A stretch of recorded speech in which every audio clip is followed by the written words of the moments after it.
Hello there, I'm David Cochrane in Ottawa, and welcome to special coverage of Prime Minister Justin Trudeau's cabinet shuffle. Throughout the morning, we're going to tell you who's in, who's out, and what this all means for this government and for you. Any moment now, MPs will begin arriving here at Rideau Hall. One by one, they'll walk up the long runway that leads there, that will lead some of them to a new portfolio, some of them to Justin Trudeau's cabinet for the very first time. A swearing-in ceremony will make it official, and we'll bring that to you live. All right, here with me throughout the morning for today's coverage, CBC Chief Political Correspondent Rosemary Barton, who's having a terrible vacation. She's joining us live from Winnipeg. And with me here on set is the host of the CBC podcast, The House, Catherine Cullen. So, Rosemary, let's start with you since you're on holidays. This is going to be massive. I was on the phone with someone walking into the studio for this who told me that only 10 ministers will not be moving of the 39 that are in the cabinet right now, including the Prime Minister. What's your sense on what we can expect today? Yeah, I mean, you have to cover cabinet shovels from Winnipeg. It's required to get geographic diversity, just like a cabinet would. In all seriousness, I mean, this is a response very much to what was a difficult spring for the government. Let's not forget that, right? A lot of the coverage, a lot of the conversation was around foreign interference throughout the spring, to the point where important messages for the government, the budget and the economy were being drowned out. That's not the only reason the cabinet shuffle is happening, but it's a big part of it. This is sort of the second half of this mandate before the next election in 2025. And Justin Trudeau needs to signal to Canadians that A, he's got a lot of bench strength, B, they've got a lot of energy, and C, they can get done all the things that they still need to get done.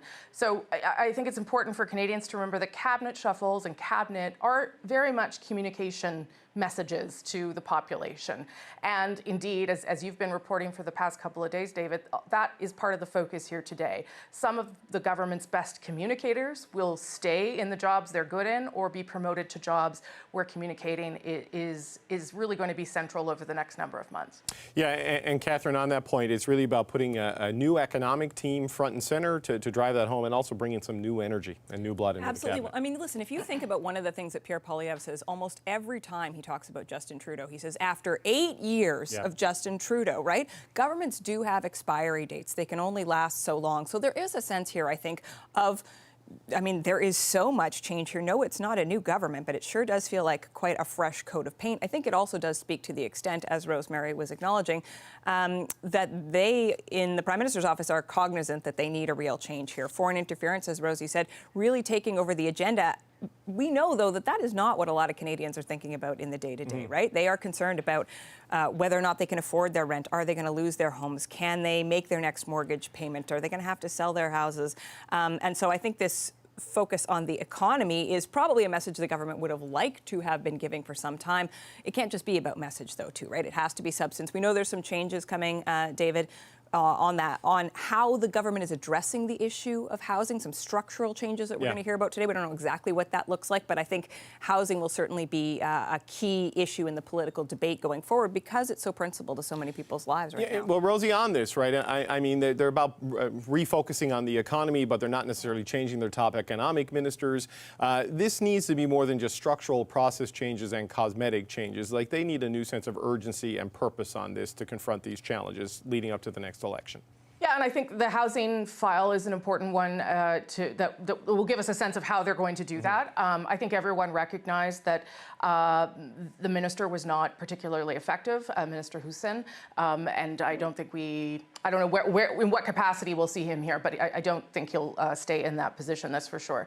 So they need someone who can better communicate what the government is doing.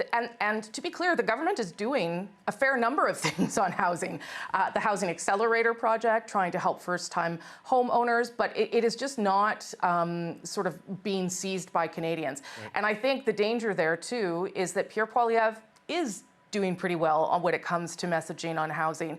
He's really pounding the government almost every time he's out, and the government, I think, is sensitive to that they are vulnerable there. So that's a really specific example where you can see how a change there could refocus and re-energize, to your point, the government. But I think there's other places where that needs to happen as well. I will say we aren't expecting the Finance Minister, Chrystia Freeland, to move at all today. But I would expect that a message is sent to her as well, that she also needs to be more present on the economic file.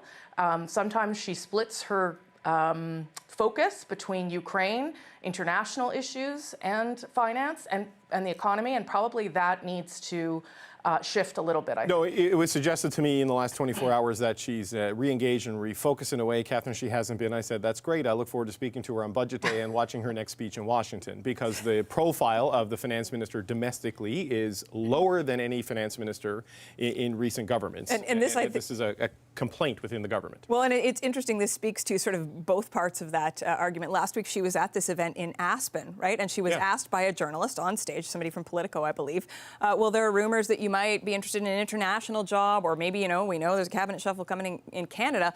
What do you want? Where do you want to be, Chrystia Freeland? And a big part of her answer was actually about housing. She said, we're bringing in all these new Canadians. We need places for them to live. This is a significant challenge for the government. So that idea of bringing up housing unprompted, I think it speaks to the fact that it's on her mind.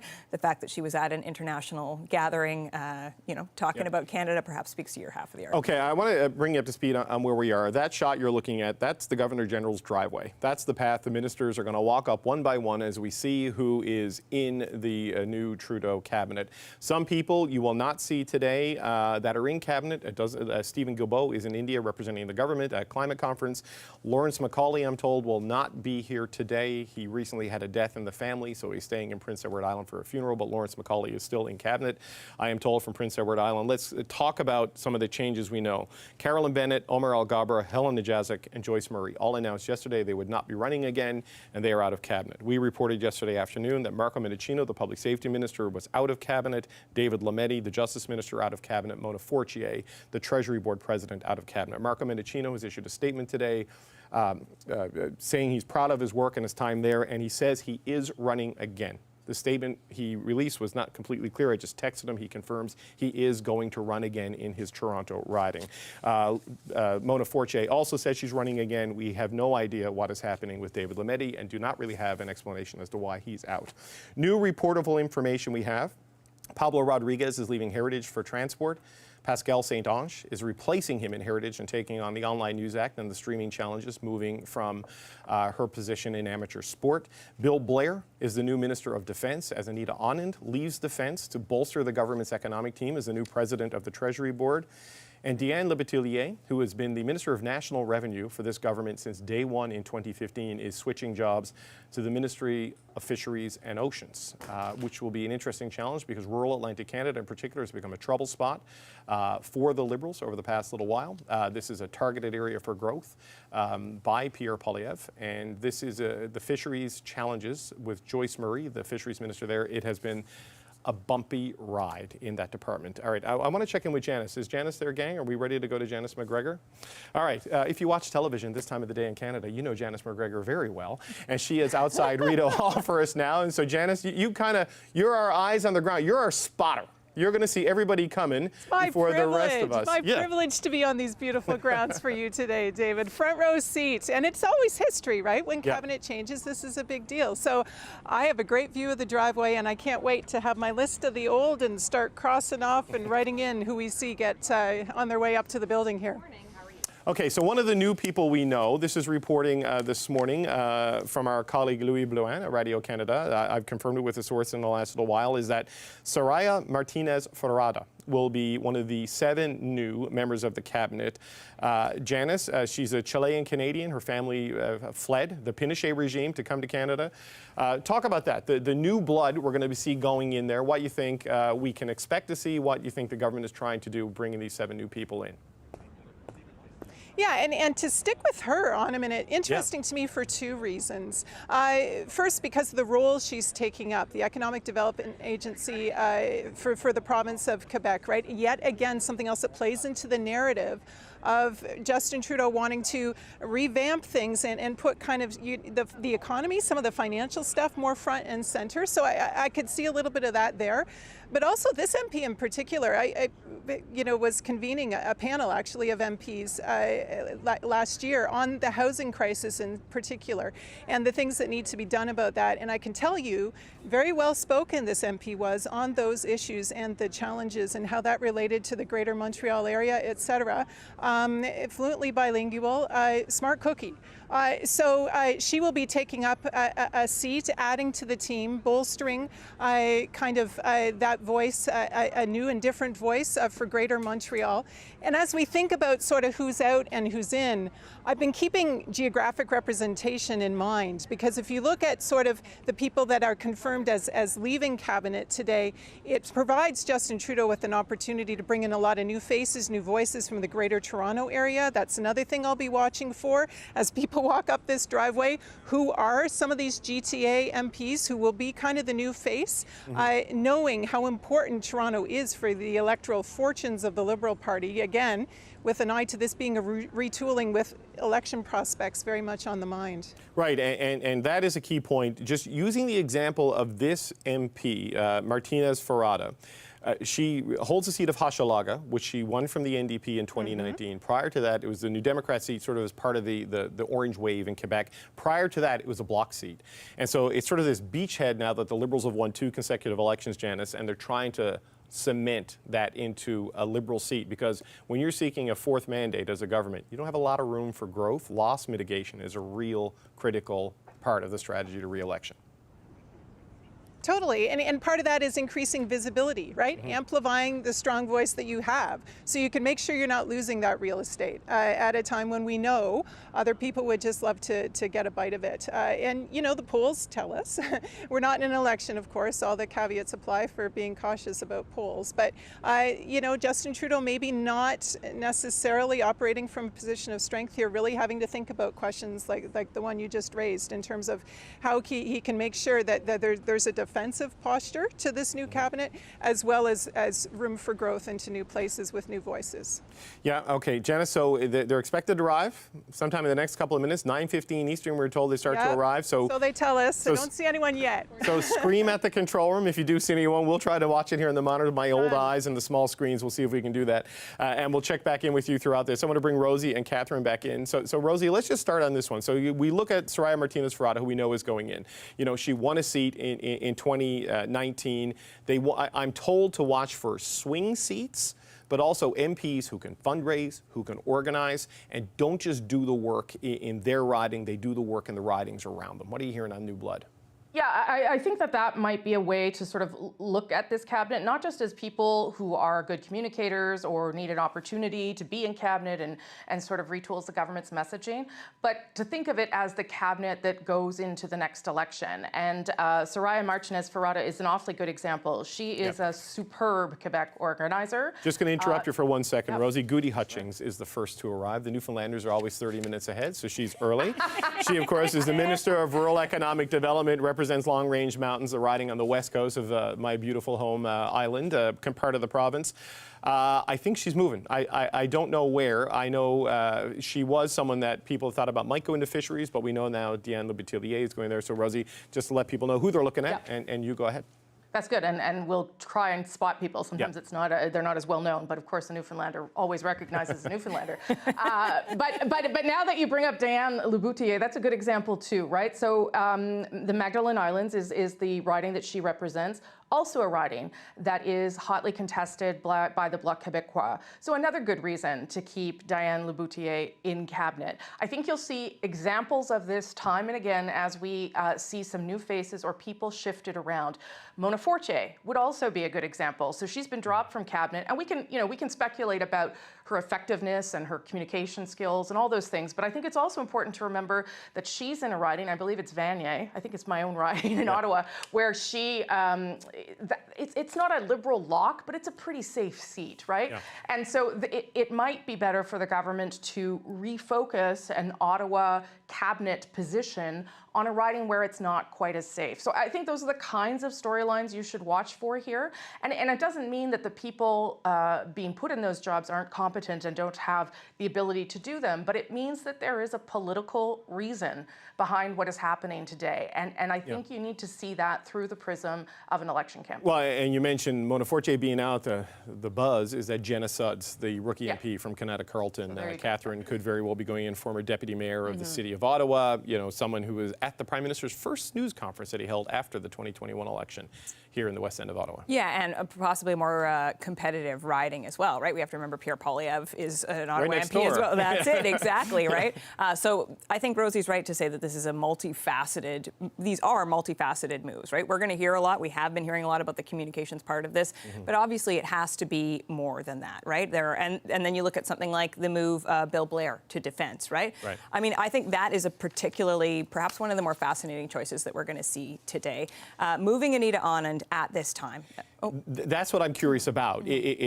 Like they'll explain the choice of Bill Blair, but like the culture change, the war in Ukraine, the defense policy, there is so much going on items unfinished in that portfolio, right? And so the decision to put him in and take those very big tasks over. I mean, you think about what's happening in the Canadian forces right now, not only the culture change, but the way in which they are being pulled in so many different directions. You think about the Indo-Pacific strategy, sending a vessel out to that part of the world, dealing with the needs of Ukraine. I'm going to interrupt you for a second because that is Terry Beach, who is a member of the class of 2015 when the Liberals won government. He's the MP for Burnaby North Seymour in British Columbia, parliamentary secretary to the Deputy Prime Minister and the Minister of Finance, which in this government historically has been a path into cabinet. But again, this is one of those guys, we were talking about it earlier, Rosie, fundraiser, hard worker. He's in a riding that he won it pretty good in 2021.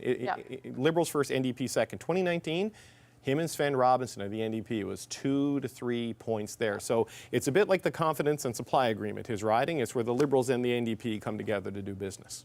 Yeah, this is another riding that a Liberal pointed me to as well as an example of a political strategic move. But again, as Catherine said, these are multifaceted moves. You're right, Terry Beach has been very loyal. He's worked very hard in a riding that is not a given and is also a good organizer in British Columbia. So important to have that part of the country sort of, supported as well. And also, I think, and we can talk about this through the morning as well, David, but it's also important for the Prime Minister to send the message that people who work hard on the back benches do eventually get promotions.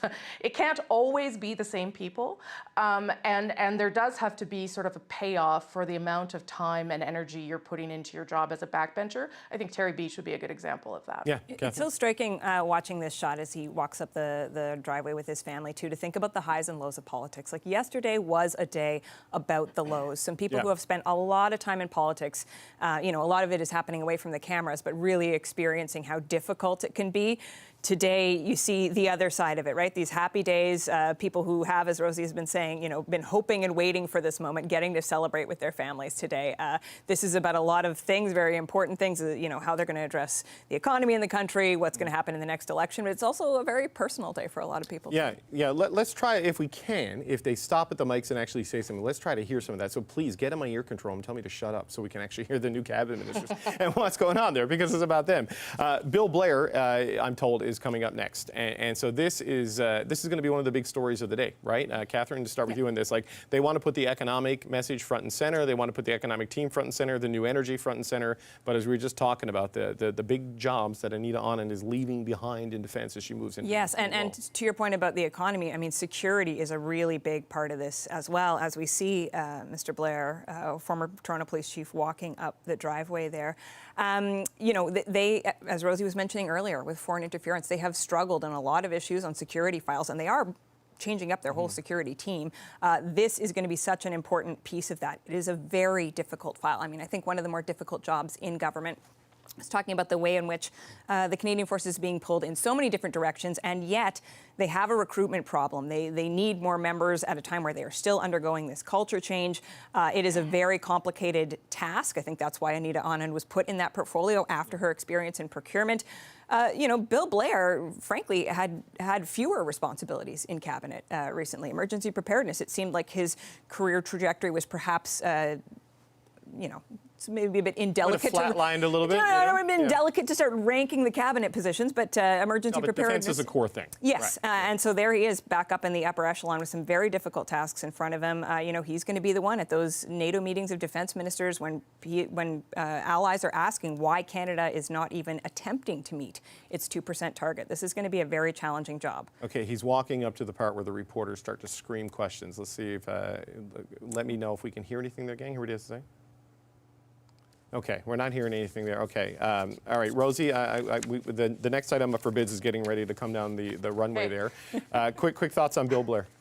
Yeah, I think that this move will raise some eyebrows. I think it already is within certain circles. If you are looking to modernize the Department of National Defense, particularly deal with the way women have been treated in that department, you might wonder whether Bill Blair is the right person, because he's a man, whether he's the right person to lead that policy shift. I think that's a question that could be asked today.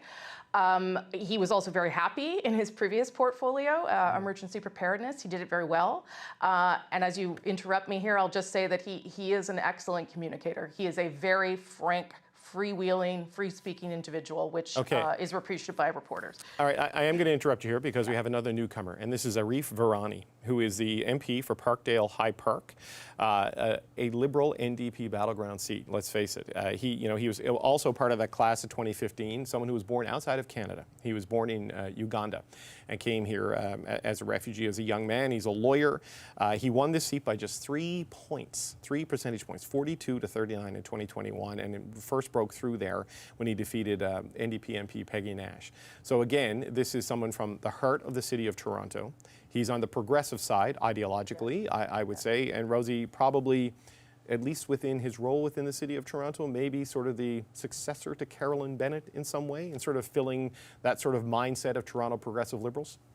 Sure. I mean, he's got a lot of work before he gets to the yes. ability to do what ideologically, Carolyn Bennett has done. Sure. Decades of public service. But I think what you're seeing here, again, on the political spectrum, is fending off the NDP in Toronto. That's very much what Arif Virani would represent. And he was the parliamentary secretary to the Justice Minister previously. So I'm going to interrupt you again because we got another newbie, and this is Richie Valdez. And this is interesting because she is from the class of 2021. She is brand new to politics and also becomes the first Filipina minister in the history of the country. She's the MP for Mississauga-Streetsville, a riding that was Liberal in 2015, 2019, and 2021, but when the Conservatives won the majority in 2011, they won Mississauga-Streetsville. So this is one of those ridings, Catherine, that if the Conservatives are going to form a government, they need to win this. And there's Jenna Sudds from Kanata Carleton. All the new cabinet ministers are coming fast because they're eager. So we have Arif. Because there's so many of them. There's also that. And this is Jenna Sudds, as we were talking in Kanata Carleton, but like just to stick on Richie Valdez for a second. Big Filipino populations, Winnipeg, GTA, lower mainland of British Columbia, all critical areas, all key areas where they want to deploy her. Jenna Sudds, our hunch was right. She is replacing Mona Fortier in the cabinet, the MP for Kanata Carleton. Your thoughts? Yeah, I mean, I think this really speaks to why we were hearing that this was going to be a cabinet that's about campaign readiness, right? There is a lot of strategy that goes into these various ridings, as you're discussing. There's also, I mean, is there a chance that we're going to hear diversity as our strength today? I don't know, but it does speak to a message that the government has been talking about for some time. You know, when we do cast our mind all the way back to that sunny day in 2015, which feels like a very long time ago, now this talk of a cabinet that looks like Canada, certainly that is part of this picture as well. But Rosie, this is, as we see, Diane Lebetillier making her way towards Rideau Hall. Richie Valdez, Jenna Sudds, two 2021 MPs, right? Like not people from 2015, 2019, or any of the little by-elections that happened in between. Brand new, right out of the box, going into cabinet today. Yeah, so I mean, Richie Valdez is a hustler. I think that's fair to say. If you follow her on Instagram, she is out at every event in her riding, and she is constantly meeting and shaking hands with people. That's important for campaign readiness, right? To have someone who's on the ground and is that plugged into her riding. She definitely represents them. And I think, honestly, being the first Filipina cabinet minister is hugely significant to the diaspora in this country, and that'll be a welcome addition as well. It's kind of risky, though, to put people, right, who have no cabinet experience in cabinet, so we'll see what kind of portfolio portfolios they're given. Yeah, she has television experience. She was on Filipino TV in a show called Fearlessly Creative, and she competed in The Big Bake on Food Network Canada. Randy Boissonnault is making his way up there. I recognize his haircut. We have the same barber. He is currently the Minister of Tourism and the Associate Minister of Finance, the only Alberta MP in cabinet as of right now, unless George Chahal somehow makes the cut today.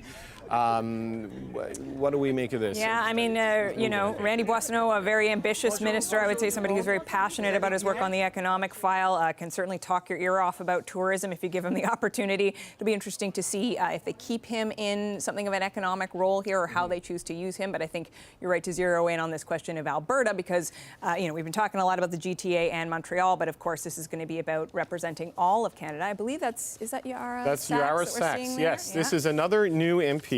This is York the Centre, MP for York Centre, yes. Another swing riding, Catherine. Yes. Another riding, like it was a 47-38 split last time, but it is definitely one of the core Toronto seats Conservatives would target. Yes. One in a by-election, and a name that we've been hearing, I think, a lot in the lead up to this is somebody who has some cabinet potential. I think it's going to be really interesting to see, given that there are a significant number of new MPs, how they are dispersed in cabinet, right? Like, what do any of these new MPs get?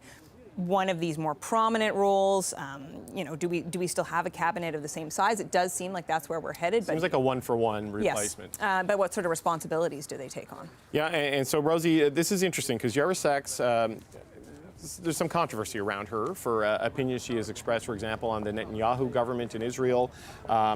She is Jewish, and Rosie, because you're in Winnipeg, I'll make the point that she will be the first Jewish cabinet minister since Jim Carr. Which is an important political constituency. And also, she has interesting political background because she worked in the mayor's office of Jerusalem and on the Israeli-Palestinian peace process. So she's been in the thick of it. Yeah, I think she is Israeli-Canadian, if I'm not mistaken, has citizenship in Israel, and is a prominent member of the Jewish community in Toronto. But because you bring up Jim Carr, watch for a new face from Winnipeg, because they will need to replace him. So I would keep your eyes out for maybe a Terry Dogood. But in the meantime, I'll let you talk about another Newfoundlander, because you're taking over the cabinet. Well, that's Seamus O'Regan, who we've spoken to quite a bit on Power and Politics over the last couple of weeks because of the strike at the BC ports. He is a Labour minister. I don't know if he's in line for a promotion or not, or if he's simply staying put. That's his husband Stelios walking there with him. There are 10 ministers who won't be moving, Catherine, is what we're told. I can't get a handle on what's happening with O'Regan and Goody Hutchings. You think you'd have a home court advantage, but that sometimes works against you on days like this. And it is, again, in the midst of all of this toing and froing, it is worth noting, again, that a lot of the core team is staying in place, right? We expect Stephen Guilbeault to stay in place, Chrystia Freeland, Melanie Joly. I think a big question that we still don't have an answer to is who is going to take on Justice, for instance. Who is going to try to fill Marco Mendicino's shoes? That is a really important question in all of this. So really interesting to see these more experienced cabinet ministers. And you talk about people who are capable communicators. Of course, he's got a background as a broadcaster, and he's a Newfoundlander. So he is a strong communicator. I believe that's Pascal. That is Pascal St. Ange. And as we've been reporting, she is moving into quite the job, Rosie, as the Minister of Heritage, which traditionally goes to a Quebec minister, and it's been a difficult spot for Quebec ministers Joly, Guilbeault, Pablo Rodriguez, and now St. Ange in this government. She's got a lot of hot files on her plate. Yeah, I mean, I'm going to go so far as to say it can pretty much not ruin your career, but it can make your career very challenging, this file. It really can, and particularly in Quebec, because you're demanding a set of demands that are Quebec specific versus the rest of the country. It is a very challenging portfolio. I had been told that Pablo Rodriguez had enough of it. I'm not surprised. Yes. Trying to get those online bills passed over the past number of months was difficult. Remember, now they're up against Meta and Google, trying to sort out what that's going to mean going forward. Pascal St. Ange is a good communicator. They were very happy with the job that she was doing in sports. This is quite a promotion, and we'll see how she does, because Heritage is, I can't say it enough, politically fraught and difficult. Yeah, and as Pascal St. Ange moves in, one of our other new promotions is coming in here. Is Soraya Martinez Ferrada, who we've been talking about. Catherine, another Quebec MP in Hochelaga, one of the ridings that broke through, and a former chief of staff to Melanie Joly. So somebody who understands politics pretty well, former Montreal City Councillor. Yeah, there we go.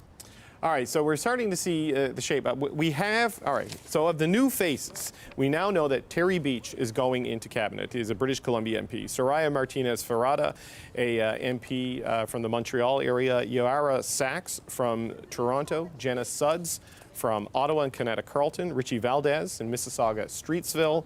And Arif Virani is going in to cabinet. So there's one more name we're waiting on if it is a one-for-one Rosie.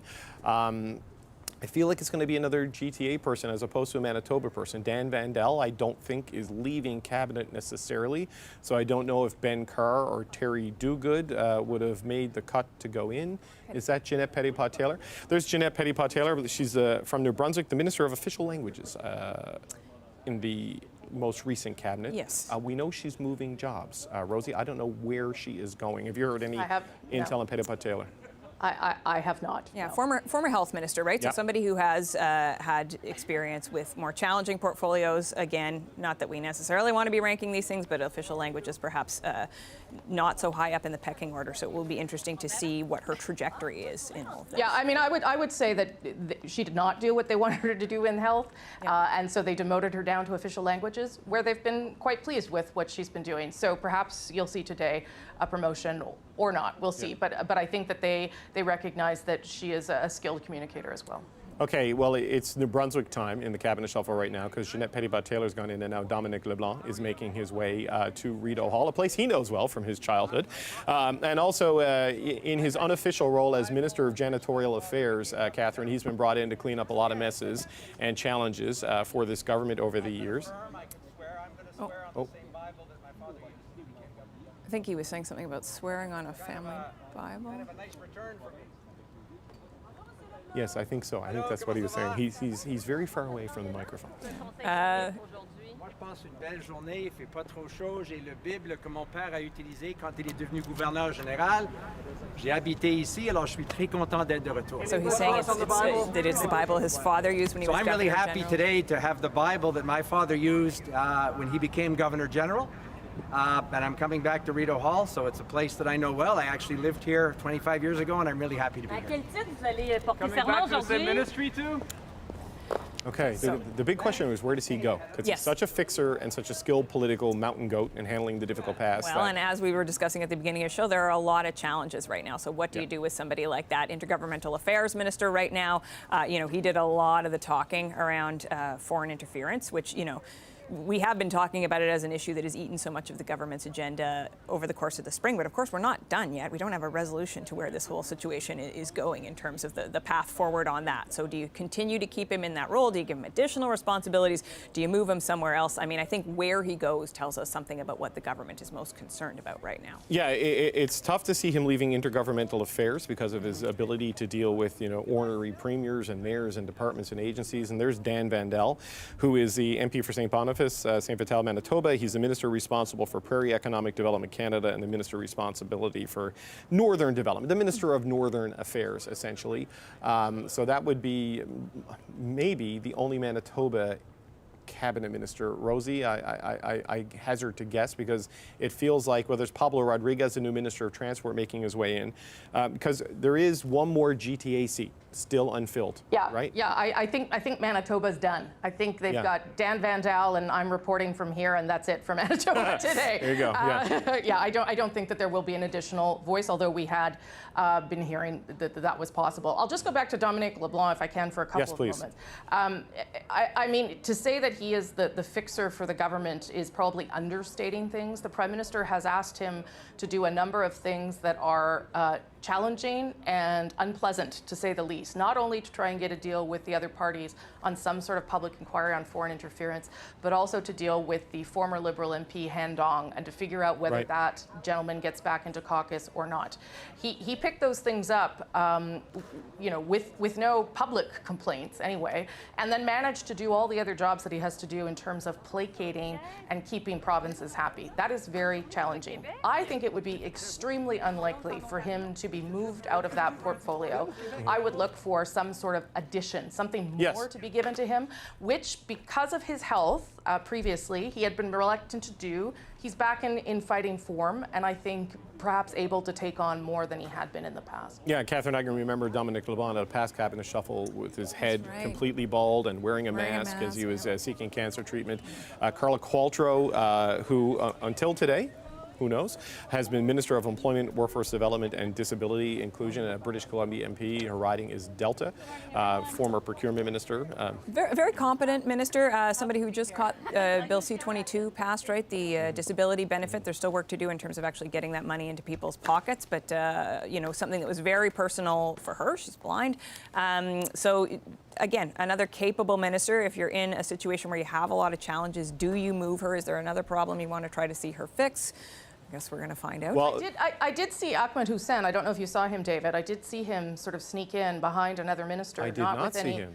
Yeah, not with any family members, but he's a very, very tall gentleman. Okay. So I did see him sneak in the front door there as well. So obviously he is not being dropped entirely, but perhaps moves. Okay.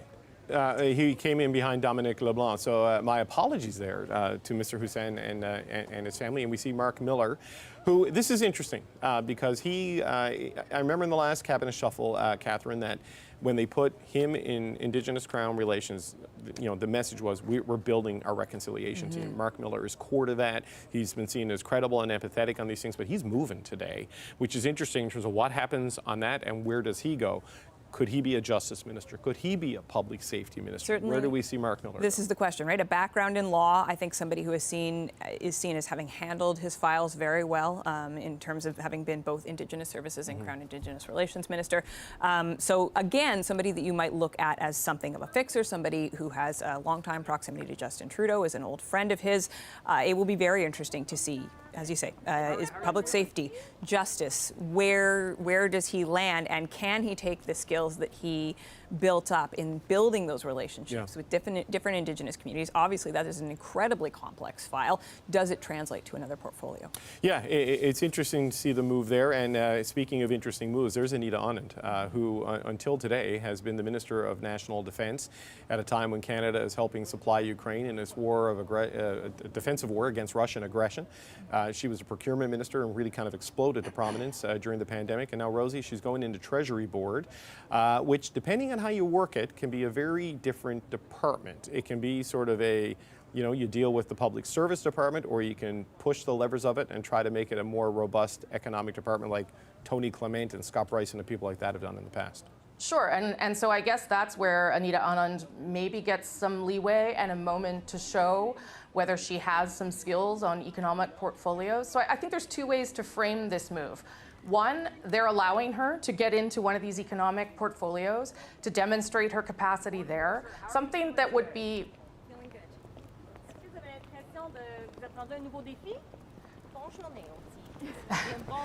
Very tight-lipped. So anyway, as I was saying, if, for instance, Anita Anand had leadership ambitions, shocking, I know to say. For instance, yes. Because we know that she does. If that is the case, I think it is important for her to put on her CV that she does have abilities on economic portfolios. If you flip that on the other side of the coin, though, I think you could also see this as a portfolio where there is not quite as much spotlight on Anita Anand as there had been as the Minister of National Defense. I think I interviewed her from January to June, maybe 8 or 9 times. I interviewed Mona Fortier as president of the Treasury Board 0 times. So I'm not saying just she has to be quiet. Harjit Sajjan's walking in there now, Rosie, just to let you know. He was in Tanzania and had to fly back for this. He was overseas in his role as the International Development Minister, and he's back. Sorry, continue your thought on Mona Fortier. No, so I'm just saying, I'm not saying that you don't have an ability to speak as president of the Treasury Board, but it is not as high profile, I don't think, as Minister of National Defense when there is a war happening in Europe. So we'll have to see what Anita Anand can do with it and what the Prime Minister's office will sort of let her do with it as well. And Catherine, here's Jonathan Wilkinson now. You know, as much like Patty Hajdu and Mark Miller were the reconciliation team, Jonathan Wilkinson and Stephen Guilbeault were the climate team in the last cabinet. I get to say, I'm being told there's some changes coming to his department, but he isn't changing departments.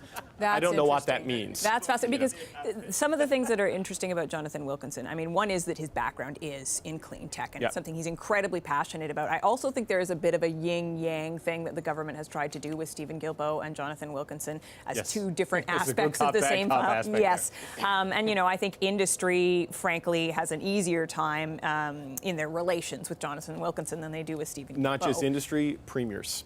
And people in provincial cabinets in energy-producing provinces have an easier time. Jean-Yves Duclos is making his way there now. That's Bibo with a, oh my God, she's on a crutch. Anyway, Jean-Yves Duclos just came by, leaving health. Maybe he's an economist, so maybe moving to that economic team, housing and infrastructure department, something like that. I don't know exactly where he's going. This is one of the rumors yesterday. And Marie-Claude Bibeau is also making her way there, and she has some sort of an injury. So I don't know. That's the breaking news on that. But Duclos will be an interesting choice. As you say, an economist, not just an economist, but prof of economics at Université Laval, really does bring that professorial energy to what he does. You know, always a smile on his face, trying to sort of calmly explain things. Whether you feel that that's a really engaging communication style, that he's very clear about things, or whether, you know, that you feel that professorial energy is not connecting with Canadians, it'll be interesting to see how the government tries to use his skills now that they're moving him out of health. Rosie has experience in Treasury Board and health. We have to deal with other levels of government and across multiple departments. If he's moving to the economic team, you know, you've got that FedProv machinery of government thing going on. Yeah, he's very detail-oriented, riding in Quebec City, which isn't always a given for Liberals to hold, right? It's a very sort of bloc-friendly part of the province. So I think it's important to keep him in cabinet. I would also say that you know, he played a really important role during the pandemic. You know, we can criticize how good or bad he was at communicating really significant issues, but you remember that the last cabinet was really created to respond to COVID, right? Like, that's what the goal was. Sure, it was after the election and what have you, but the idea was that this was a group of people who could deal with an unprecedented event. And so I think you see people like Jean-Yves Duclos moving out of that role into something maybe where they are more naturally inclined to be, because that crisis is over. Marie-Claude Bibeau, the Minister of Agriculture and Agri-Food, is there. Slow going for her, and you can see why. She has an injury of some sort to her right knee, it looks like, and she's using the crutch to get going. I remember Catherine speaking with, you know, she's a Quebec cabinet minister, agricultural focus, so a lot of rural parts of Canada.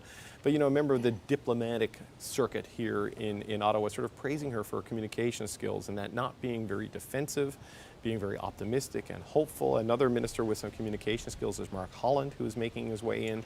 He has been the government House leader. The reports that he is moving, I believe it was the Toronto Star who reported this, he's moving into the Ministry of Health. Yes, and it'll be interesting. I'm also interested in what sort of prominence that role is right now. As Rosemary was saying, you know, last cabinet, really a response to COVID. We are all very happy, I think, to be talking about that less, though there are a number of health issues. I mean, there's been discussion just this week, right, about the importance of whether or not there should be some sort of inquiry into the government's response to COVID-19. You know, there are always interesting and important issues coming up on the health file. He is certainly considered to be an able communicator, somebody with a long political history, so we'll see what he does with that job. And there's Melanie Joly, who is not moving. She is staying in Foreign Affairs. Go ahead, Rosie. I was just going to say, Mark Holland it was sort of part of the quote-unquote rat pack that was elected back in, I want to say 2011 even. So he's been around in and out for a long time. I don't know how much of a policy wonk he is, would be my question. You know, as House leader, you have to be really good at procedure, politics, managing other parties. That's right.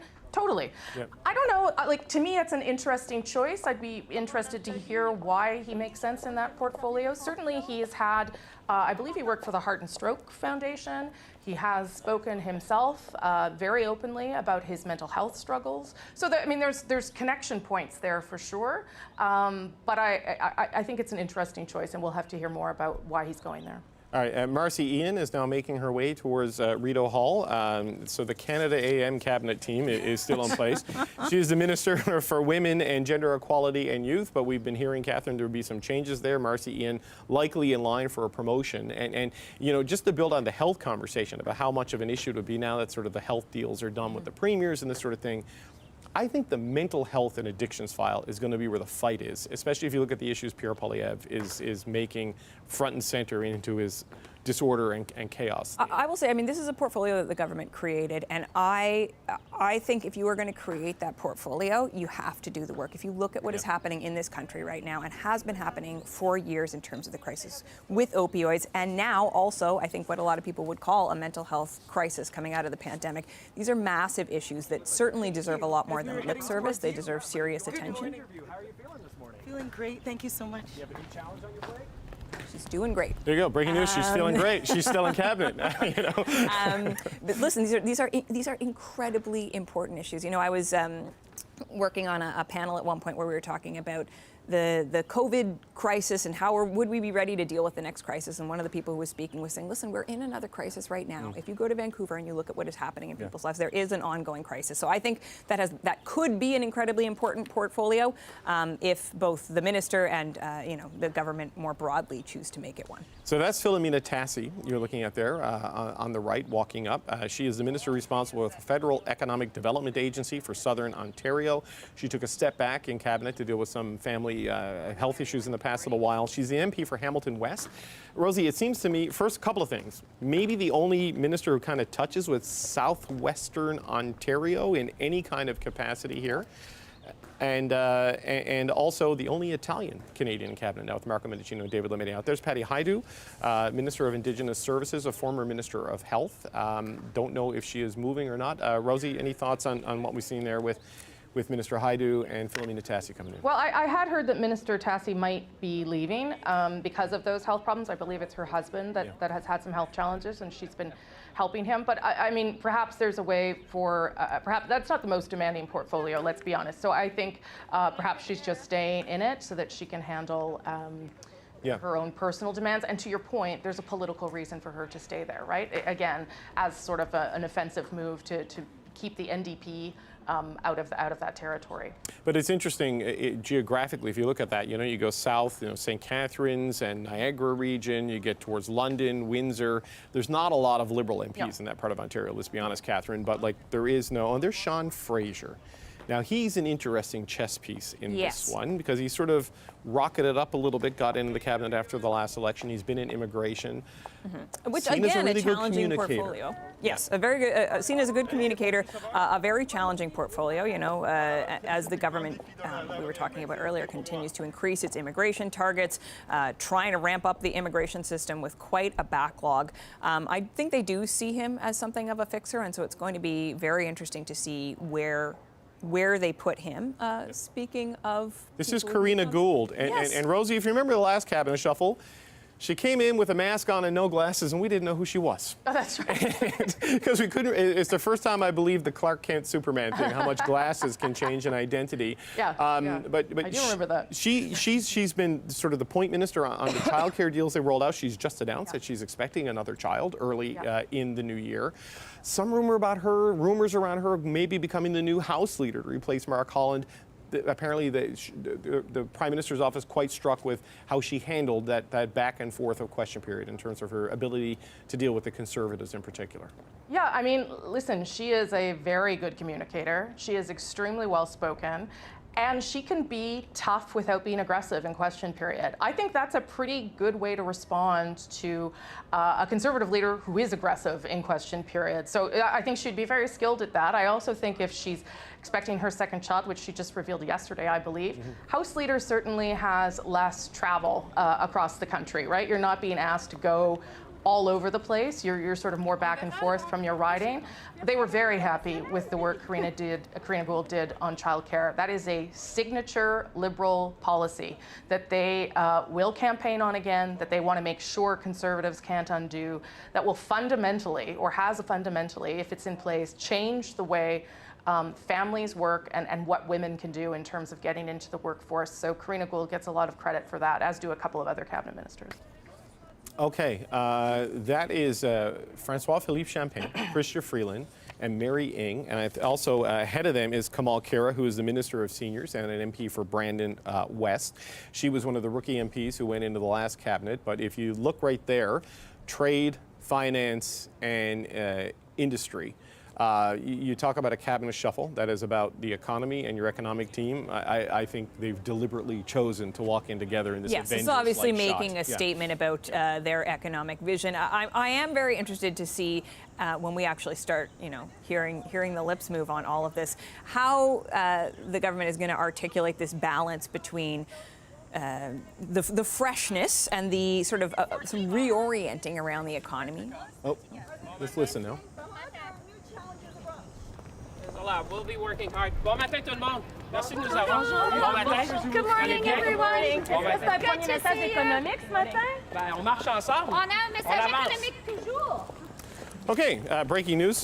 Francois-Philippe Champagne walked past cameras and a microphone without stopping to talk. That is not the thing we normally see from that minister. He said we're walking together, so there you go. He couldn't quite stop him. But yes, so on the one hand, keeping your core economic team in place, but at the same time trying to communicate that there is a bit of a renewed focus on how you're dealing with the economy. As we have said, housing, I think, is really going to be the biggest piece of that. For sure. But again, and I think it is such a significant question for this government at this time, but significant in people's lives, right? It's one thing to say there's going to be some substantive changes, the machinery is going to work a bit differently to help us deliver on housing, but this is where the delivering, I think, is really going to matter. So on that, Rosie, I was told this morning, Minister Champagne obviously staying in that role, right? He's cutting the big deals with Volkswagen and Stellantis and LG and all of these big titans of industry that are part of the economic agenda going forward, but maybe restructuring of that department. Some departments are going to be split, things are going to be moved up,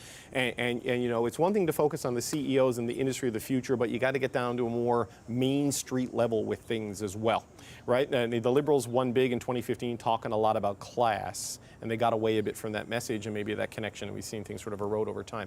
So just some intel that I have picked up is maybe that his department will change, but he is still a very obviously important figure to the future of this government. That would be really interesting, I think. I mean, he has been extremely successful in traveling the world and getting important industry players to talk to him. Mm-hmm. He always talks about this guy and that guy texting him and calling him on his cell phone, but that's real. That's a real thing, and his background is in business, and he's been able to leverage that for the country.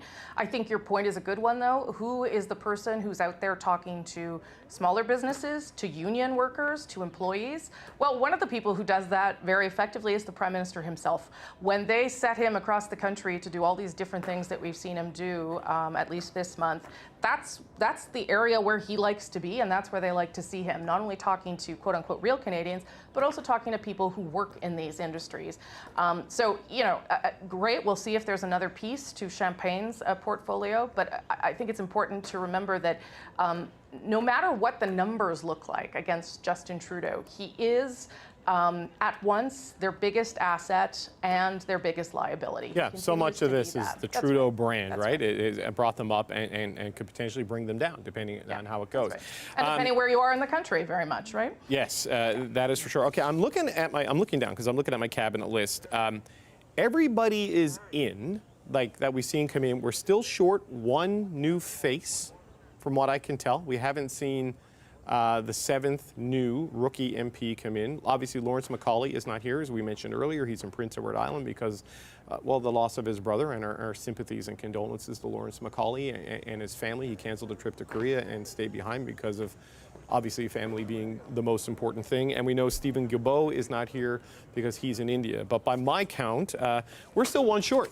And I don't know what to make of that unless someone's going to come in dramatically. We're expecting the Prime Minister at around 10 o'clock. Is Janice there, gang? Can we check in with Janice McGregor to see if she has any intel or sign of what's going on there? Janice, can you hear me there?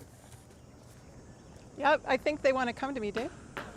Yes, we do. Janice, I do want to come to you, if we can. Are we missing anybody? It seems to me we're one fresh face short. So what are you seeing? What are you hearing there?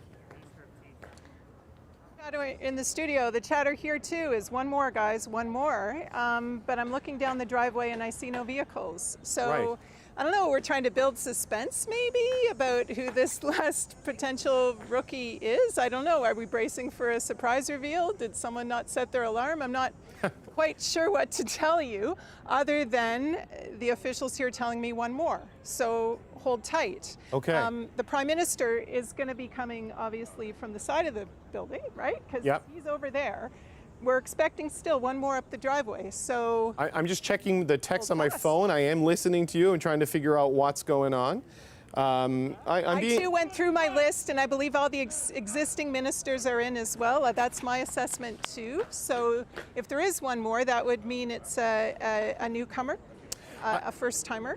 I have some news. Rosie, I see you putting your finger There up. we I'll get go, to you in a your second. I have a phone. little bit of news Go ahead. on what we can hear. I'm being told by a source that Sean Fraser, who we just saw, will be taking over a new combined housing and infrastructure department. I had thought and heard, speculated on this show, in fact, that Jean-Yves Duclos might go there, because that was one of the names that was mentioned to me.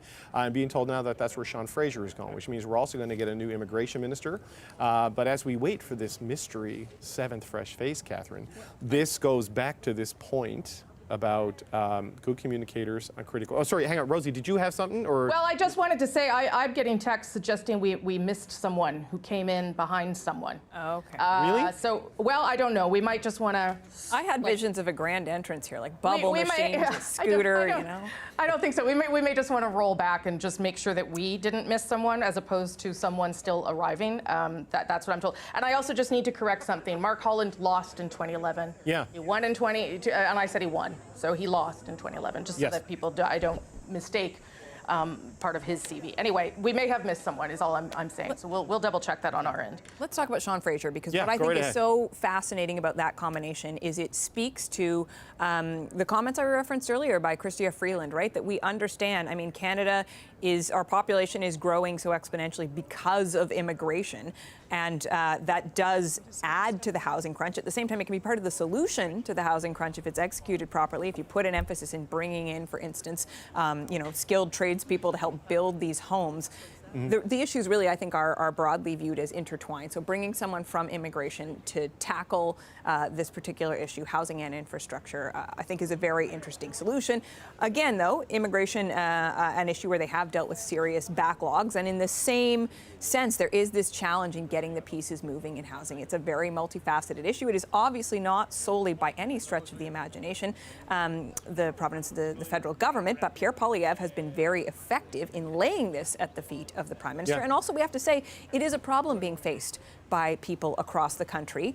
The government has, to some extent, embraced the issue with things like putting $4 billion towards the housing accelerator. So they, too, have accepted that they have some responsibility in all of this. But I think truly getting it moving, delivering the kinds of new homes that they are hoping to see to help ease some of this burden. I mean, it is a longer-term issue. It is not something that is going to be solved tomorrow when you're talking about building, for instance, 100,000 new homes. Rosie, I see Mounties walking. I don't think they're going into cabinet. You got some information on the missing piece? I was just going to say I think that's good analysis on Catherine's part for sure. And I think you only have to look back to what happened a couple of weeks ago in Toronto, where there were 200 or so refugees, largely from African countries, living on the streets of Toronto because the shelter system in Toronto could not take them in, and that's not where people waiting for refugee status should be anyway. And the government and Sean Fraser were forced to act very quickly in order to pump some money into the refugee housing system in Toronto. The other thing about that file, though, is it is all three levels of government, right? You need to deal with cities, provinces, and what the federal government can do in its capacity. That is going to be very challenging, and it's something that I think we saw the city of Toronto and the new mayor, Olivia Chow. She effectively tried to embarrass the federal government over that in order to try and get more money. So it's something where it is not always easy to collaborate. You saw the Prime Minister go to Toronto after to have a meeting with her and try and get that all sort of sorted away. But Sean Fraser, certainly because of his immigration experience and his ability to also speak to provinces, would be super well placed to take on that portfolio for sure. Okay, I have the answer to our mystery. Good. And I'm not going to spoil the suspense and name the person because they went in through the side door. So we all there missed you this go. person. Yeah. So welcome to Cabinet Rookie. They're now going back outside to have their ceremonial walk down to Rideau Hall. They were given bad directions. Yeah, well, you know, it's hard to know. There's a cabinet meeting at 4 o'clock today, and that's where all of these things can get sorted out. So there is one more minister. We didn't miss this person. And there's various tourists being stopped there, I guess, so this can happen. The Prime Minister is due to arrive in 2 minutes. Look, he's going to come out any minute. It's Gary Anandasangari is the 7th fresh face going into cabinet. He's the MP for Scarborough Rouge Park. He will be the first Sri Lankan Tamil cabinet minister from Sri Lanka in the cabinet. His father who was a politician in Sri Lanka. He came here with his mother through Ireland back, when he was a young man. A very good fundraiser and organizer, helps in other ridings, known as just a grinder in terms of the political machine. And of course, Catherine, part of those core ridings in Toronto. Indeed, and again, I'm talking about a cabinet that looks like Canada. He's also got a background in law. He was parliamentary secretary to the Minister of Justice leading up to this. Describes himself on his website as an internationally recognized human rights lawyer.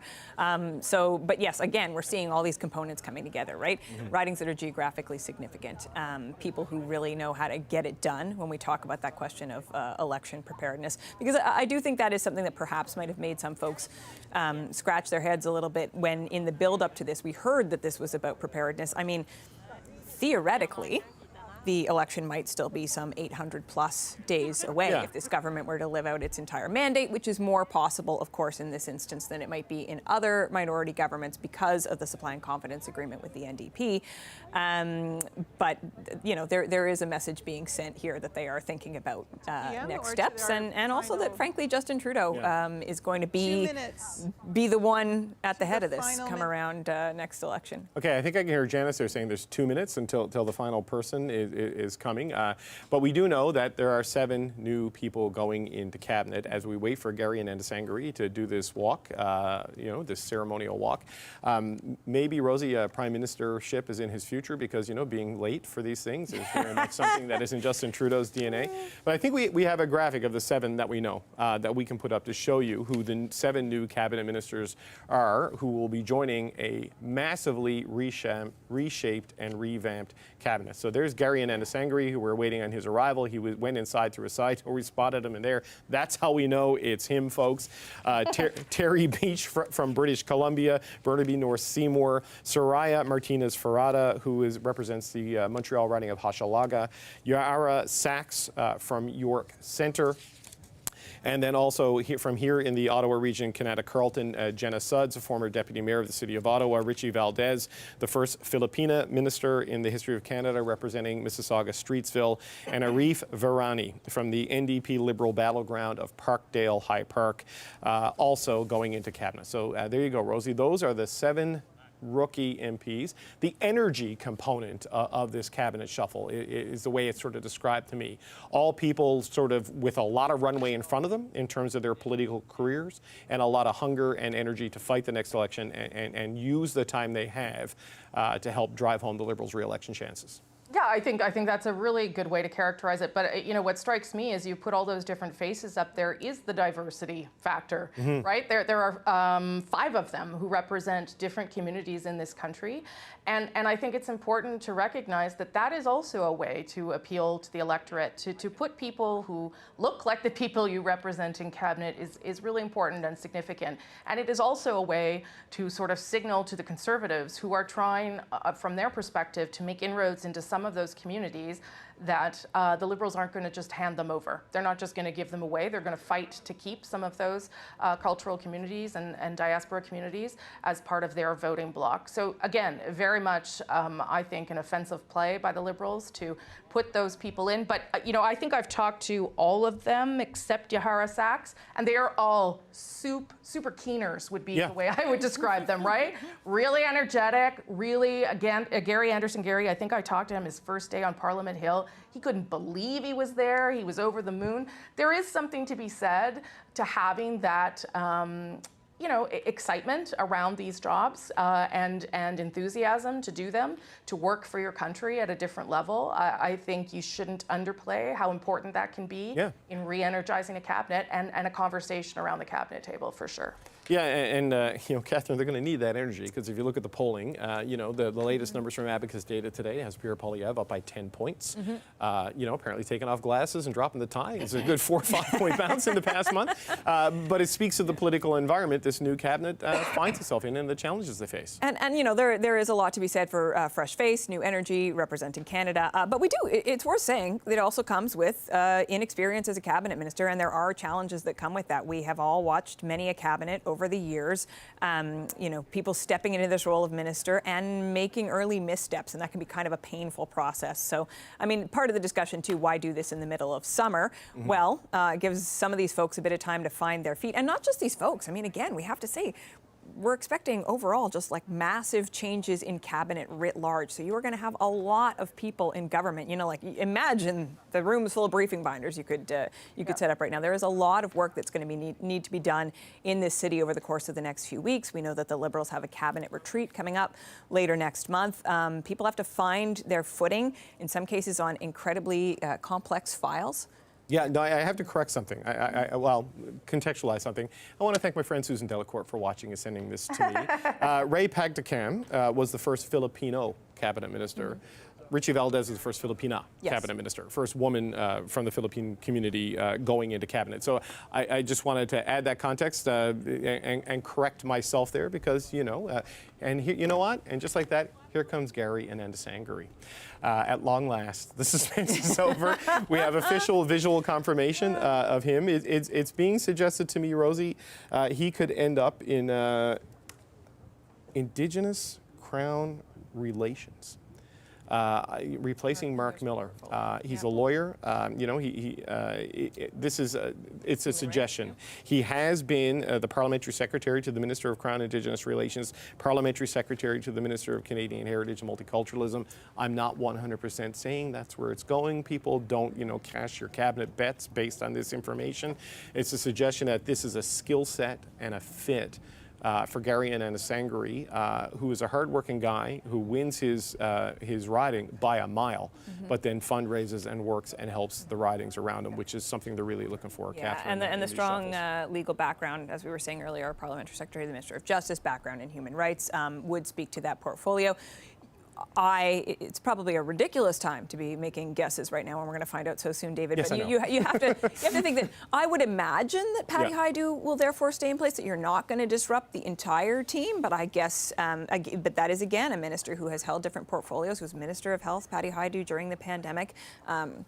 Has skill sets that can be applied to other portfolios. But I would tend to think that you would not totally change around that entire team. Let's listen to Gary. See if Gary Anandasangari. Fantastic, thank you. Absolutely. All right, there you go. A man of few words. Rosie, that keener and the excitement you talked about, we're not seeing it there. We'll probably see it after once we know exactly where he's going. You are not supposed to talk. Yeah, I know. I know. They're you're ordered. Not supposed to tell anybody what your job is. It takes away the drama of it all. Yeah. I will say this, as I'm, highlighting the diversity factor in that group of new faces. What will be, and Catherine has said this a couple times, but let's just say it again. What will be important is that the government can show this is not just new faces. Yeah. You can't renew a government who has been around for 7 + 8 years with the same guy in charge, of course, the Prime Minister. You need to be able to convince Canadians that this is more than a cosmetic facelift, that this is a significant change that will result in substantive change in Canadians' lives. I don't know that a cabinet shuffle can do that. Yeah. I'm not sure that at this stage in a mandate, a cabinet shuffle is enough to convince Canadians who might be fatigued or annoyed with the Liberals and Justin Trudeau that that's what's going to happen here. But they had to do something. That was clear. They had to do something. Other things were on the table. Prorogation was also considered. So far, it doesn't seem like they're going to go down that road, and they're just going to stick to this. But I do think that is sort of the critical part of this that we need to think about.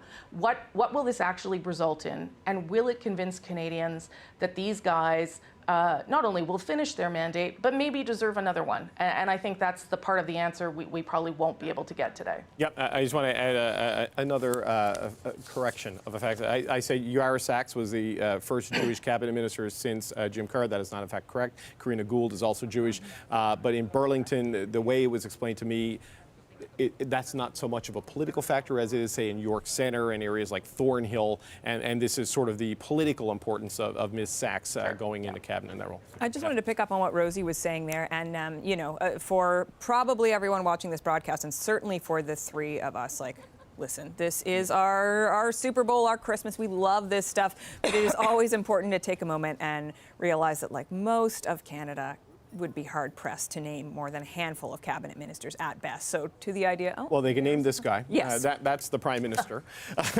That's Prime Minister Justin Trudeau. He's the reason we're all doing this today, folks. He caused all of this, him and his advisors. I'm going to be very interested to hear from him today, Rosie and Catherine, as he shakes hands. Is he going to say anything? No, he is not. Why he made the changes he made, why he dropped the people he dropped. I think we sort of have an explanation, Catherine, for Marco Mendicino being out of cabinet, the series of controversies across a couple of departments recently sort of reaching crescendo in the past couple of weeks.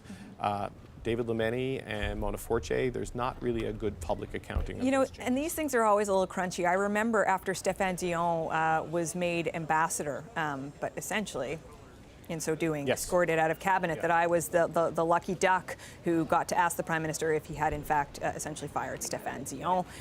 You know, it's a lot of gritted teeth and awkward smiles sometimes that come along with all of this as they try to reshuffle the deck chairs. But certainly, I think those well, those two, but even those three, right? The idea not only that Marco Mendicino, no one is surprised he's out of public safety, but it is surprising that somebody who they believed, you know, could hold both at one point, the immigration portfolio and the public safety portfolio to be out entirely.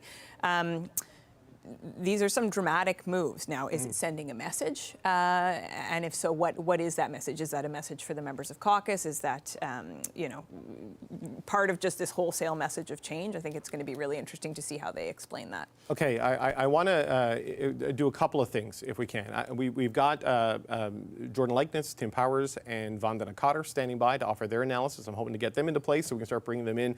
While I also go back to Janice McGregor, now that the missing piece has arrived, Janice. We have a full picture of who is going in. Now we just wait to find out where they are all going. The roster is set. We just need to know the actual position. So Janice, what's your take on what we've seen there today? Yeah, well, before we sort of get to our kind of more hard-nosed political analysis, you were talking about enthusiasm and energy from the newcomers to this cabinet. I'm kind of at the beginning of the gauntlet that they have to run here. And when we saw some of these new faces come up, I was trying to ask all of them how they felt, especially about representing their communities in terms of the ones who are coming in to represent Toronto, Montreal, for example, for the first time. Many of them telling me what an honor it is, that very much on their mind as they take on this new challenge. And of course, you know, sometimes your best day as a cabinet minister is the thrill of walking into this building and swearing that oath. I also took note of the signs, that the visible signs that people are switching portfolios. I think you were on live when Dominic LeBlanc explained the significance of the Bible. He's swearing on the confirmation, if we need it anymore, that he is actually swearing an oath here today and not just staying put in his current responsibilities. Finally, I took note of that caucus of three. I joked as they were walking up the driveway. I got a bit of a laugh from some of the comms folks here. I said, this is the caucus of the people who are holding fast and staying put. When you saw Champagne Freeland and Ing, the trade minister, walking up there. And you noticed how Freeland was very quick to pivot to, I think, what the narrative is today about economic messages, that sort of this is our team, we're here, you know, to kind of emphasize that. And the team of people who are staying put and holding fast to that economic message in that cabinet, even as they are drawing in some of the new voices that we were talking about to try to shore it up and sell that message maybe a little bit better in some new places with an eye to the coming election. So, you know, you feel the enthusiasm, and it's also an opportunity. We don't always see people's families and partners in political life. This is a moment of pride to sort of take your loved one's hand and walk up in front of the cameras and you know, begin your service. So I'll just, you know, I know we have a lot of time for cynicism and skepticism in our business, but I'll also take note of kind of what a nice human experience it is to see people come here to serve in this way. And of course, we'll see the official kind of, you know, moment of their swearing in too, but this informal moment is a little special on the way in, I have to say. No, it's one of the few times, Janice, when you see politicians in Ottawa surrounded by media and there's some joy in it. You know, usually it can be a little bit tense, yeah. Yeah, precisely. And it's a sunny day, and the only other thing I'll remember is that I was here for the very first swearing in. Remember after 2015, it was November, it wasn't as warm as July. But they talked about sunny ways, right? It is sunny today. We are going to have to fight an election of contrasting themes and values and messages and outlooks. And I am struck at metaphors as the sentries walk by and change behind me here with the Governor General of Foot Guard. This is a new group of soldiers for Justin Trudeau. If he is looking to rework 2.0 sunny ways for a time that is perhaps more perilous than when they first began, he's got the right look for it. You know, in a world that sometimes is about looks and faces and messages that way. So make of it what you will. Okay. All right, Janice, thanks. We'll check back in with you again. And I like the metaphors there. And sunny ways, as we bring in Tim Powers, Jordan Likeness, and I think is Vandana there in Toronto, gang? Yes, she is there. Tim, sunny ways with some storm clouds. Also for this government, you know, Abacus Data putting out a new poll today, 10-point lead for the Conservatives. They're talking about an energy reset. They're talking about an economic reset. When you look at the roster of who we've seen arrive today, what's your quick impressions? Well, certainly picking up on Janice's point about metaphors, you do have the visuals of enthusiastic people wanting to do the job. And that matters in politics. But I think what's going to be really interesting today, David, with respect to the people who are being sworn in, and for many of them it's a great moment in their lives, is what is the Prime Minister going to say at his news conference? Because the narrative is going to matter here, because there's been such disconnection, and we see this in the Abacus polls, around Canadians believing that the Liberals understand their pain.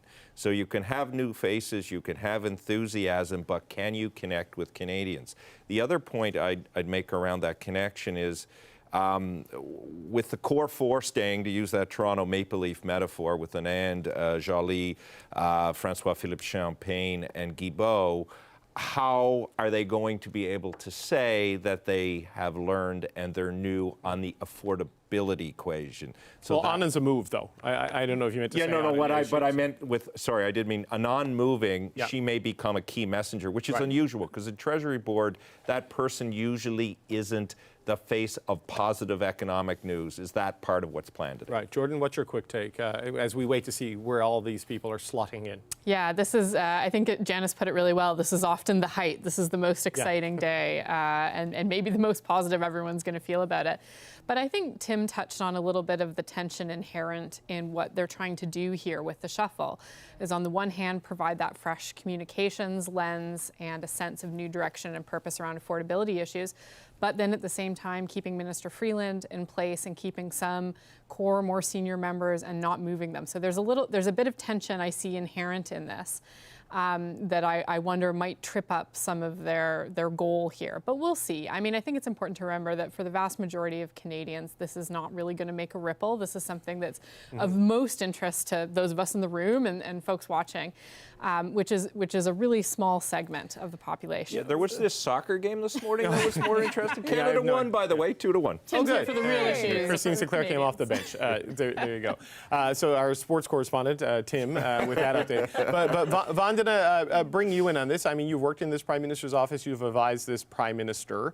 I tend to disagree a little bit with the consensus wisdom in this town that people don't know who their ministers are. I think in some provinces it really matters. In some communities it really matters. What's your impression of what we've seen today so far? I think what you're seeing and what I'm going to see too is that the number of new ministers here, and I have campaigned with most of them, Most of these people, some of them are original Team Trudeau from 2015, and they are hungry. They are people who are our key political front bench, and this is the team that I can see that you want to lead into the next campaign. And there are people not only going to work hard at their files, but also doing the additional outreach. You mentioned the diversity of the people, the backgrounds, and the ability to understand niche issues for different communities, and that's going to be important. And not only that, but for youth and for young women and for people who may have not voted for this party before.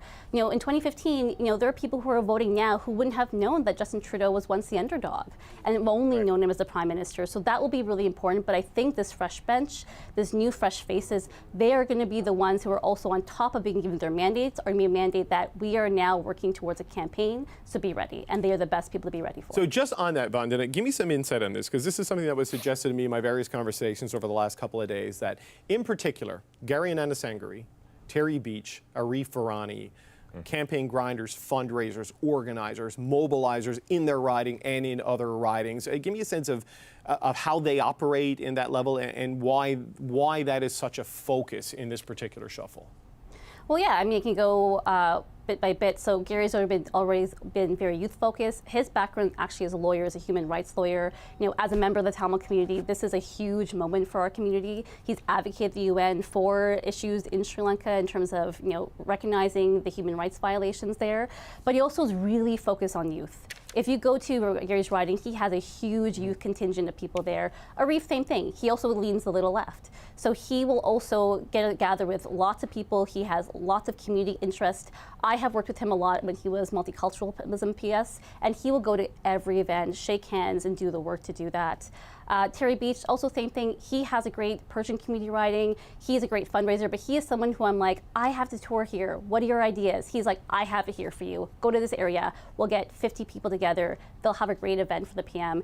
And all of them are able to work hard. But it's all of them. It's the day-to-day, the grind. It is working. It is the shaking hands. It is them also going out and meeting new people, not just people who are already in the Liberal fold, but people who, again, this has been a government been around for a long time now. You got to keep refreshing and telling people what's new. Why should you be here? And that day-to-day coordination and chatting with people is the most important, and that is like day-to-day politics. It's all about local. It's about reaching out to people, and this group of people are the best ones to do that, and I've campaigned with both of them.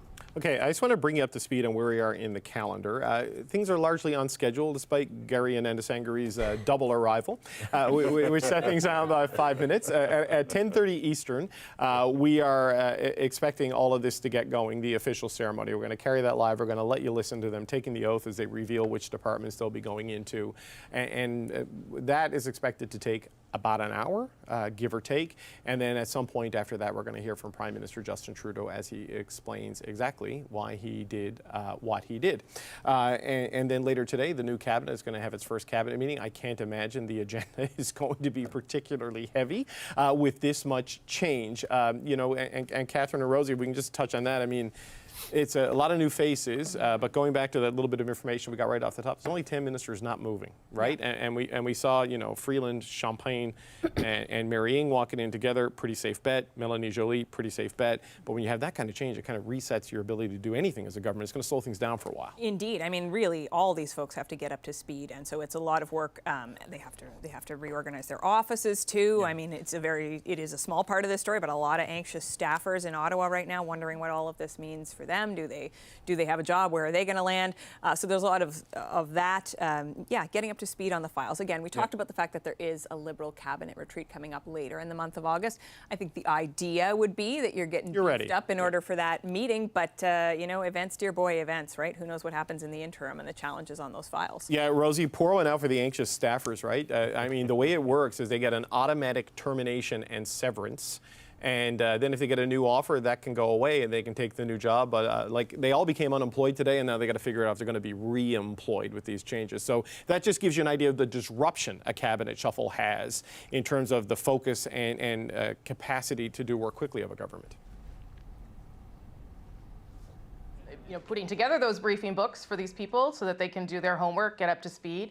We'll then have to brief the ministers and try and get them on track to accomplish the many agenda items that are still there. It's a lot of work. You don't do it for no reason, right? You don't do it because very often because you feel like there's no other solution here. Sometimes you have to do a cabinet shuffle because someone leaves or you're having to deal with personal reasons, but this is one that is being done for a different reason, and we've talked about some of them. But I think what the Prime Minister says about that will be really important, because maybe that's the only thing Canadians hear at the end of the day, you know, is that one message from the Prime Minister about why he's made these changes today.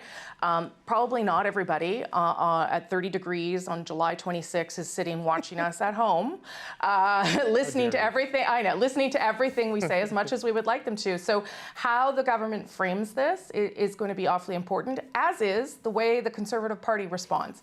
And certainly they will respond to this today. My guess is that they will say it's cosmetic and not substantive, and that this is a government trying to refresh itself. But there will be, you know, I think important reasons for why Justin Trudeau has chosen to do this today. And I think, you know, new faces, as we've talked about, never a bad thing. Like, never a bad thing for anybody in a new job to have those people there who bring a different perspective, a really different lived experience to the cabinet table. Really changes the conversation as you make some really important policy decisions. So, Tim, while we wait to find out exactly where they're going in Jordan, I just want to touch on a couple of things that if you look at the ridings, this grassroots tactical stuff, right? Terry Beach, narrow win over Sven Robinson in 2019, Liberal NDP sort of fight. Jenna Sudds, Kanata Carlton, always a tight fight with the Conservatives. Pierre Poilievre right next door. Arif Virani, you know, Liberal NDP, you know, single-digit battleground. There's a lot of swing seats being bolstered here today, sort of in a defensive move here. Yeah, and that makes sense, right? I mean, you talked about our Abacus poll, 10 points behind right now. One of the things you want to do is make sure you hold what you have as you try and rebuild to rebuild. Where I would slightly disagree with Veranda, and I think she's right, where I think she's right is you do want the key constituency people there to hold their seats. But ultimately, the vast majority of Canadians are going to vote on the leader. So it will come back to what the Prime Minister is able to say and convince Canadians around where he is going now. Rosie touched on Pierre Poilievre's comments. You know, if I were watching one of those betting sites today, I bet there will be no praise from Pierre Poilievre. This will be the Botox Justin Trudeau has finally done it. He's found the cabinet to solve it. Yeah. I'm happy. I'll join the coalition and support them till 2025. Not going to happen. He was already out tweeting that they forgot to shuffle the most important minister, of course, being the Prime Minister. So, you know, his line on this will be without change at the top. There's no substantial refresh for this government, which I don't think is a surprise. But, you know, it is true that the Trudeau government, they're facing some really tough headwinds right now. The poll confirms this. We've got 2/3 of Canadians now who feel that the country's headed in the wrong direction. But we've also seen from other polling that people feel ready for a change, but they don't like the other options that are out there. So that's why this could be an important moment for the Liberals to grab a hold of that feeling and allow their opponents to be less appealing and maybe give themselves a little bit of a boost. So we'll see if they're able to pull that off. So Vandana, just on that, these seats, these swingy seats that they picked at Hochelaga that they're trying to lock down, Parkdale High Park, which is a nail biter with long lines well past the polls being closed on election night last time. You know, how important is it really in seeking a fourth term? Growth is going to be tough, right? So loss mitigation and holding what you got, that is core to the strategy. I would say actually, I don't actually see the swing seats as much as part of the strategy. What I saw is a return to 2015, the original Team Trudeau, where a lot of exaggeration was on the candidates themselves and who, look at this roster we have, look how important they are, look at these backgrounds. And I see a return to that.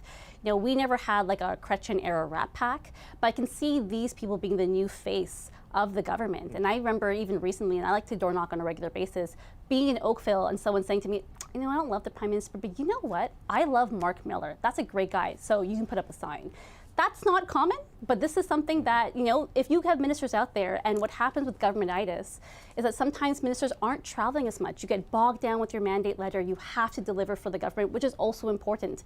But because you pick people who are also political animals by nature, they will make the time to make sure they're not just going to the city center, like they're not just going to Halifax. They're going to any swing ridings around there during their tour.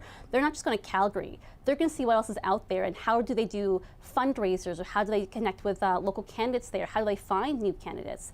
So I think it actually wasn't so much the bolster of those ridings themselves, is that this group of people in particular, are political animals and will do everything as part of their job to make sure they're also selling the government message, but also the Liberal Party message. Kevin? One of the things, I mean, the frequent criticism you hear of this government is, hey, they're pretty good at announcements, right? They're good at pretty pictures. It is the execution. And I think as we talk about how this affects people in their lives, Vandana makes a very important point about, actually getting to the doors and reaching people. But it is going to be on a lot of levels. And, there are other things that feed into how people vote. Fundamentally, people want to know that the government is seized with the issues that are troubling them and that they have a plan to make it better, or that they are trying to make it better. And this comes at a time where, again, this is a government that has been in power for almost 8 years now, and it's a time that there's a lot of tumult for a lot of Canadians, right? In the past year, we've seen record food bank usage. We know people have a lot of anxiety about where they live and whether they will be able to continue to live there. So the optics of today matter, certainly, but I don't think nearly as much as that question of whether or not you believe that this is a government that is going to meaningfully address those issues, especially when you have the opposition parties and Poilievre in particular hammering some of those things. We're starting to see people filling up the room, Rosie, where all of this is going to happen. It's supposed to start in about 2 minutes. These things tend to run late. I don't think you're going to get all those seats filled in about 2 minutes. But Rosie, there is I'm not going to say a 2015 vibe to this because of newness and sunny ways and all that sort of stuff, but the sheer scope and scale of change in this cabinet, it is like a brand new cabinet in some respect coming in. But, deliverology was the thing this government was talking about back then, measuring the performance indicators and the outcomes of your promises. And that's going to be a real challenge for this, because it's not just the fresh coat of paint. They need to sort of do some serious restructuring and efficiency work on how they function as a government. I mean, I think that's fair, but I also think a lot of the problem, at least over the course of the spring, was that the government was doing things and was having a hard time penetrating with the message of what they were doing and connecting things that they had done with people's problems. Let's go back to childcare for a moment, right? You can say, okay, well, that's, they put inside this nationwide system where people pay $10 or less per childcare spot. I didn't really hear probably enough about how that policy shift was going to help people during high inflation times and when interest rates continue to rise. I mean, to me, that seems to be the issue. There are actually a fair number of things happening inside government and a fair number of ways to deal with inflation interest rates. Maybe not enough, but there just seemed to be a problem with communicating that effectively about how those things were actually going to impact people. So, for sure, they need to change the way they're doing things and make it more efficient and tick through their agenda items. I think that is all fair to say. And they have additional agenda items because of their deal with the NDP that now have to get done as well. But I also think that they have not done a great job at explaining the things that they're doing and how that helps you during a difficult time. And so how does that happen here? Who is going to pick up that mantle? Because those economic faces that you saw there in that trio haven't done it, and they're not changing jobs. The person who's probably best at it is the Prime Minister. So who is going to help him do that communicating to Canadians? I'm not sure I know that answer to that. So Vandana, on that, the Finance Minister is not changing, Vandana, but she is core to this. Does she, if she's not changing jobs, does she need to change the way she does her job? Because most of the major speeches she gives are outside the country, and media appearances are few and far between. And as the core architect of the financial agenda and economic agenda of the government, there's not a lot of domestic explanation that is happening, and this seems a potential problem. So I would say that I think a big part of this change is also just going to be the additional mandate given to the cabinet ministers, and not just what's in their letters, but in terms of what they're supposed to do. And Rosemary brings a really good point up, where you need to explain, if there's a vacuum of information, people are just going to blame the government. People don't understand, and you have to remind people over and over again. Like, I left the government a year ago, and I know that people on a day-to-day don't pay attention to what's happening. So how do you remind them that we have done childcare? How do you remind them the government has done the CCB and lifted children out of poverty? or all the other items they have done. They have had a successful record of making promises and delivering on them, but it's about telling that and explaining it in a way that voters understand on their day-to-day, right? So I think what you'll see is beyond just this change, I see a key agenda that I would predict for Cabinet, having been part of this in the past, is that what is the political agenda here? How are you, all you ministers are part of that, and you must sell that message on behalf of the government, not just your file, but other people's files too. But just to play devil's advocate on that, don't you know about childcare because your childcare is cheaper? You know, you're bringing your kid there and you're paying a whole lot less. Like, shouldn't that be resonating with the people you're trying to reach, which is the families who are struggling with those costs because their life has changed by this? Well, I live in Quebec, so I didn't have that. I actually went to Quebec at 9 months pregnant. Funny story. But I would say, actually, no. I would say most people don't pay attention to what's happening on the day-to-day. You know, people don't necessarily watch their political shows. They just see what's happening on Twitter. They have short headlines. They just get a piece of it. They don't always know, and, you know, it's also just, they don't know who that's part of. I would say, if you go to the doors, and I would get questions about provincial issues or municipal issues, they don't actually know what's responsible for the federal government, which is why you have to say it over and over and over again. I remember early on in my political career, someone said, early on, again, 2013, 2012, before leadership, someone said, are we saying middle class too much? And if you don't say it enough, people won't hear it. They might hear it at the 100th time. So you have to share it, and you have to share it not just on the massive media markets, but local media, multilingual media. There are many, and now even most importantly, social media. Gen Z, which is the future, is predominantly on that. So how do you share that message to them? And it's about finding different and interesting ways to communicate that so people understand where they're coming from. Tim? I just want to pick up on the issues aspect of this, and childcare, no doubt an important one and tied into economic indicators. But just going back to that Abacus poll, the three key issues we saw were housing, healthcare, and healthcare, the economy, and climate change. So there were four that were in the top three. That's interesting pollster math. But anyway, what was really interesting in the deep dive, David, is because this is something Polyev has been pushing recently, we identified 54% of the poll as being homeowners. The vast majority of those, or 45% of those homeowners, think the Conservatives are better equipped to deal with issues related to the maintenance of their home and the like. The Liberals were way down, 20 points behind there. Where the Liberals have had some success is in those among people who rent, but they're only 1 or 2 points ahead of the Conservatives in that. And when asked who's best able to deal with housing, the Liberals finished third. Behind the Conservatives and the NDP. And again, these are such intimate, personal issues for people now, particularly given the fact that many will have mortgage renewals coming up. That's why Polyev has been banging that drum. The Liberals are really going to have to do something around here. So yes, it's right to say you've got to use all manner of means and tools to communicate, but unless you can convince people through all of those various tools you get their plight, you're not going to be successful. And the data is showing they're really slipping on some of these key economic issues. Jordan, what's your sense on how this? Well, you know, I'm struck by what Vandana said about when she started in 2013 and how the relentless discipline around talking about middle class, like this has really vanished from the Liberal lexicon over the last few years in government. In fact, I can't recall the last time that was a prominent feature of their communications. When they had the Minister of Middle Class Prosperity. Right, you remember? And this was back in the height of deliverology in 2015, where there were the tables, the online trackers. I think those links might be dead now. But, you know, I think it also speaks to the challenge of getting people excited about things you've already done. This is really, really tough to do. And I think childcare is actually a really excellent example. So like, you know, our family, we have a childcare aged child, and we just got into one of those coveted places, and we're going to save $8,000 a year. So that's great. It's huge. It's a life-changing amount of money. But we talk to other parents there who've been in those spots for a while, and they say, yeah, and my housing prices have gone up. My mortgage has gone up. It's eating that up. And so I think this is really the challenge, is that when you have an affordability crisis that has come on as quickly and inflation that has risen, and then of course interest rates that have gone up as rapidly as they have here in Canada, it's really eating up a lot of those gains that might have happened through programs like this.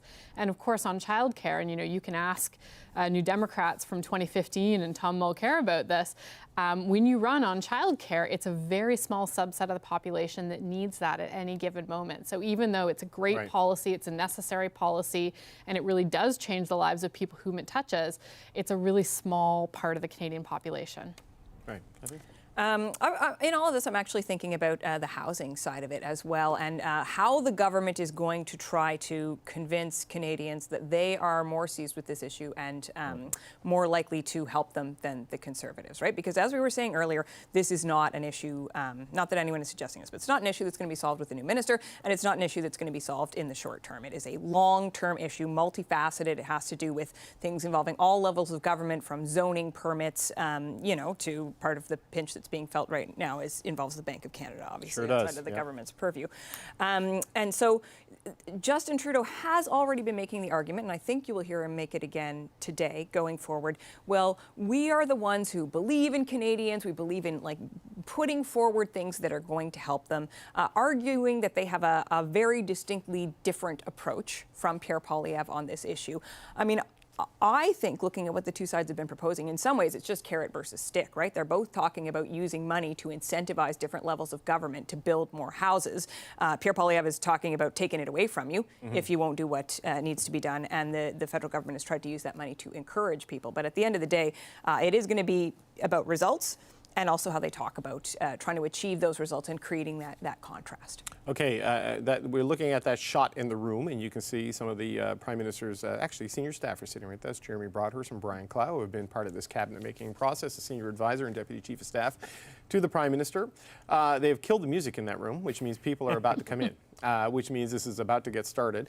But Rosie, just to pick up, and apologies, I may have to interrupt you if it all gets going, on the housing issue round that we've been doing here, because if the information I got is correct, and Sean Fraser has taken over that Housing and Infrastructure and Communities Super Department, or whatever it is, he's got a big job ahead of him to convince Canadians that they're on it, they're serious about it, and then handle the daily assault that he's going to face from the Conservatives in question period every day, Rosie. Yeah, and I think there's obviously a few streams of issues around housing, right, that make it complicated. People who are looking to buy homes, first-time home owners, which the government has tried to address in the last budget by creating a sort of RRSP savings plan for them. There are new arrivals, so immigrants and refugees who need housing. How do we provide affordable housing for them? And then trying, again, to provide more affordable housing for Canadian families. So this isn't just like, let's build more homes. It's far more complicated than that. And it touches, perhaps contrary to what we were talking about childcare, although I think I have a different view on that, but perhaps contrary to that, housing really touches everybody. Everyone needs somewhere to live, and everybody has to be able to afford that. And given what's happening with the economy right now, with interest rates now at 5%, it makes it really, really hard for anybody to own a home or even to rent something. Okay, here we go, gang. This is the cabinet shuffle. Wendy Nixon. La cérémonie débutera maintenant avec l'arrivée de la secrétaire adjointe de la gouverneure générale, Maya Wellborn, du greffier du conseil privé, John Hannaford, et de la greffière adjointe du conseil privé, Wendy Nixon.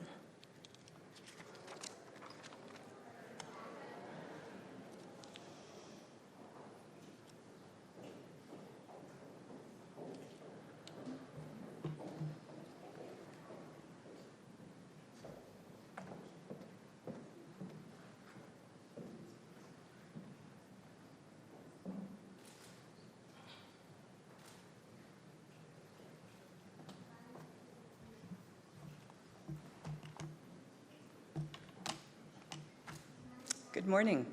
To begin today's swearing-in ceremony, I invite you to welcome the ministers and ministers designate, the Prime Minister, and the Governor-General of Canada. Bonjour. Pour débuter la cérémonie d'assermentation, veuillez accueillir les ministres et les ministres désignés, le Premier ministre et la Gouverneure générale du Canada.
Okay, so the ministers that we've seen walking into the building are now taking their seats as the ceremony is about to begin.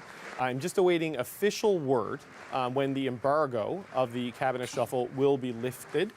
And as the ministers take their oaths, we'll try to give you as much information as we can without indelicately stomping all over their moment as they take the oath to join the cabinet or to move to a new job. You can see right there in the front row, Chrystia Freeland, Melanie Joly, they are not going anywhere. They are staying in their jobs as core parts of the foreign policy and economic team of the government. You can see Francois-Philippe Champagne as others stream in and wait for the ceremony to begin. By my math here, the cabinet is the same size as the cabinet that they're changing, 39 in total, including the Prime Minister, 19 men, 19 women, maintaining that promise of gender balance that has been in place since Justin Trudeau and his party formed government in 2015. Please be seated. Veuillez vous asseoir.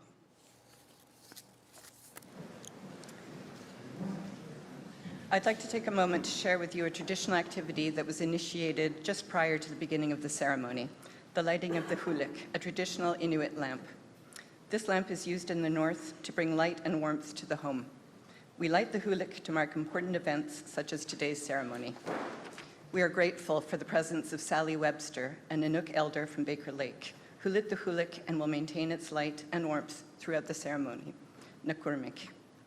J'aimerais maintenant prendre un moment pour vous présenter un élément traditionnel qui s'est tenu avant le début de cette cérémonie, l'allumage du hulik, la lampe traditionnelle inuite.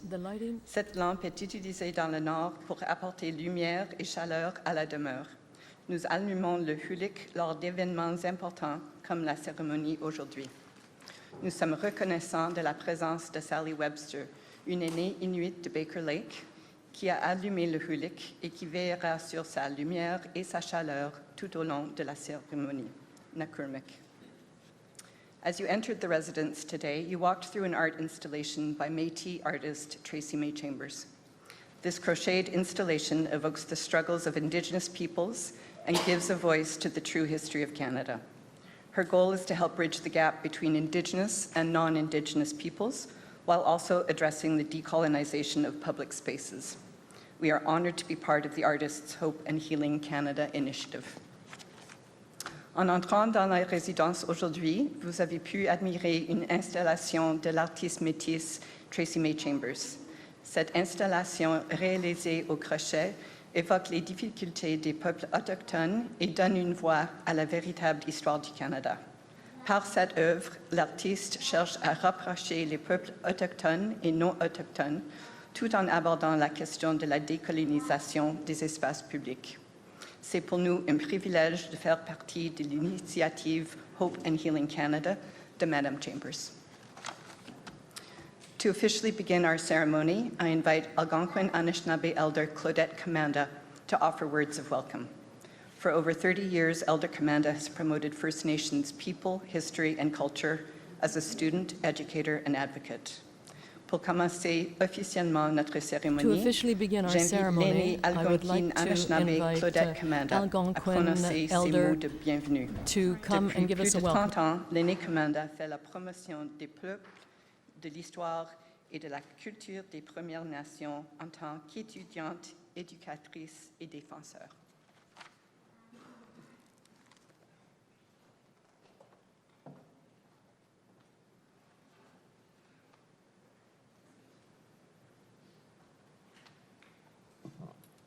Kwei kakina.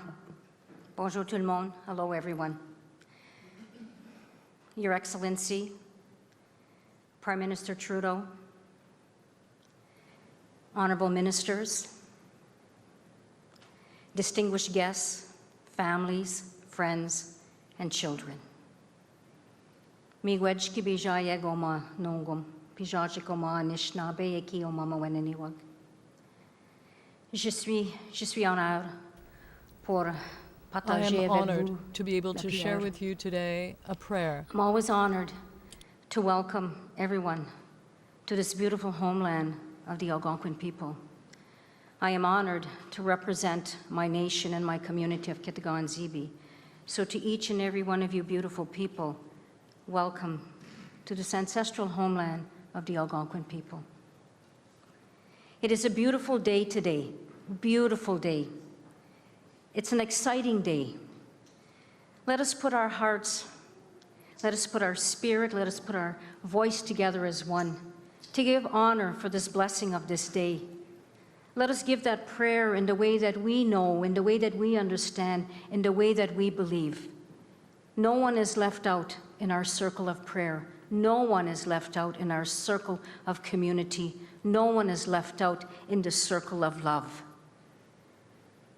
I honor myself before my ancestors, and I thank my ancestors for the beauty of their power, of their love, and their kindness to sustain our nation since time immemorial.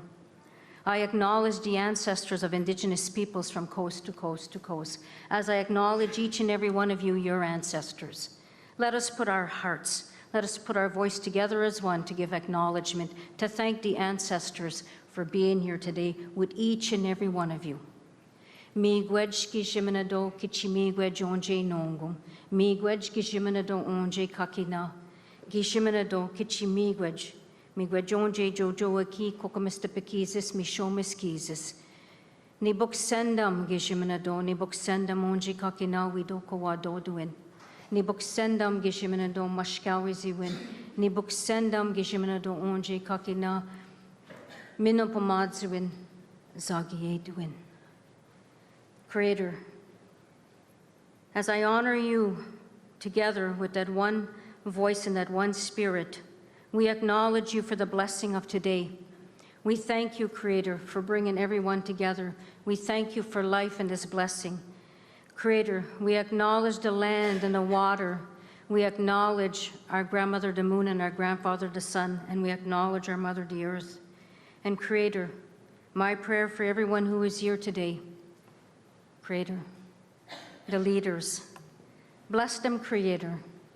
Bless them, Creator, with kindness.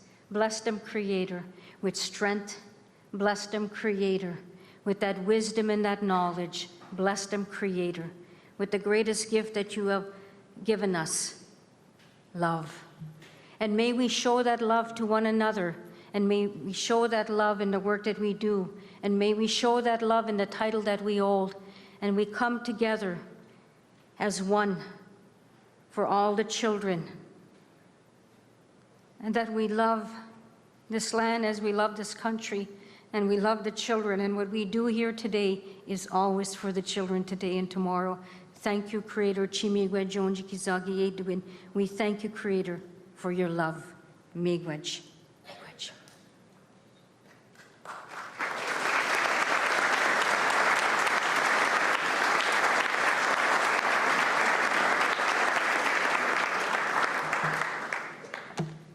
Thank you, Elder Commanda. Merci, Aîné Commanda. Thank you, Elder Commanda. Mr. John Hannaford, Clerk of the Privy Council, will now seek the Governor-General's consent to proceed. Mr. John Hannaford, greffier du Conseil privé, demandera maintenant. Clerk of the Privy Council will now ask the Governor-General for permission to proceed.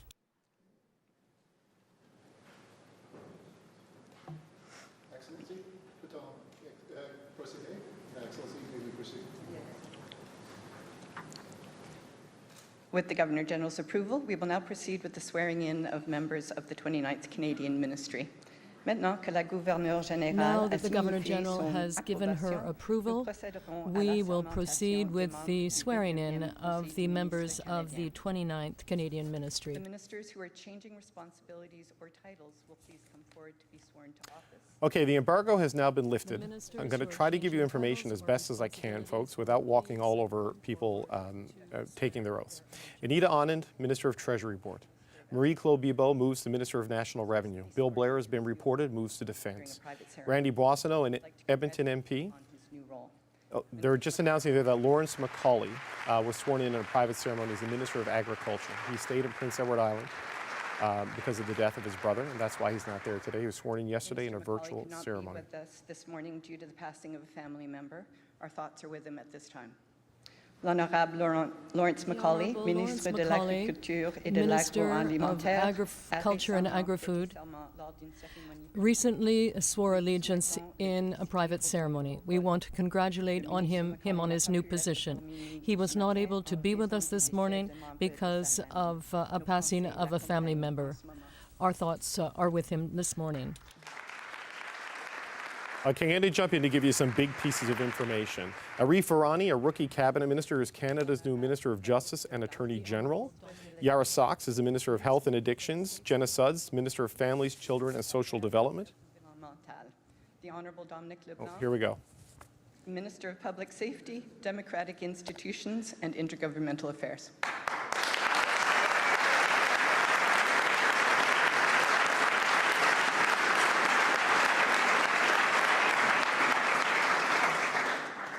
Moi, Dominique Leblanc, je promets et jure solennellement Do et swear sincèrement qu'au mieux de ma that compétence et de ma connaissance, that I shall be a j'exécuterai true and loyalement faithful et servant fidèlement les pouvoirs et je to m'acquitterai His des Majesty responsabilités qui m'ont King été Charles confiées III en as a qualité de member ministre de la of Sécurité publique, the Privy des Council institutions and as Minister of Public Safety, Democratic Institutions, and Intergovernmental Affairs. So help me God.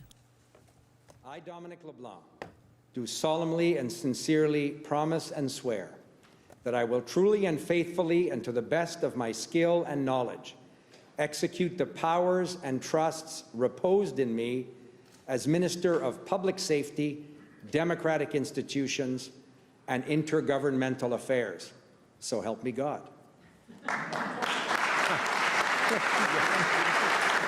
A little bit of extra emphasis on the "so help me God" there from Dominic LeBlanc as he embraces the Prime Minister as he takes over what's been a difficult file of public safety for this government. We have called him the Minister of Janitorial Affairs many times on this show because he's often put in the role of fixing and handling the thorny issues for his boss, Justin Trudeau, right there.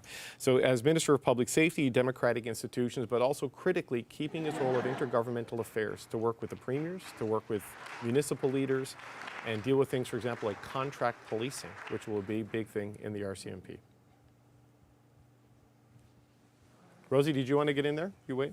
I just wanted to say that I was told that Dominic LeBlanc lobbied for this job, that he wanted this job, that he made the case to the Prime Minister and to his advisors that he could do intergovernmental affairs and public safety, even though public safety is very, very challenging. So he may be making jokes here, but this is something that he wanted and he got today. Okay, here comes Jean-Yves Duclos. He's going to be the Minister of Public Services and Procurement.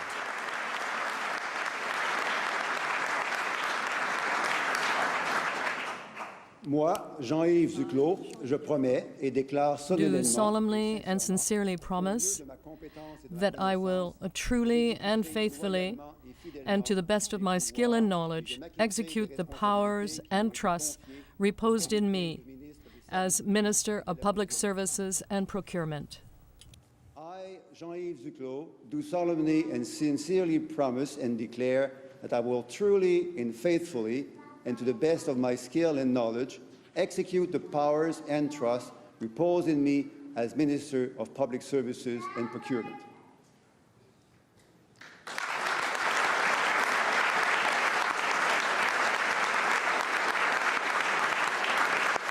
All right, as you can hear, somebody clearly brought their kid to this cabinet shuffle.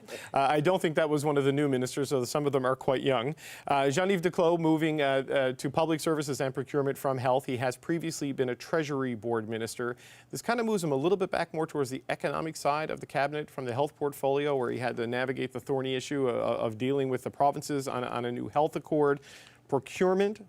It's a tough file for any government, the ability to get things bought, get things done, especially on defense, where there's also going to be a change to Bill Blair. They call him the professor. He's seen as a steady hand.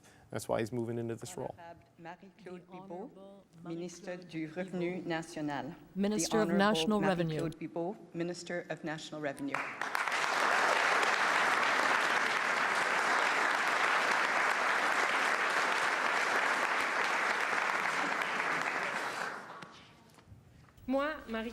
I, Marie-Claude Bibeau, do solemnly and sincerely promise and declare that I will be truly and faithfully, and to the best of my skill and knowledge, execute the powers and trusts reposed in me as Minister of National Revenue. So help me God.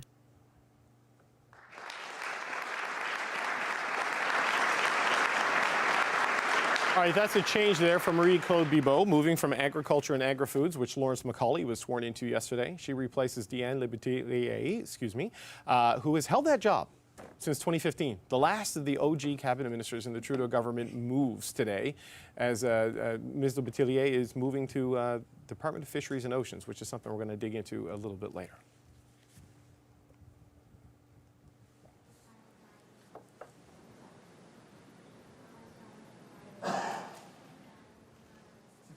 All right, Catherine, you got any thoughts on what we've seen so far with these changes? I was going to say the more interesting part of this equation, frankly, is Diane Leboutillier, although I think we're all still very interested in what precisely happened to poor Minister Bibeau there. Pretty hard there. But putting somebody who is known, Diane Leboutillier, primarily as a francophone, not a lot of English. Here she is. Here she comes.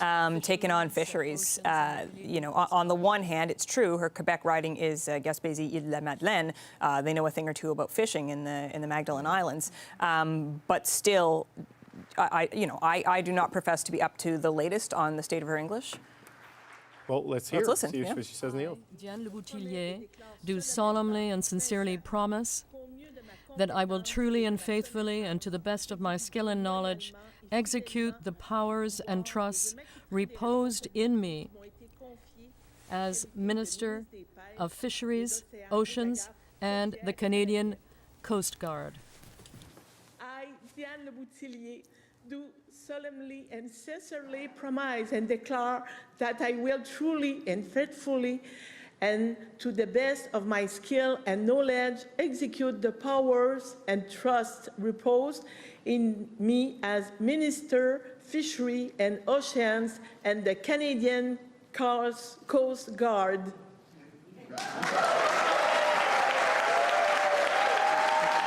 All right, a big round of applause there. Tim, this is the post that people back home were texting me last night pretty anxious about, because word started to get out last night that Ms. Leboutillier will be going in there. Her knowledge of the fisheries in her region, no one's disputing that. It's the challenges of managing what has become a difficult spot for the Liberals in rural Atlantic Canada. Difficult spot in an industry that's still worth billions of dollars, both on the East Coast and the West Coast. I mean, the success or failure of Ms. Leboutillier will be how she handles getting wharfed. What do I mean by getting wharfed? Is not being thrown over the wharf by the fisher peoples of the region, but it's how she relates to the processors, the fishers, and the like, and they're important constituents both for the Liberals and the Conservatives. If she's from the Maggies, she'll know something about fishing. They'll give her the opportunity, but she's on a quick learning curve. The Honourable Harjit S. Sajjan, President of the King's Privy Council for Canada and Minister of Emergency Preparedness, and Minister responsible for the Pacific Economic Development Agency of Canada. L'Honorable Harjit S. Sajjan, President du Conseil Privé du Droit President of the Privy Council for Canada, Minister of Emergency Preparedness, and Minister responsible for the Economic Development Agency.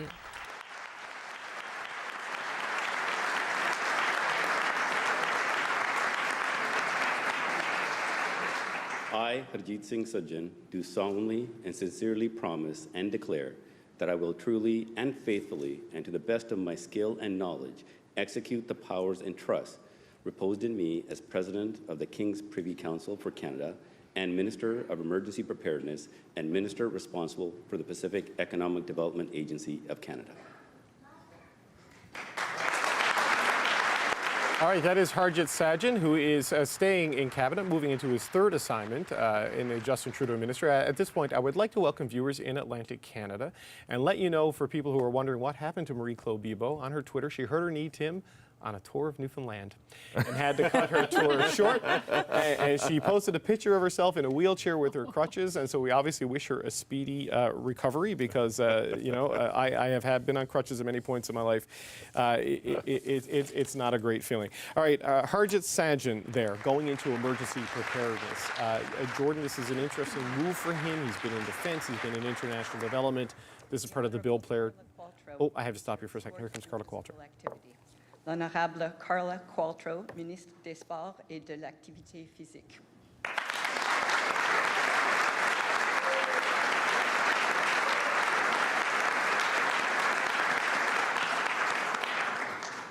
I, Carla Qualtrough, I'm close up, sorry. Do solemnly and sincerely promise and declare that I will truly and faithfully, and to the best of my skill and knowledge, wait for it, execute the powers and trusts reposed in me as Minister of Sport and Physical Activity.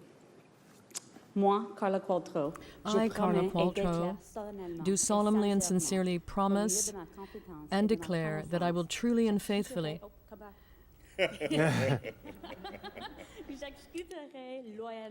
and to the best of my skill and knowledge, execute the powers and trusts reposed in me as Minister of Sport and Physical Activity. All right, that's Carla Qualtrough moving into a long embrace there with the Prime Minister, a former Paralympian herself. She's been there before, Tim Jordan. I think she's been there before. She's also been in procurement. She's been in employment. This is an interesting move. Yeah, I mean, I think she took on some of the challenging work around the disability benefit that the government is looking at rolling out, and that's been a very long runway for them. So I know there are advocates within the disability community who may feel some disappointment that she left before that job was done. But I think that for sure they're looking to capitalize on what's coming up for the sports community. And this is an opportunity to do that. Yeah, coming from the sports community, they'll be very pleased with her coming in as minister. Big Olympic Games coming up next year. I think the government wants to try and take advantage of that. Carla going there creates that opportunity. All right, and there's Karina Gould, and she is moving du gouvernement à la to House Chambre des Leader. In the House of Commons.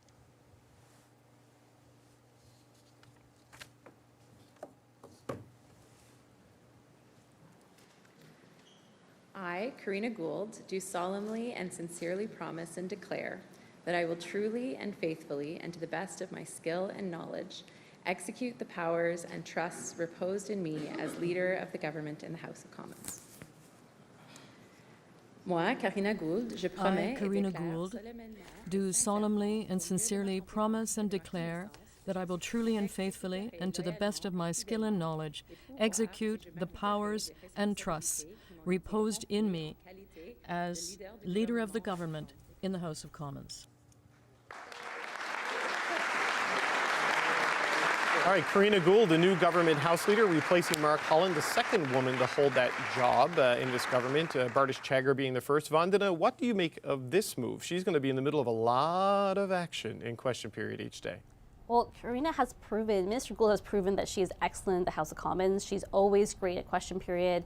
And I do think, I think she will get into the opposition's skin. And I think she's great at that. I think with her new news, it's good for her from a travel perspective. But also having a female there, expecting female, is a great symbol for the government in terms of senior leadership and women's roles in the government. Yes, her new news, by the way, is that she's having a second child. Minister of International Development. Due early in the new year. The Honourable Ahmed De Ministre du Hussein, Développement Minister International. of International Development.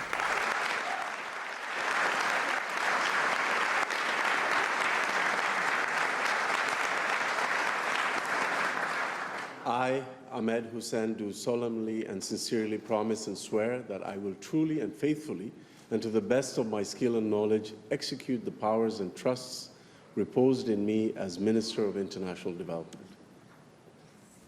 Moi, Ahmed Hussein, I, Ahmed Hussein, do solemnly and sincerely promise and declare that I will truly and faithfully, and to the best of my skill and knowledge, execute the powers and trusts reposed in me as Minister of International Development. All right, Ahmed Hussein, who had been the housing minister up until now, Rosie, this is what do you make of this move? Going into international development, clearly they felt they needed to make some space on the housing file because of its political urgency. Yeah, I will say this is a file where people who have not had a lot of success tend to be moved to. Harjit Sajjan, of course, was moved out of defense after a not strong performance on that file into international development. It seemed to be a pretty good fit for him, actually, because of his time in the armed forces and his knowledge of the world and his travel. This probably makes more sense for Minister Hussen as well. I also just think, while a lovely person, just really not a strong communicator. And if this is going to be an issue coming up in the next election campaign, you need someone who can really masterfully communicate what the government is doing. Taylor, Minister of Veterans Affairs and Associate Minister of National Defence.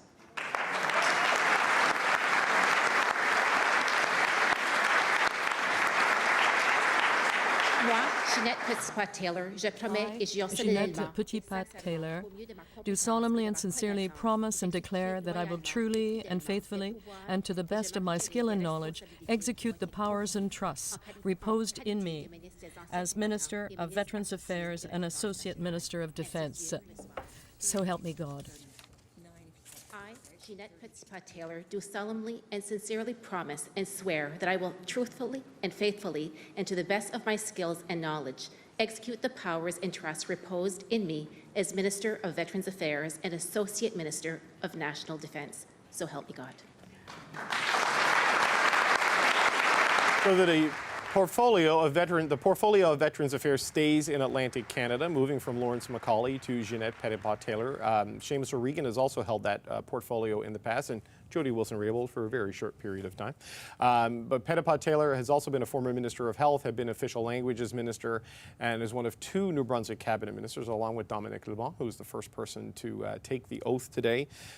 Tim, the importance of Veterans Affairs in Atlantic Canada, a big employment centre in Prince Edward Island, and also, but just a disproportionate representation. Disproportionate representation. Look, if the Liberals are going to have political success in the next election, they've got to hold as many seats as they can in Atlantic Canada. They're under threat down there. They have to administer this department properly, or that could have consequences in the region. Honourable Seamus O'Regan, Minister of Labour and Seniors. L'Honourable Seamus O'Regan. The Honourable Seamus O'Regan, Minister of Labour and Seniors.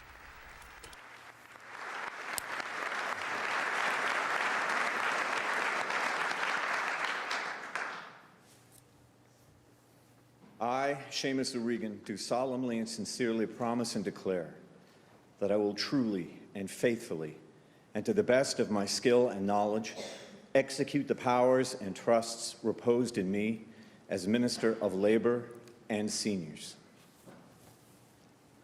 Moi, Seamus O'Regan, I, Seamus O'Regan, do solemnly and sincerely promise and declare that I will truly and faithfully, and to the best of my skill and knowledge, execute the powers and trusts reposed in me as Minister of Labour and Seniors.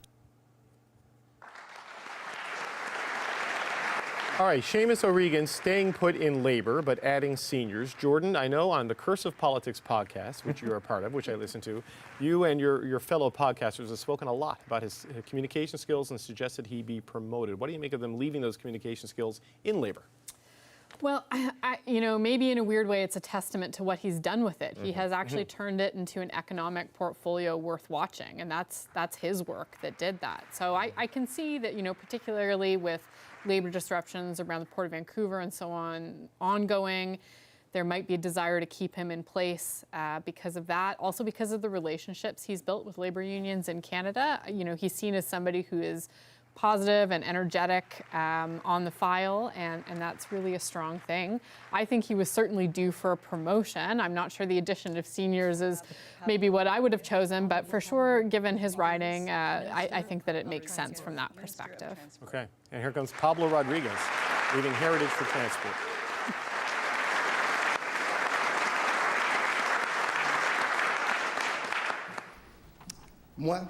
I, Pablo Rodriguez, do solemnly and sincerely promise and declare that I will truly and faithfully, and to the best of my skill and knowledge, execute the powers and trusts reposed in me as Minister of Transport. So help me God. Pablo Rodriguez, do solemnly and sincerely promise and swear that I will truly and faithfully, and to the best of my skill and knowledge, execute the powers and trusts reposed in me as Minister of Transport. So help me God. Okay, Rosie, start with you, and then Vandana, if we can quickly. This is a big move, him leaving Heritage, right, with the online news stuff still there, moving into transport, which is struggling to reopen post-pandemic. What do you make of Pablo Rodriguez's immediate future? Yeah, I mean, as I said to you, I think Pablo Rodriguez is happy for a break from Heritage, which can be a very thorny issue, particularly for a Quebec minister, although it is primarily Quebec ministers who end up with the job. Transport, you know, as we come out of this pandemic era, can tend to be more of a nice announcements kind of portfolio when you get things going. And I would point out that he remains Quebec lieutenant, which is something that is very important to him and important to the Prime Minister. He is a key Quebec organizer, and so he will still be that voice for them in the province. Okay, Vandana, I'm going to come to you on this one once it's done. This is Bill Blair, who is moving into defense. This is going to be one of the big stories of this shuffle, so I'm going to want your take right after he finishes his vote.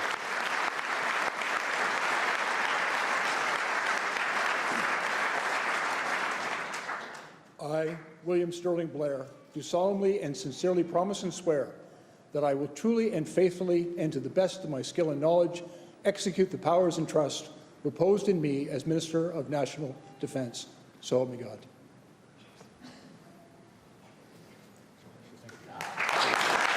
Okay, Vandana, walk me through this one. Anita Anand was in the middle of a big project, and now it's Bill Blair picking up the baton. Well, Anita Anand has proven to be one of the most effective communicators of her file. I would say defense file is very tricky and it's easy to land into, you know, pardon the pun, landmines there. I find that she's been able to be an effective communicator.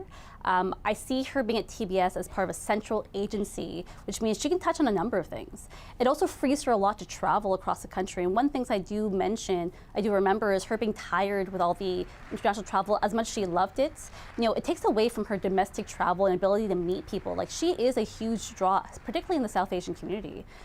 She's a mom of 4 kids, so I think it makes sense for her to be there. Again, a strong economic message they can do a lot of things with, and I think it makes sense for Blair to be in defense. I use Blair very often politically in campaigns. I once had his face in a condominium in Richmond Hill, so I think he'd be quite effective there. I just need to stop you there for a second. Here comes Mary Ng. She's going to take her oath. Ministre de la Promotion des Exportations, du Commerce International et du Développement Économique. And Economic Development. I, Mary F.Y. Ng, do solemnly and sincerely promise and declare that I will truly and faithfully, and to the best of my skill and knowledge, execute the powers and trusts reposed in me as Minister of Export Promotion and International Trade and Economic Development. Moi, Mary F.Y. I, Mary F.Y. Ng, do solemnly and sincerely promise and swear that I will truly and faithfully, and to the best of my skill and knowledge, execute the powers and trusts reposed in me as Minister of Export Promotion, International Trade, and Economic Development. All right, Mary Ng staying put. Catherine, part of that economic team that we saw walking together with Chrystia Freeland and Champagne. But just before that, Bill Blair, the new Minister of Defense. Yeah. Which I think is a big story here, too. A huge story because of the challenges that come along with that portfolio, right? I mean, we have been talking a lot, you and I, David, about the culture change that they are trying to create in the Canadian Armed Forces, also the degree to which the Canadian Armed Forces is being relied upon for so many things, right? Canada is facing a lot of pressure from international allies in terms of its contributions abroad to the war on Ukraine, trying to get that battle group going in Latvia, at the same time trying to be more muscular in the Indo-Pacific, part of the Indo-Pacific Partnership. We have seen natural disaster one after the other in this country. The Canadian Armed Forces are being called upon there. I mean, it is a complex file and a very big task ahead of Bill Blair. Minister of Energy and Natural Resources. L'Honorable Jonathan Wilkinson, Ministre de l'Énergie, Minister of Energy and Natural Resources. So the minister isn't changing. The minister isn't changing, but the name of his department is adding energy in. Just that's a message to Western Canada. I do solemnly and sincerely promise and swear that I will truly and faithfully, and to the best of my skill and knowledge, execute the powers and trusts reposed in me as Minister of Energy and Natural Resources. Moi, Jonathan Wilkinson, I, Jonathan Wilkinson, do solemnly and sincerely promise and declare that I will truly and faithfully, and to the best of my skill and knowledge, execute the powers and trusts reposed in me as Minister of Energy and Natural Resources. So, Catherine, no change in the minister, but a name change, right? Yeah. Energy, you know, Saskatchewan, Alberta, worried about these Well, things. and we're not going to really be talking about Stephen Guilbeault today, right? Because he's not changing and he's not here. But I actually think he is an important part of today's story because he isn't changing. You know, Danielle Smith, Premier of Alberta, has name-checked Stephen Guilbeault as somebody that she has issues with. And it sends a very clear message, I think, that the Prime Minister has made the decision not to move him. I think an important part of that puzzle is not moving Jonathan Wilkinson. We talked earlier about the sort of yin-yang of those two jobs. But I think particularly as we see the effects of climate change, it was a very political, purposeful decision to keep those two in place. Yeah, no, Guilbeault, no question, a lightning rod at the first minister's table with a lot of premiers. Anand, President of the Treasury Board. L'Honorable Indira Anita Anand, Présidente du Conseil du President Trésor. of the Treasury Board.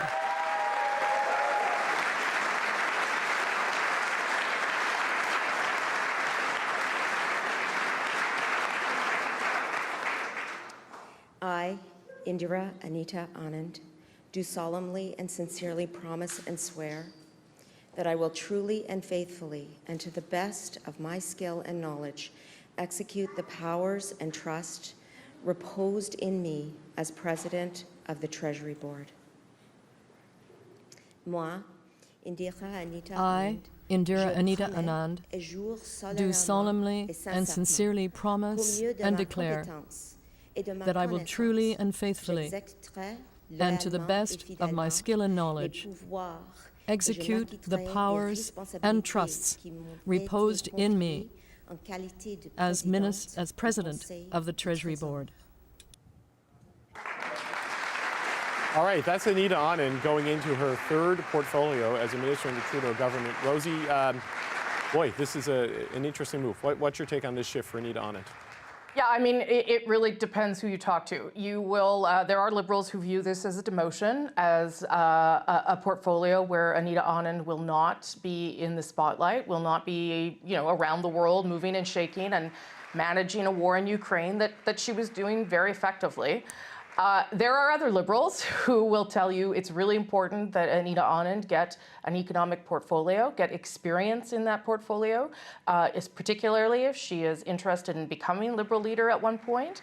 And if there is any truth at all to the idea that Chrystia Freeland could one day leave her job for some sort of international job, and Lord knows that gossip has been out there for some time, Anita Anand could slot into that job pretty easily after Treasury Board. Okay, here comes Mark Miller. That very good analysis, Rosie. And folks, we're going to talk a lot about this afterwards. We just want to let the ministers have their moments and let you hear the news firsthand. Here's Mark Miller taking his new oath. I, Mark Miller, do solemnly and sincerely promise and swear that I will truly and faithfully, and to the best of my skill and knowledge, execute the powers and trusts reposed in me as Minister of Immigration, Refugees, and Citizenship. So help me God. Moi, Mark Miller, je promets I, Mark Miller, do solemnly and sincerely promise and declare that I will truly and faithfully, and to the best of my skill and knowledge, execute the powers and trusts reposed in me as Minister of Immigration, Refugees. So, Catherine, this one is a surprise to me. One, that he's moving, and two, that they are putting a Quebec minister in immigration, because Quebec has its own immigration system. It's a thorny political issue there. Well, What's I suppose in store for Miller? That's the logic. I mean, I will say I think he has shown himself to be a strong performer in the Indigenous file. So are those skills transferable? We're going to find out. You know, the government has ambitious targets when it comes to immigration levels. There is broadly political consensus in the country around that, but it does have, certainly in Quebec, it is more of a thorny issue. Quebec has wanted to take greater control of immigration powers. Can he smooth over that relationship? And is that the path that the Trudeau government wants to take when it comes to dealing with Quebec on these issues? Mark Miller is going to find out. Randy Paul Andrew Boissonneau, Minister of Employment, Workforce Development and Official Languages. L'Honorable Randy Paul Andrew Boissonneau, Ministre de l'Emploi, du Développement de la Main-d'œuvre et des Langues officielles.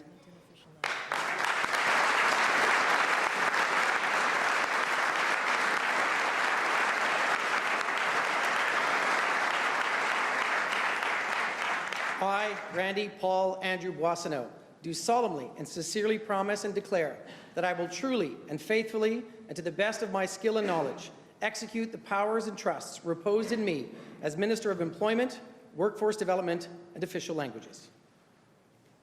Moi, Randy Paul Andrew Boissonneau. Randy Paul Andrew Boissonneau, do solemnly and sincerely promise and declare that I will truly and faithfully, and to the best of my skill and knowledge, execute the powers and trust reposed in me as Minister of Employment, Workforce Development and Official Languages.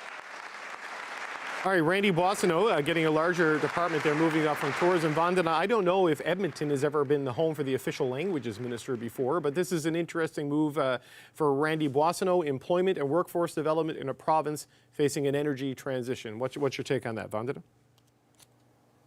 Anything related to energy transition, I think it's better for him.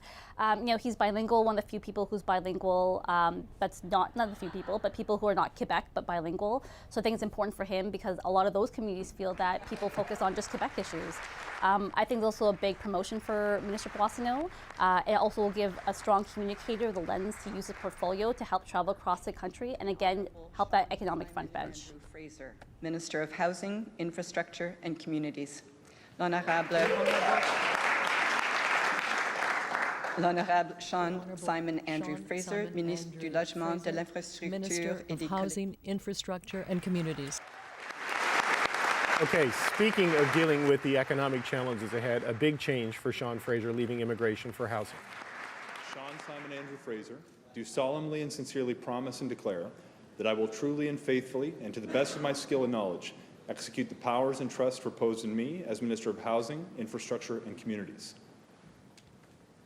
Moi, Sean Simon Andrew Fraser, I, Sean Simon Andrew Fraser, do solemnly and sincerely promise and declare that I will truly and faithfully, and to the best of my skill and knowledge, execute the powers and trusts reposed in me as Minister of Housing, Infrastructure and Communities.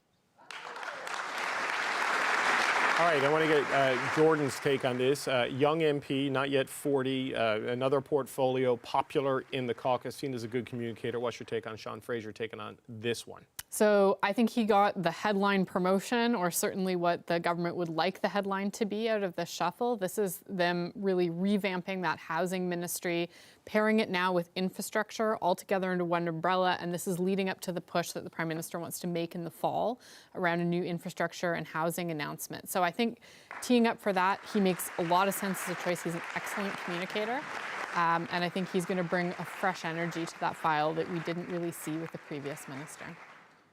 Yeah, he... Mark Holland. Oh, here we go. L'Honorable Mark Holland, Ministre de la Santé.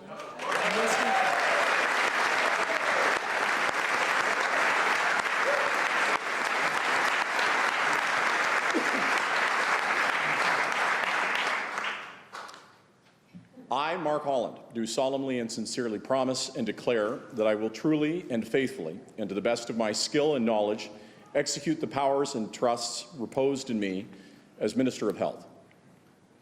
Moi, Mark Holland. I, Mark Holland, do solemnly and sincerely promise and declare that I will truly and faithfully, and to the best of my skill and knowledge, execute the powers and trusts reposed in me as Minister of Health.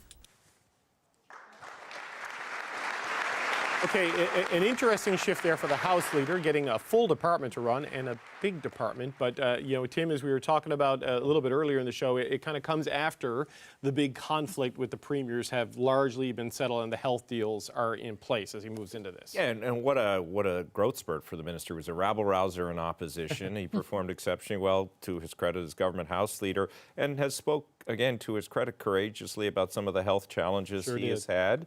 And he was also in between Parliament with the Canadian Cancer Society, I believe. So he comes to the sector with some knowledge and some empathy, having struggled with his own health challenges. Yeah, he certainly, it was jaw-dropping when he said at a committee. Minister of Rural Economic Development and Minister responsible for the Atlantic Canada Opportunities Agency. L'Honorable Gudrid Ida Hutchings, ministre du Développement économique rural et ministre responsable de l'Agence de promotion économique du Canada Atlantique.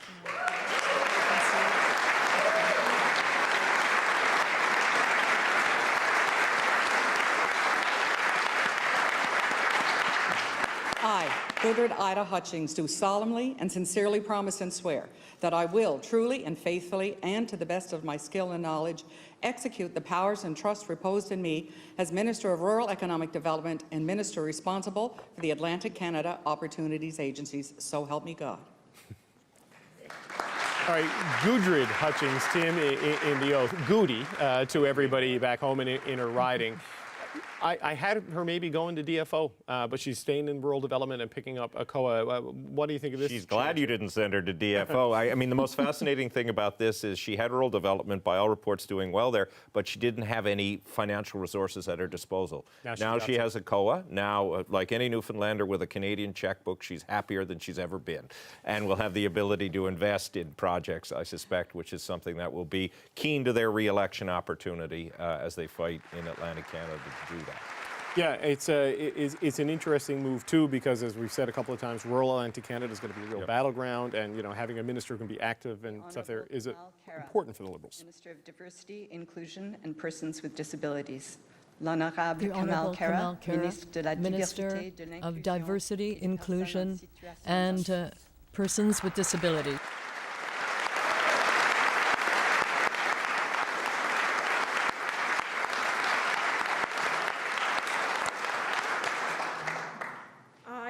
Kara, do solemnly and sincerely promise and declare that I will truly and faithfully and to the best of my skill and knowledge execute the powers and trust reposed in me as Minister of Diversity, Inclusion and Persons with Disabilities. So Vandana, Kamal Kara goes from seniors to diversity, inclusion, and persons with disabilities. She's an MP for Brampton, part of that ring around Toronto, so critical to your party's fortunes. She also understands vernacular around systemic racism, anti-Black racism, and do really great with those stakeholders. She's a political powerhouse, an up-and-comer, and I think she'll do well here. Rosie, who was there beforehand? I'm losing, there's so many moving parts now. Sorry, Rosie, I just pop quizzed you there. That was totally unfair for me to do that. Was that part of Minister Hussein's portfolio? This is a restructuring as well happening here, is it not? Well, the person's, I'm not sure. I'm not even going to try it. You know what, we're not going to fake away through this. I totally just, I'm not gonna do it. I did a terrible host move, but yes, he was Minister of Housing, Heritage. Diversity and Conclusion. All right. Well, and disabilities with Minister Qualtrough. Right. Which will now go to Minister Kara. Okay, here comes Pascal St. Ange. I'm sorry I talked over that announcement. She is the new Minister of Heritage. She's going to have her hands full assisted to her take the oath. I, Pascal Saint-Onge, do solemnly and sincerely promise and declare that I will truly and faithfully, and to the best of my skill and knowledge, execute the powers and trusts reposed in me as Minister of Canadian Heritage. I, Pascal Saint-Onge, do solemnly and sincerely promise and declare that I will truly and faithfully, and to the best of my skill and knowledge, execute the powers and trusts reposed in me as Minister of Canadian Heritage. Okay, Rosie, I want to come back to you because we do know who was in that before. It was Pablo Rodriguez. St. Ange took on the amateur sport challenges quite strongly, Hockey Canada in particular.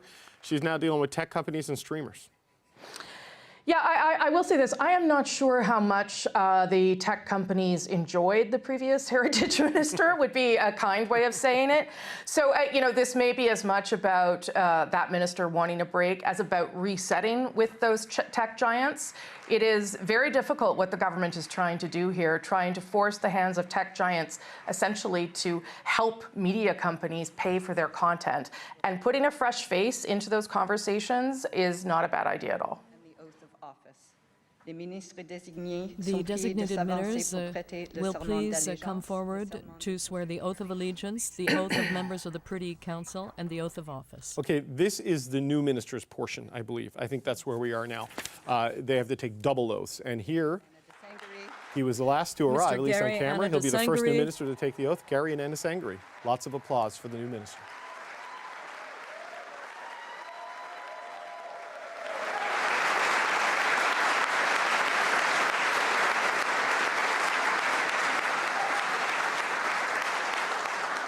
Ministre des Relations Courantes avec Crown Indigenous Relations.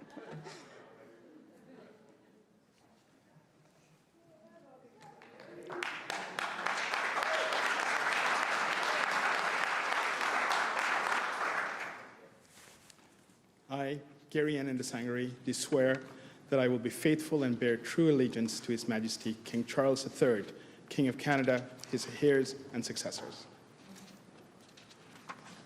Moi, Gary Anandasangari, do swear that I will be faithful and bear true allegiance to His Majesty King Charles III, King of Canada, his heirs and successors. I, Gary Anandasangari, do solemnly and sincerely swear that I shall be a true and faithful servant to His Majesty King Charles III as a member of His Majesty's Privy Council for Canada. I will, in all things to be treated, debated, and resolved in Privy Council, faithfully, honestly, and truly declare my mind and my opinion. I shall keep secret all matters committed and revealed to me in this capacity, or that shall be secretly treated of in Council. Generally, in all things I shall do as a faithful and true servant ought to do for His Majesty. Moi, Gary Anandasangari, je jure do solemnly and sincerely swear that I shall be a true and faithful servant to His Majesty King Charles III as a member of His Majesty's Privy Council for Canada. I will, in all things to be treated, debated, and resolved in Privy Council, faithfully, honestly, and truly declare my mind and my opinion. I shall keep secret all matters committed and revealed to me in this capacity, or that shall be secretly treated of in Council. Generally, in all things, I shall do as a faithful and true servant ought to do for His Majesty. I, Gary Anandasangari, do solemnly and sincerely promise and swear that I will truthfully and faithfully, and to the best of my skill and knowledge, execute the powers and trusts reposed in me as Minister of Crown Indigenous Relations. Moi, Gary Anandasangari, do solemnly and sincerely promise and swear that I will truthfully and faithfully, and to the best of my skill and knowledge, execute the powers and trusts reposed in me as Minister of Crown Indigenous Relations. Okay, the oaths for the next few ministers are going to be double oaths and a bit longer. They have to take their oath of office. They have to take the broader oath of cabinet. People switching jobs have already made one of those oaths. But Catherine, this is the start of the new energy part. And boy, that's a big job for Gary Anandasangari. A big job. You know, I mean, really, some of these new ministers are taking bigger leaps than others. Now, what Gary Anandasangari has going for him, amongst other things, is that he was the parliamentary secretary in this role previously between 2019 and 2021. So some familiarity with the issues, but obviously some files are more complex than others. We would put this at the top of the list of complicated files, and one that the government talks often about prioritizing, right, along with Indigenous services, that Canada's relationship with Indigenous peoples is the most important relationships. They're complicated relationships, which is a gross oversimplification of things. So Gary Anandasangari among those who has a lot of work to do. Mr. Terry Beach, Minister of Citizens Services. Monsieur Terry Beach, Ministre des Mr. Terry Beach, Minister of Citizen Services.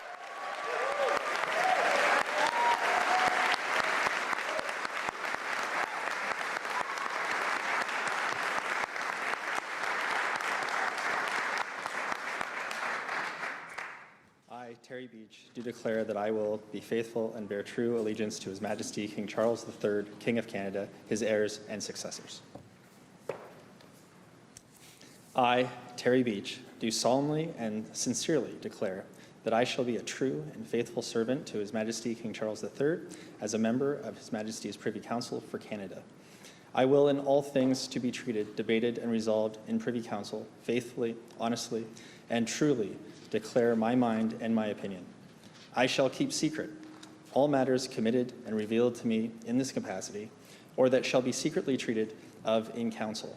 Generally, in all things I shall do as a faithful and true servant ought to do for His Majesty. I, Terry Beach, do solemnly and sincerely promise and declare that I will truly and faithfully, and to the best of my skill and knowledge, execute the powers and trusts reposed to me as Minister of Citizens Services. All right, Terry Beach going in there to Citizen Services. Now, Jordan, that's a new department to me. I'm guessing here.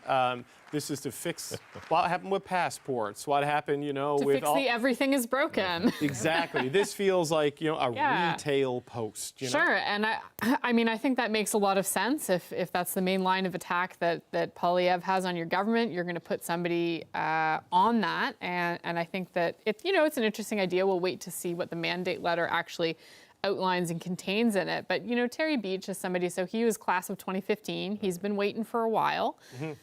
He served as parliamentary secretary to Deputy Prime Minister Freeland.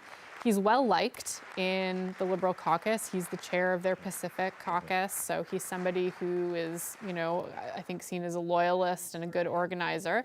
So we'll see what he's able to do with it. If he's successful in this portfolio, it could be really helpful for them. All right, and here comes Soraya Martinez-Ferrada, the first of the new names to leak out. Ferrada, Minister of Tourism and Minister responsible for the Economic Development Agency of Canada for the regions of Quebec.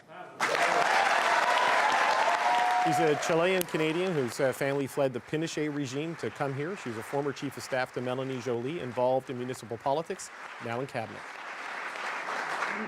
Moi, Soraya Martinez-Ferrada, do swear that I will be a faithful and bear true allegiance to His Majesty King Charles III, King of Canada, his heirs and successors. I declare that I will be faithful and bear true allegiance to His Majesty King Charles III, King of Canada, his heirs and successors.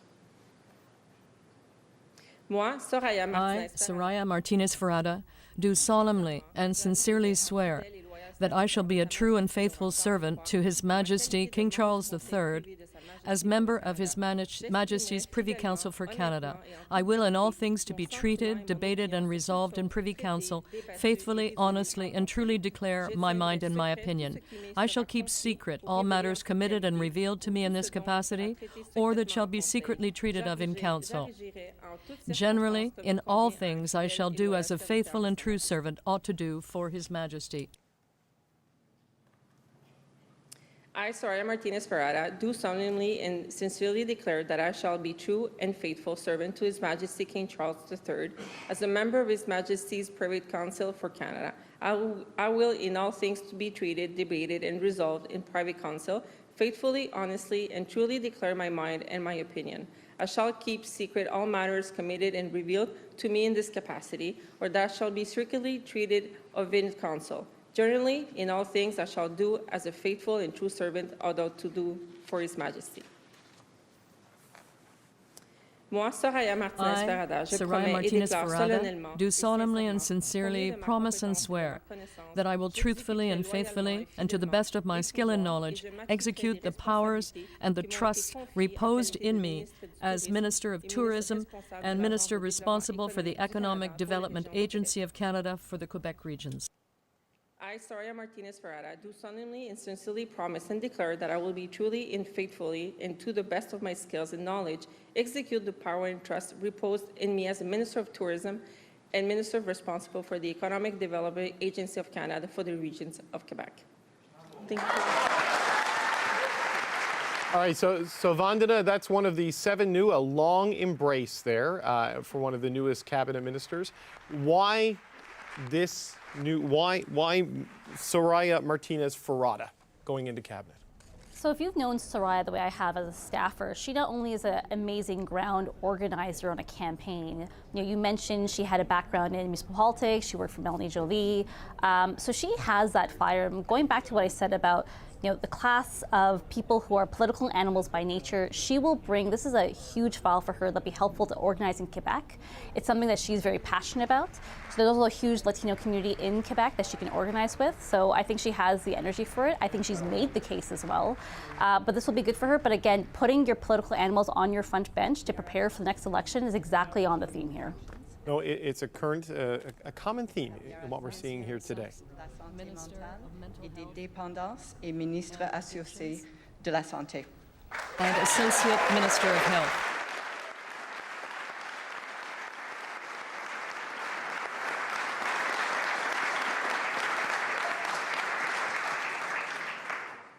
I, Ya'ara Sachs, do swear that I will be faithful and bear true allegiance to His Majesty King Charles III, King of Canada, his heirs and successors.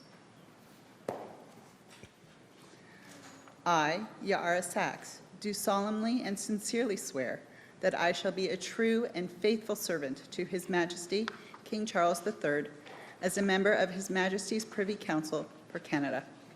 I will in all things to be treated, debated, and resolved in Privy Council faithfully, honestly, and truly declare my mind and my opinion.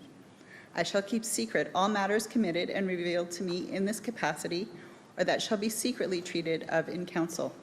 Generally, in all things, I shall do as a faithful servant, faithful and true servant ought to do for His Majesty. I, Ya'ara Sachs, do solemnly and sincerely promise and swear that I will truly and faithfully and to the best of my skill and knowledge execute the powers and trusts reposed in me as Minister of Mental Health and Addictions and Associate Minister of Health. All right, so Catherine, Ya'ara Sachs goes into a portfolio that the Conservative opposition have made an acute focus of their attacks on the state of the country, fitting in the, the everything is broken argument. This is going to be, she's going to have to hit the ground running. Well, it's interesting. She was parliamentary secretary, and in fact, just on Monday, she was with Carolyn Bennett at an announcement about the new 988 suicide prevention hotline that is supposed to be up and running by November. She spoke at length. She's obviously very passionate about these issues.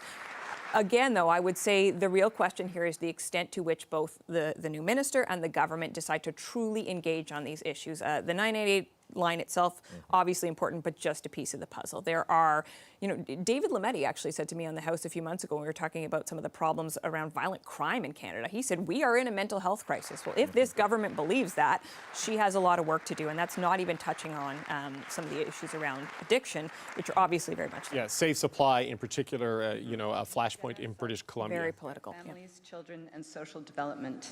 Madame Jenna Sudds, Ministre de la Famille, des Enfants et du Développement Children Social. and Social Development.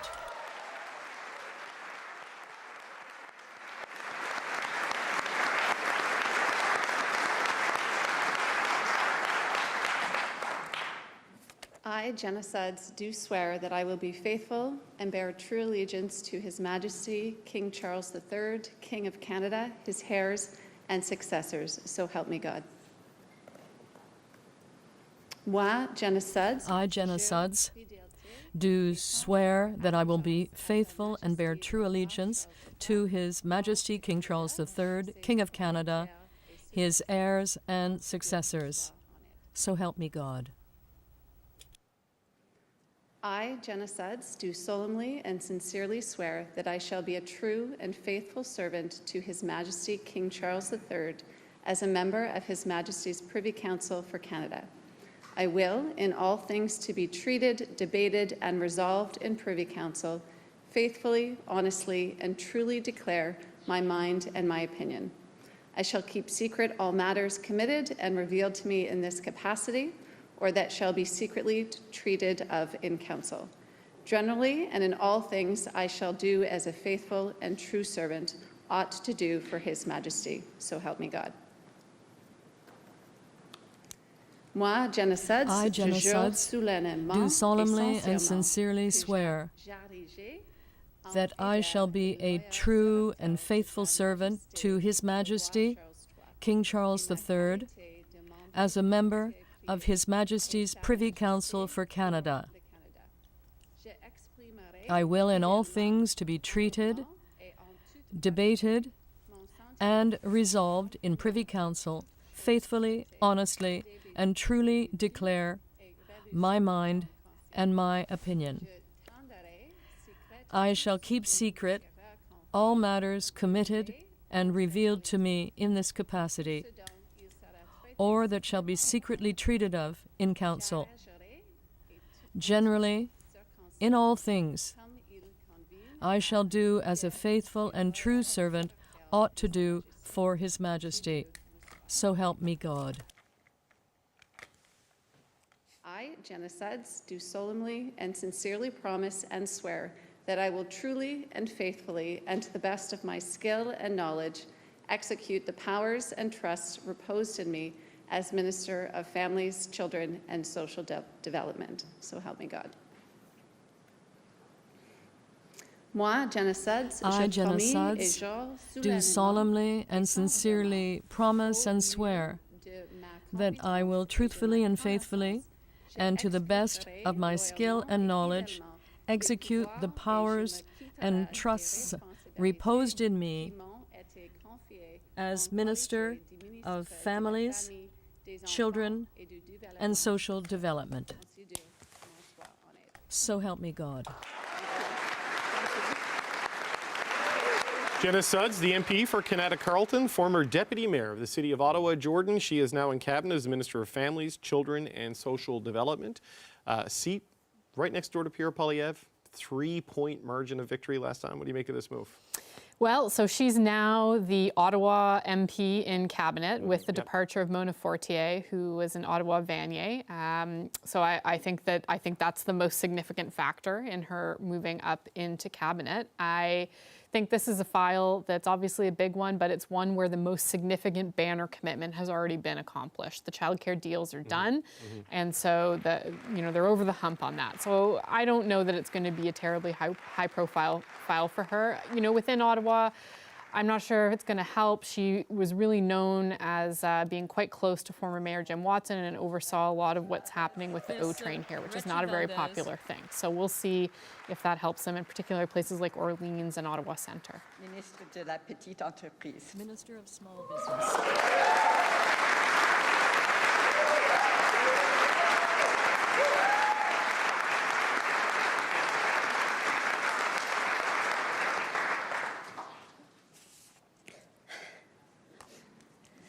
Mabuhay.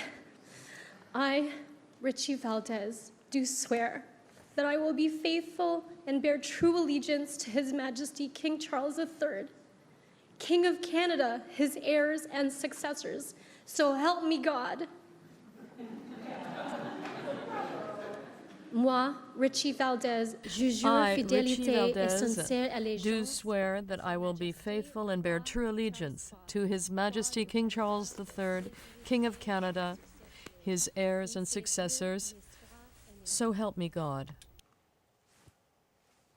I, Richie Valdez, do solemnly and sincerely swear that I shall be a true and faithful servant to His Majesty King Charles III, as a member of His Majesty Privy Council for Canada.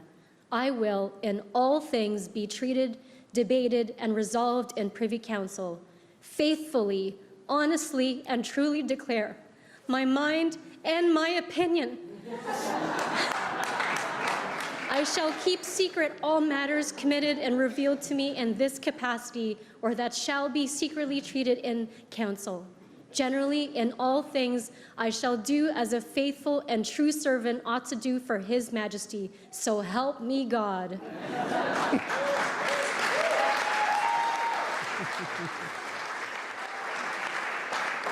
Moi, Richie Valdez, I, Richie Valdez, do solemnly and sincerely declare that I shall be a true and faithful servant to His Majesty King Charles III, as a member of His Majesty's Privy Council for Canada. I will, in all things, to be treated, debated, and resolved in Privy Council, faithfully, honestly, and truly declare my mind and my opinion. I shall keep secret all matters committed and revealed to me in this capacity, or that shall be secretly treated of in council. Generally, in all things, I shall do as a faithful and true servant ought to do for His Majesty. So help me God. I, Richie Valdez, do solemnly and sincerely promise and swear that I will truly and faithfully, and to do the best of my skill and knowledge, execute the powers and trust repose in me as Minister, Small Business. So help me God.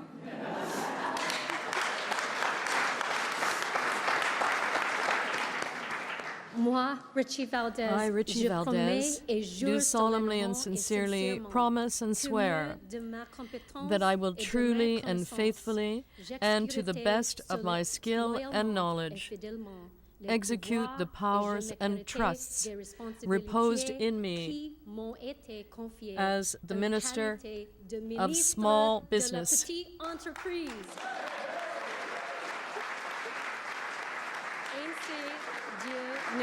So help me God.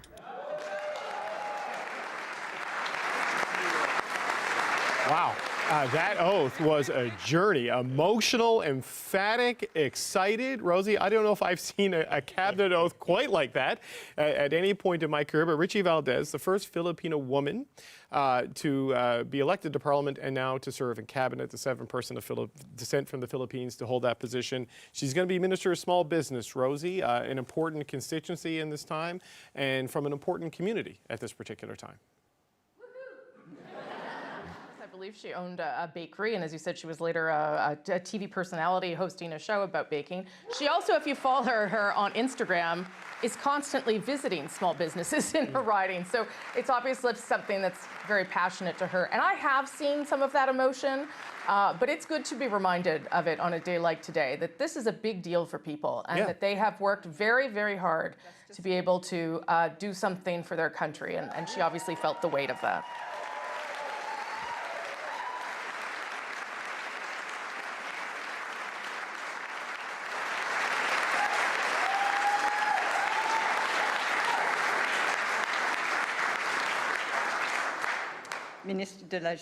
Minister of Justice and Attorney General of Canada. And that, I believe, is the last of the ministers to take the oath. Certainly not the least, because justice is an important portfolio. Arif Virani, a rookie minister going into that role. I, Arif Virani, do swear I will be faithful and bear true allegiance to His Majesty King Charles III, King of Canada, his heirs and successors.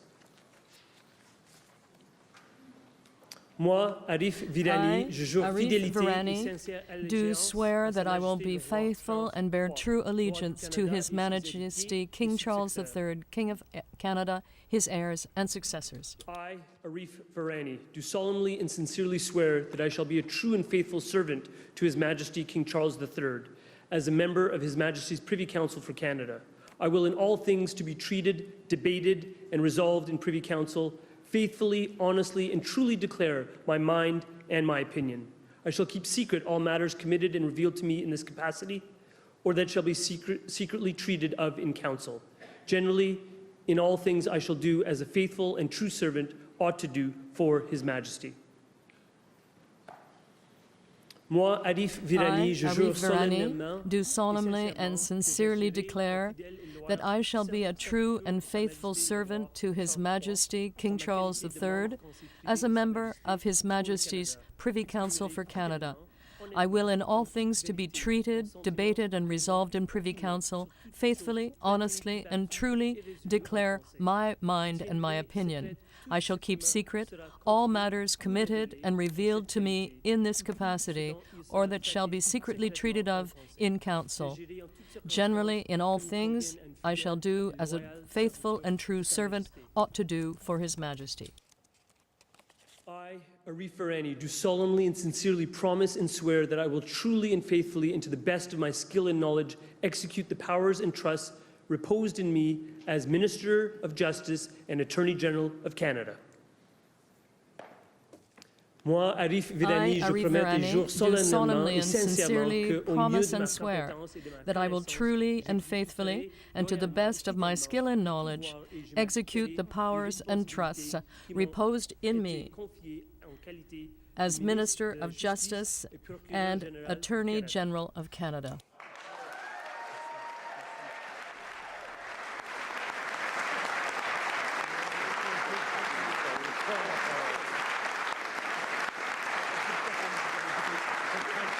And that would be it. Arif Virani, the last cabinet minister to take the oath today, is Minister of Justice and Attorney General of Canada, replacing David Lametti, who I believed at one point he served as parliamentary secretary to David Lametti. That would be the 38th and final minister. Not all of them were there today for various reasons. The cabinet sits at 39. Prime Minister Justin Trudeau and 38 ministers, 19 men, 19 women, 7 newcomers sworn in today, Arif Virani being the latest. Rosie, what do you make of this job to a lawyer from downtown Toronto getting his first cabinet portfolio? I mean, this is a significant promotion for Arif Virani. Yes, he has been a lawyer since the late 90s and certainly was parliamentary secretary to both Lametti and Jody Wilson-Raybould when she was minister. This is a big deal. I do see this not only as a promotion for him and the fact that he's been part of Team Trudeau since 2015, but also as a political move. Parkdale Hyde Park is always a place where the government has to be careful that they can secure it and hold it. As you've been saying, holding things is going to be awfully important in the next election. Okay, they're cluing up and clearing out there. We just had a little bit of background noise there. That's what's happening. The Governor General and the Prime Minister are going to pose and do some official signings as the closing part of the ceremonies. We're going to show you those pictures as we have our panel, Rosemary Barton, Vandana Cotter, Jordan Leichnitz, Tim Powers, and Catherine Cullen, along with me, David Cochran, weigh in on all of this. So Vandana, just pick up on Arif Virani and the importance of him politically that Rosie was making of getting him in there in this tight Liberal NDP battleground of Parkdale High Park. I think on top of that, like the justice file hits a lot of communities that are traditionally in Liberal territory. Arif Virani only was the PS there, but he is very familiar with the issues regarding, the high incarceration rates of Indigenous and Black people. So he needs to understand those stakeholders. You need someone who's going to get that lens and be able to speak to it with authenticity. So I think that's where also Arif will be really well done here. Not only that, with the exit of Minister Alghabra, we need senior members of cabinet ministers from the Muslim community. So this also helps bolster that. That's a key component for the Liberal Party as well. But in general, the issues that justice faces is something that Arif will be very, very familiar with. Okay, so we have the whole picture, gang. We have the whole cabinet. I want to get some quick thoughts. Now that we know and we've shown the country, the people taking their oath, Stephen Guilbeault, not there. He's still in the Minister of Environment. Lawrence MacAulay took the oath virtually yesterday from Prince Edward Island. He's moving to agriculture. So if you were following along at home, they're not there, but they are still in cabinet. Catherine, your quick high-level takeaway on this. I mean, the one thing I would say was looking at the full printout now, only 8 ministers are staying in their role in a cabinet of 38. Yeah. So 30. It's a whole new government, right? That's it. It is really a big fundamental shift. As we were saying earlier, at the end of the day, the Prime Minister is still the Prime Minister. He is the face of this government. But some of these are really big changes. I mean, Arif Virani, who we just saw there, certainly one of the big headlines out of this. Bill Blair as a defense minister, Sean Fraser to housing. I think those are some of the big takeaways, some of the bolder moves they've made today. In some cases, I think there is a bit of a roll of the dice happening there. They can see a path forward, how this could be a positive change for their government. They like the way that perhaps it stacks up against the Conservatives in particular. But they are, I think, making a bit of a leap of faith in some cases. So, Tim, they've been at this for weeks and weeks and weeks. They dropped 7 people. They added 7 people, reorganized their economic team. So problem solved, right? It's all smooth sailing for the Trudeau government from here? Well, it's Mick Jagger's birthday today, David. He's 80. I don't know if Canadians are going to have satisfaction with all of this or not. Oh. 1 second. Let's listen to the anthem. Oh, my native land, true patriot love, all of us command, car ton bras sait porter l'épée, il sait porter la croix. Ton histoire est est une épopée des plus brillants exploits. Au Canada, Kitchikwanach, Nani Buida, Migweche Wendanda. Nani Buida, Migweche Wendanda.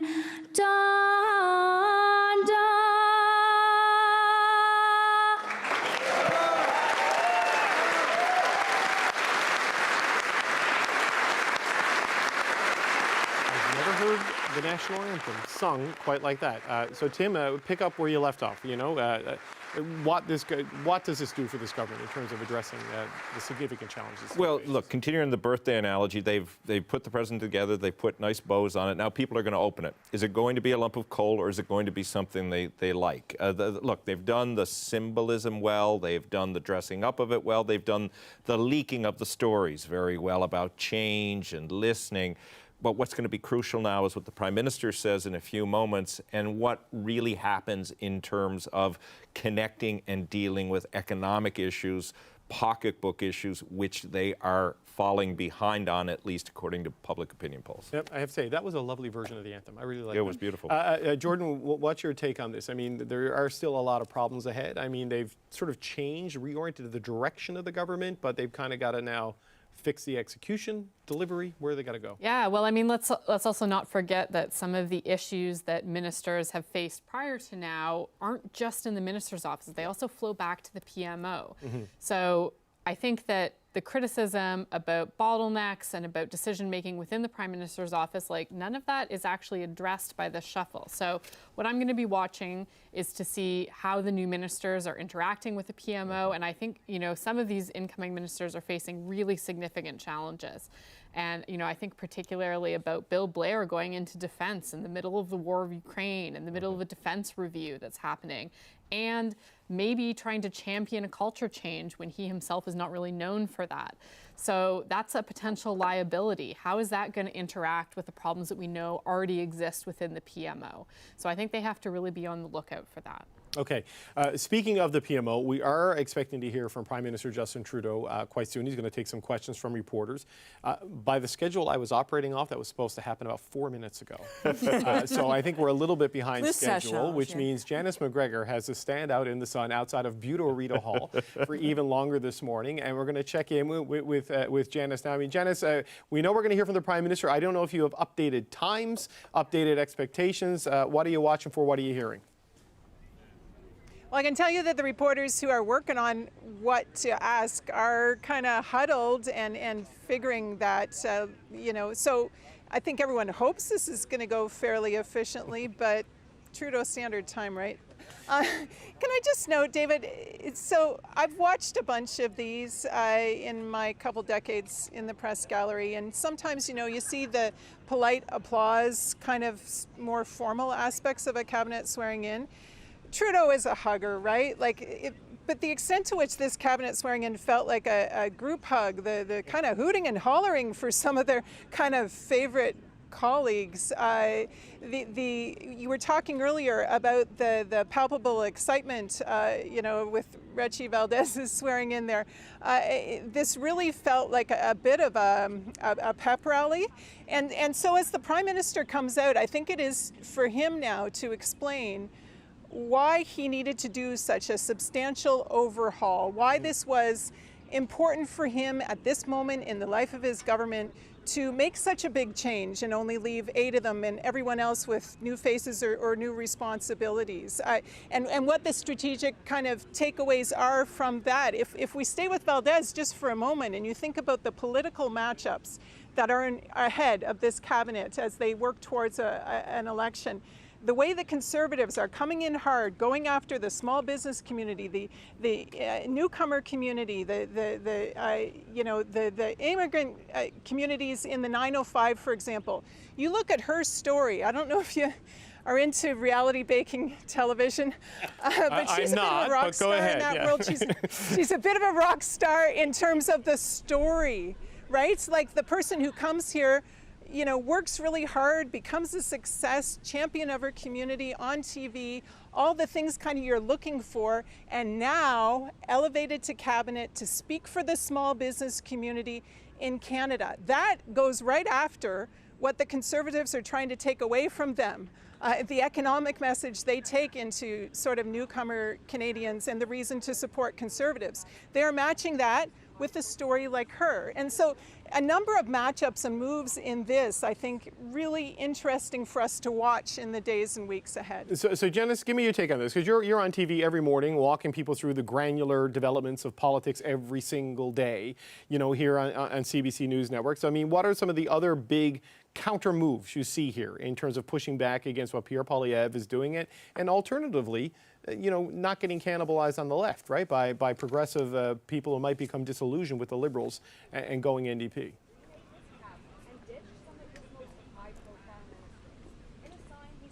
Sorry, there was a bit of a delay here.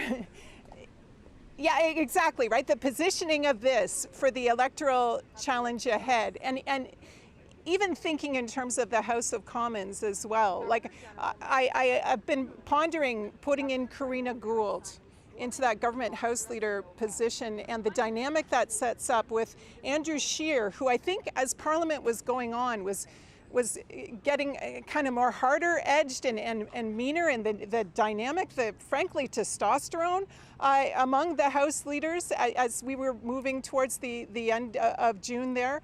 When you put Karina Gould into that equation, matching up against Andrew Scheer, at least between here and the birth of her next child in January, how does that change the dynamic in the House? How does that disrupt that narrative? How does that look to Canadians who are tuning in to watch that?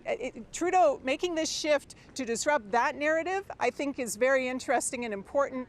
And I think when you look sort of left with the progressive voters, you know, that is also a very strategic move as well as a pragmatic one, because she is no wallflower. She will get in there with her firm mom voice and have some things that she wants to do. So I am looking forward to seeing kind of how that move plays out through into the fall. Okay, Janice, just to let you know, the latest information I have is that the Prime Minister is now set to speak at 12:30, so find some shade. You're going to be standing out there for a little bit, and we'll check back with you after as we get closer to Justin Trudeau. All right, I'm going to bring it back in here. And go ahead. You want something quick to say, Colin? Something Janice said there. She talked about the pep rally atmosphere, and I think it's worth saying that, first of all, the Liberal caucus really needed a little bit of that energy, right? You think about the spring that they have had being hammered over and over again on foreign interference. And even if you believe that it is not an issue that the majority of Canadians are seized with, preventing them from getting out their message, I think watching some of the stuff that happened with Marco Mendicino in particular was quite dispiriting to some of the Liberal MPs that I talked to. And while the pictures today are, you know, these, like that lovely moment with Richie Valdez, where you can just, as a human being, you see somebody who is having a really special moment in their lives. There are some folks, Liberal MPs at home watching us today, who know that they are possibly never going to get into cabinet. I have had some very sad conversations with people over the last couple of days. But look, I want to talk. I want to talk about Anita Anand and this move. We have a tweet, I think it is, from Alexei Reznikov, who is the defense minister in Ukraine, saying, "I thank Minister Anita Anand for her great support and for her personal friendship. We have built exemplary defense cooperation between Ukraine and Canada. Anita, my friend, I'm grateful to you across the ocean and back. Good luck in your next important position." Tim, I want to tuck into the things that Rosie mentioned earlier, that some people see this as a demotion, whereas other people see this as an important step for her development, for her future ambitions to get into an economic portfolio and a core department. How do you think the Anand move is viewed and will be used? Well, will she be a Scott Bryson-like Treasury Board Minister or a Mona Forte-like Treasury Board Minister? What do I mean by that? In the early days of government, when Scott was the Treasury Board Minister, he communicated a lot. Scott is a good communicator, a good storyteller, has a sense of humor and a personality, brings people in. Miss Anand is an excellent communicator, as Vandana talked about, and she has credibility now. She's run a number of departments very well. So are they going to deploy her in that regard to help offset some of the obvious challenges Minister Friedland has on the communications front? Secondarily, what does this mean for the public sector unions? Because Mona Fortier had a high-pitched battle with the public sector unions, the main one. They did eventually find an accord, but that union support and union support in general have been really important to this government. Do PSAC and other unions who may interface with the government look at Anita Anand and say, we have a high-performing minister who in other portfolios has worked exceptionally well with her stakeholders? Does that buy the Liberals a little bit of grace, which helps on a micro level and even a macro level here in Ottawa? Because if they're going, again, to have success in the next election, they've got to hold what they have here in Ottawa and in other areas where the public service sector is prominent. But, you know, Jordan, it's going to be more about dealing with the public service. I mean, how do they use Anita Anand in this role to sell a better economic message, to connect better with Canadians? Are worried about all of the things we've talked about. I mean, help me see this, because I don't right now. I think it's a really good question, because I actually don't think this is a great move politically. And the reason for it is that I think she is a star. She performed extraordinarily competently in the procurement of vaccines. She did a lot of good work as defense minister in what is, like, that is a ministry that slays ministers. And she did really well in it. And so I can't help but see this as a move to a portfolio that, even though it's very important for the functioning of government, it's also a lot less in the limelight. So while I agree with Tim that I think that there's ways she could use it to be out more as an economic portfolio, I think it's a bit of an uphill battle right from the get-go because of the nature of the department. So this one, I have to say, is a bit of a head-scratcher for me, because I think that they've taken one of their very strongest performers and put them in a place where they're going to shine a little bit less. So Rosie, help me then see the political genius behind this move and the benefit behind this move, and how this helps them tactically and strategically by putting Minister Anand into Treasury Board, which, as we've talked about, is a lower visibility unless you really change how it works. Yeah, I mean, I suppose you can change how it works, and if you want her to be one of the people talking about how the government is helping Canadians, you can certainly give her that leeway. If the idea is that you need someone to pick up the slack a bit for the finance minister, who is not out in public talking about the economy on a regular basis, maybe you get Anita Anand to take on some of those roles. That wouldn't be crazy. That could be very smart strategically. I still think it's curious to put someone who has had this much success in a job that is not as easily defined as the jobs that she has had in the past, which would then lead me to wonder how much of a leadership campaign or push Anita Anand has happening in the background. We have been told that people around the Prime Minister have told certain people, Anita Anand, Melanie Joly, Chrystia Freeland, amongst others, to dial things back. That he's not going anywhere, that it is not the time for this. Certainly no one is trying to wage a putsch against the Prime Minister. That is not happening. But there were some sort of gentle bits of organizing happening to see what was going on out there. I'll give you an example. Anita Anand was at Calgary Stampede. Interesting, right? I mean, not somewhere where the defense minister needed to be, not important for her riding. Great, go out there and have fun, but that is a very political event. So is there also an attempt to just bring everybody back to where they are supposed to be, if they are not trying to mount some sort of leadership campaign? I think that's probably worth asking someone, Anita Anand, for instance, because it will be much harder to up her profile in that position than it was in defense. I mean, she was on every TV show, international shows, traveling all the time, and as Jordan said, doing a pretty good job in that department. So it is, for me, the most curious move, unless I use my very cynical political mind and start to read into what might be going on here. Okay, Vandana, cure us of the cynicism. you have insight into the Liberal thinking here. Why do you think they've made this move with Anita Anand, and how do you think it's going to work? So if I think about it back politically, the one thing I have noticed in the last year, when the war first broke out, the illegal invasion, Canadians were behind everything, and they continue to still be behind all the efforts to support Ukraine. But I think as you see more and more dollars go into there, what happens, people look at their bank accounts and their interest rates and be like, okay, that's nice, but what about me? So why would you put your minister in something that people are now getting a little upset about, people are getting worried about, and they're wondering about our needs? The best thing about Treasury Board, again, it's a central agency. You can take announcements from across the board and you can make them your own. And because you're not getting the hits directly, like there's not oftentimes, minus a strike, an issue coming back to you, you can define the narrative. And I think what they're trying to do here is lead the narrative, where they've been the government has often been on their back foot in the last little bit. Why wouldn't you pick up the pieces and then decide how you are going to go? I know Minister Onesen really, really well. Events like the Calgary Stampede, she's gone to things like Tamil Fest, cultural events. That is what makes her come alive. She loves meeting people. She's also relatable. You said Minister Freeland's not available often. Minister Onen's often out there. International TV does not bring you votes. Why wouldn't you keep her here? And on top of that, give her the space to be able to also do the weekend events without having to worry about jet lag. Go to do events back and back and back, but also define herself. She's also, again, a mom, 4 children, very relatable. And the best thing about her, she is excellent at developing relationships. If you know her nomination, she was the underdog. She was going up against a former mayor, a former cabinet minister, and she won that riding. And not only won that riding, she dominated it. And not only that, rebuilt that riding association that belonged to the former member for herself. So she's really good at developing those relationships. So I see her being great and making sure we have that relationship with the public service unions, being able to define herself and go out there and be strategically used across the country and free up for, again, like I've been saying, the political front bench. Okay, Rosie, I see you waving your hand. You got something to say? Yeah, I would just say, let's see. Let's see if that's how the government is going to use her. And I would point out there are an awful lot of dads in cabinet as well. So while we mention people who are moms with kids, there are dads there too. It's all part of being in a job.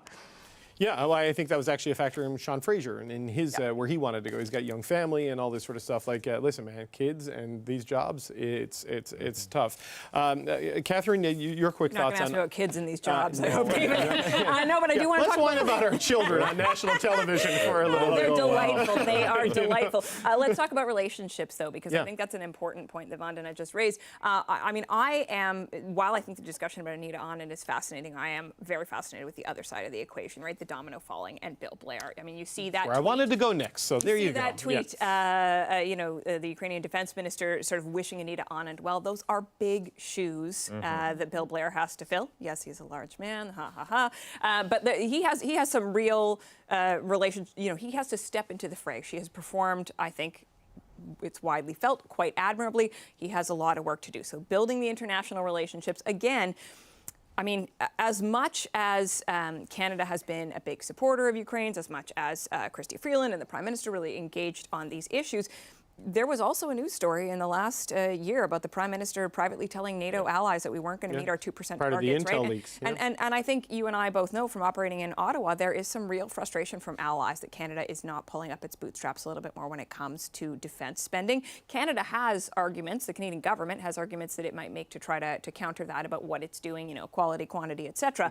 But those are challenging conversations to have. They are now Bill Blair's to take on. So there's the aspect of dealing with allies. And there's the complexity of the file itself, the culture change. A lot of people, I think, zeroing in on what message putting him in that role sends, and if it is the right one, or the contrasting message, if he's the right one to go toe-to-toe with some of these folks who are resistant to change. The cultural aspect also has another dimension. It's not often you have a former chief of the biggest police force in Canada commanding in some capacity the Canadian military. There are cultural, that Department of National Defense, as Catherine has alluded to, already has cultural challenges. So on top of that, you're bringing in a former police chief to a military organization. And some may say there are no differences. There are significant differences. So how will that all work out? And how will Bill Blair fit in with his colleagues with whom Anita Anand has built good relationships? The other thing on the mechanics issue that we haven't talked about is The applause at the end, what was that for? That was for John Hannaford. John Hannaford, new clerk of the Privy Council. So not only do you have a whole raft of new ministers, you have a new clerk. So the system that supports these ministers has a new head. So for this to really work for the Prime Minister, all of these things at a certain point in time have to work in sync. And a lot of these people, including Mr. Hannaford, who by all reports is a fantastic civil servant, but it's a big job. So there are other challenges and things to be looking for. As I say, the ribbon's on the president, people are looking at it now, but there's a lot more to do if you're the government and you want to have people believe you have your act together. Okay, one challenge we're going to have to deal with is that I'm now being told the Prime Minister is not going to speak until 1 o'clock. Oh my God. So we're an hour behind schedule there on Trudeau's Standard Time, as Janice called it. But Jordan, to pick up on some of the challenges facing Bill Blair, there was a tweet last night that got sent to me. Bill Blair, as Minister of Defence, would tell you everything you need to know about the Liberals' seriousness on cultural change in the Canadian Armed Forces. It's not so much the tweet. Liked by Catherine McKenna and 32 others. So who I think was just so happy to not be on the Hill. Yeah, but it's interesting that, you know, when the call's coming from inside the House, That's sort of right. thing, right? When you have a former cabinet minister in this government throwing shade like this, it speaks to some of the skepticism. Totally. And I'm struck by what Tim said as well, because I think there's a cultural challenge in two senses. So the first is really that issue of being a police trained person coming into the defense ministry. Like, the only thing that the senior brass likes less than civilian leadership is police leadership, right? So right off the bat, that's going to be a bit of a hill to climb. But the Canadian military is also, of course, facing a massive personnel crisis, a sexual harassment crisis, a crisis also within the forces of systemic racism, even of the existence of far-right elements within the military. These are huge, huge problems. And so to bring in somebody who is really, I think, seen as a bearer of the status quo culture doesn't do a lot to boost confidence that the Liberals are actually looking to make real progress on those files over the next couple of years. So I think Bill Blair has got a lot of work ahead of him if he wants to be seen as credible on that. We know that there are recommendations from Justice Arbour that are just sitting there, that have not been implemented. So I think he would be smart to start there and dust that off and get going in that direction. So Vandana and then Rosie, but Vandana, on that, like I had on and on this show, well, the later version of this show, which, depending on the Prime Minister, we may just roll into.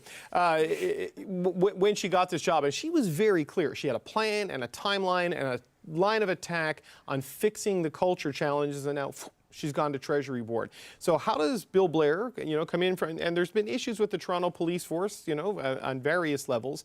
How does he come in now and push that agenda, given sort of the challenges that have just been outlined? So I think, Minister Blair will deal with it with the same rigor he always has. I know he has, a reputation, and carding is a horrible thing that happened in Toronto. I won't deny that. But I will say, I wouldn't undersell his ability to do that, especially because he does have a lot of great relationship with racial communities across the country. Oftentimes in campaign, I would use him for these communities, and they welcome him and they want to hear him. And he was good with the vernacular. This is something that not everyone knows about him, so he will have to make sure that he shares that with stakeholders, that he's putting that best foot forward, people showing him what he has learned from his time police force, and that he's just as dedicated to culture change as anyone else. Rosie, what do you think? I mean, this is one of the big moves in this cabinet. It's supposed to be about the economy and new energy. It's interesting, the implications it has for the Canadian Armed Forces. Yeah, I mean, I guess we'll have to see. I take everybody's point that he obviously has experience leading big organizations. He is, as I said before, a very frank talker. It is one of the things I respect about him as a journalist. He says it like it is. I don't know, though, that he was seen as a great success story as public safety minister, right? I don't know that worked out. And part of it was that they needed to divide those two pieces of the portfolio, that it was just too much for one person. And that seems to have helped Mr. Blair, although not Marco Mendocino. So I don't know how you send a former cop, a middle-aged white man into that organization to preach about reform. I'm not sure how that works, frankly. When you talk to the Chief of the Defense Staff, who was in that room, by the way, that is his biggest concern right now, is how do you recruit broadly across Canadian society, and also readiness, state of readiness, given how much we are trying to push to Ukraine and then acquire for ourselves. I think it's a very challenging job. Can he do it? Let's wait and see. I'm just not clear on what the message is in terms of putting Minister Blair in that position. I'm a little befuddled by what the government's trying to say there. Okay, I want to talk about another change, and this is in justice, where Arif Virani, a rookie cabinet minister, was sworn in as Minister of Justice and Attorney General. We have a statement from David Lametti, who we have not yet heard from. The cabinet is starting to gather now for a family photo event. David Lametti, okay, we're going to show you the family photo while I read this to you. He congratulates Arif Virani on his appointment as my successor. Actually, I'll just stop talking for a second. There you go, folks. There's the cabinet, minus Lawrence MacAulay, minus Stephen Guilbeault. So that should be the 37 members of the cabinet, 36 ministers, plus Prime Minister Justin Trudeau. So that's it. That's the team that they have assembled, that they say will take them into the next election, that they think can push back against the inroads Pierre Poilievre is making in political circles in some of the key areas where the Liberals need to hold if they're going to hold on to government and if Justin Trudeau is going to win that fourth term. So this is the team he has assembled, plus the Governor-General, Mary Simon. She's sitting there, of course, as part of this. Okay, so I just want to pivot back to the David Lametti issue. He was a shock to me when he was dropped. When we found out, when we reported yesterday that he was dropped, we've been hearing that for a while. He says in his statement he wants to congratulate Arif Virani on his appointment as my successor, congratulates Gary Anandasangri on being named to cabinet, pleased that both of my former parliamentary secretaries were appointed to cabinet. So, you know, clearly mentorship worked there. They will both be excellent ministers and I wish them nothing but success. He says, I'm proud of what we accomplished. Talks about the David and Joyce Milgaard law. He's a proud Italian Canadian, of which there is now only one left in the cabinet, with Philomena Tassi, with Marco Mendicino and David Lametti leaving by my math, though I'm willing to be corrected. Doesn't really say if he's going to run again. I'm told we'll have to ask him directly. Catherine,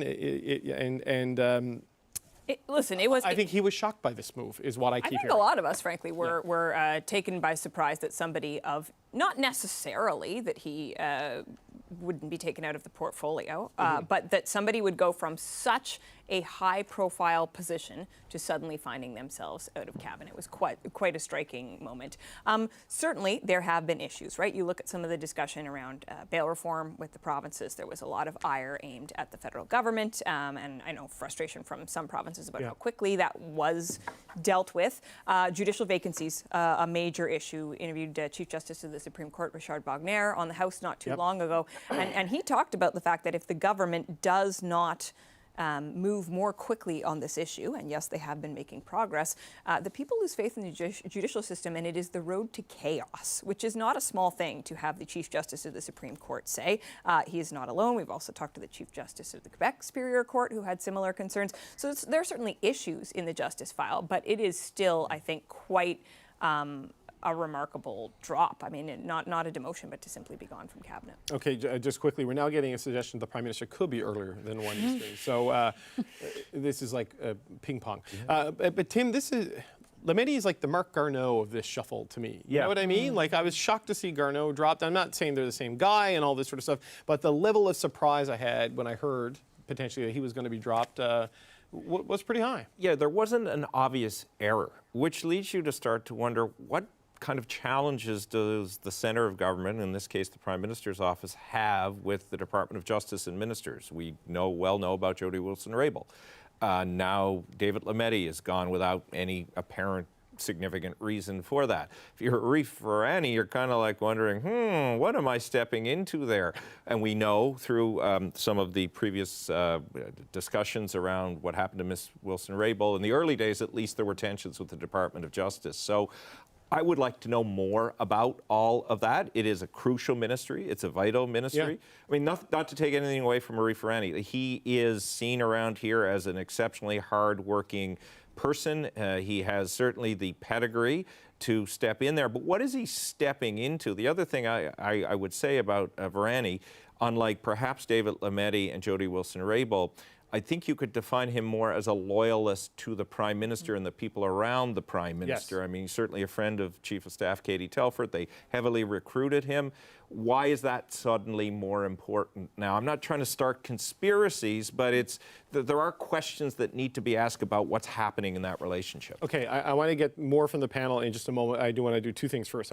We have a tweet from Mona Fortier, who says she was honored to serve in the cabinet as president of the Treasury Board and Associate Minister of Finance and Minister of Middle Class Prosperity. There's that portfolio, remember? And she says she will continue to work hard and represent the residents of Ottawa-Vanier. I also confirm I will be running in the next election. Best wishes to Anita Anand on your new role. So that's a statement from Mona Fortier, draw from cabinet. I want to go back to Janice McGregor, who we're all waiting, but she's waiting on the hard stones outside Rideau Hall in the sun. So Janice, it's either 1 o'clock, maybe a little bit earlier. We were just talking about the surprise of David Lametti being dropped and still sort of a lack of clarity on that. What's the big surprise in this whole thing for you? And what's the big question you still want answered when the Prime Minister does eventually show up and speak to reporters?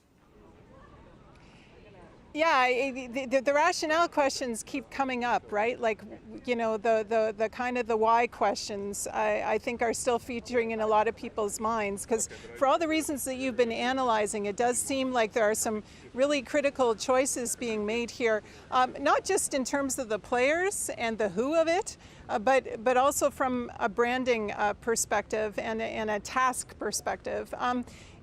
I don't know, can we lean in a little bit on Mark Holland being sent over to health? I don't know sort of whether we've really talked enough about how maybe some of the skills that he needed to be an effective House leader might translate now in his future relationships with premiers. This is maybe a file like in terms of the financial negotiation that they're past, but in terms of the actual nuts and bolts of health reform, there is so much remaining to be done.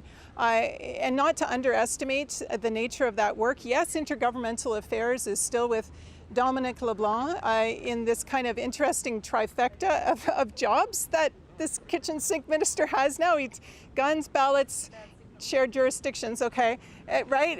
But you know, now to see Holland kind of enter that chat, and you know, he of a very different personality than the previous health minister, right? And for him to be the back and forth as they continue what we know to be the huge task of health reform in this country, and also to be the face of that going forward to the next election in a world where voters are going to keep talking about health concerns. I mean, I'm just back from covering a premier's meeting earlier in the month, so maybe this is top of my brain. But as I think about sort of the people that maybe the current crop of premiers will want to deal with, like to relate to, I find it very interesting that sort of they're replacing Duclos with Holland to deal with this bunch. You know, again, you can sort of see where the Prime Minister's mind might be going in terms of places he needs to take the temperature down and places he needs to get really pragmatic with the relationships for his government. Interesting points. So Janice, do you have any intel on exactly when we're going to hear from the Prime Minister? It's all kind of fluid here. You're closer to the action. Are you closer to the knowledge? Yeah, so we were hearing it could be closer to 1 o'clock, but then some other people said it might not actually be that long because they have finished the photo aspect of it, and presumably there's a few handshakes and maybe a beverage to be sipped and a quick sandwich, I don't know. But we are also looking, in addition to him, right, a bunch of ministers coming out in groups, a fairly ambitious list, if I do say so myself. I'm not sure how long they're intending to keep the mics hot here, but they're sending them out in waves and giving us themes for sort of what each wave of minister each wave of ministers is intended to talk about. Now, if I know my colleagues at the gallery, they won't be limited to that, believe me. But apparently, sort of these kind of waves are all organized thematically. 12:45, our producer Chris Rance. Okay. Just in. If you're looking at your watch, trying to figure this out, that would be about 10 minutes from now. So a little bit of space yet for the Prime Minister to greet everyone and you know, meet any family members that want to have a quick selfie perhaps inside and then come out and talk to the likes of us. Okay, all right, Janice, thanks for the update. Chris Rance to Janice McGregor to us. Rosie texted me the same information simultaneously with that. So that's enough sourcing for me. Prime Minister, 12:45 sharp. He's never late, once promised this. Okay, so Jordan, I want to get back to the Lametti conversation. Yeah. You know, Garneau out, St. Ange in last time. You know, Anglophone dropped, Francophone riding, and now a similar sort of thing here. Lametti out, and Soraya Martinez-Ferrada comes in, Chilean Canadian, but you know, leaning in the Francophone world of Quebec politics. But the Lametti departure, like as Tim said, there is no obvious error or reason. There's some slow judicial appointments, the bail reform challenges, but they seem to make movement on that. I just don't know. I'm really curious to hear the answer. Yeah, well, and actually, this leaves Mark Miller as the only Quebec Anglophone left in cabinet now, with Lametti gone. So it's an interesting move from that perspective. But yeah, I agree. I'm mystified really about why Lametti is gone. I think we're missing a piece of information here, either about maybe something in his life or in the file that would make sense for this move. Because while there have been high-profile issues like the bail reform stuff, there's really nothing in it that compares to the scale of problems some others in cabinet have had who are still in cabinet. Like I think about Minister Sajan, like how he is still in cabinet is beyond me. But there he is. So, you know, there must be something else going on here with Lametti, and I'm not sure that we'll get that full story exactly today. We have to say, Mary Ng gave a contract to a friend of hers. Yes. You know, obviously that was a subject of a lot of scrutiny, and she has remained in cabinet in essentially the same and a conflict of interest finding, you know, and I think, you know, we do see in terms of some of the moves, you know, Mary Ng is quite close with Katie Telford, and so like there is a bit of a loyalty bonus here that we're seeing in some of these appointments. Okay, I am seeing in the monitor off screen, we can maybe put this on screen if I can play director for a minute, gang. There we go. The cabinet's starting to walk out. So usually they're not going to walk out and stand around unless the Prime Minister is very quickly on his way.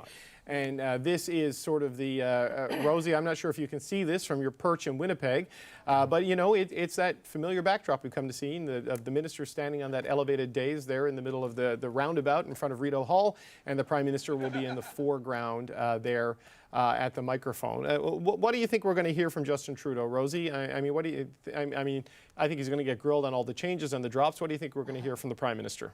Yeah, I mean, this is about trying to show the team behind the Prime Minister, right? So for the people who may not like the Prime Minister as much as they used to, they can look behind him and see a variety of new faces and old faces that they want to keep around. I mean, I think you're going to hear him say the things that we've been, there's Janice waving at us, saying some of the messaging that they've already done, you know, well at trying to frame this as this is the cabinet to lead them into the next election, to respond to the concerns that Canadians have about the economy, to fix some of the problems that Canadians are dealing with, whether it be housing or all these different citizen issues that Terry Beach will have. I think that's how he will present it. How he explains the changes, I think, will be difficult because, let's be honest, most of these changes are politically driven. That, to me, is why David Lametti is not in cabinet. It is not because he sent a stupid text message during the convoy a year ago. It is because he is a man in Montreal in a riding that they will probably hold that they don't need to keep in cabinet. Whereas, can they elevate a person from a diverse community to be justice minister at a time when there are questions about an overrepresentation of minorities in prisons?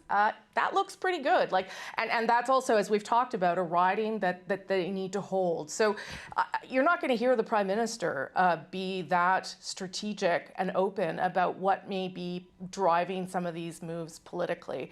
But I think that is the case. I also think it's really important this late in a mandate to demonstrate to backbenchers that if you put in the time, you will eventually end up in front. And that's the other message he sent with some of these people here today. We know that he has had at times problematic relationships with the caucus, right? It's really hard to manage all those people and their ambitions. But if you can show caucus that people like Gary and Terry and Arif work really hard in the back doing that grunt work and showing up on panels when they don't want to talk about an issue, and you get rewarded, I think that goes a long way to reassuring caucus that you are listening to them and you are recognizing the work that they're doing. So, Vandana, we've seen the advanced people now setting up, the cabinet are all applauding, so I think the Prime Minister is going to come soon. But just help me understand Lametti. You know, you have pretty good insight into what's going on here. Is it, as Rosie says, he's a bit like Marco Mendicino. He's a guy in a seat they know they can win, and they're moving in a different direction. Why is David Lametti out of cabinet today?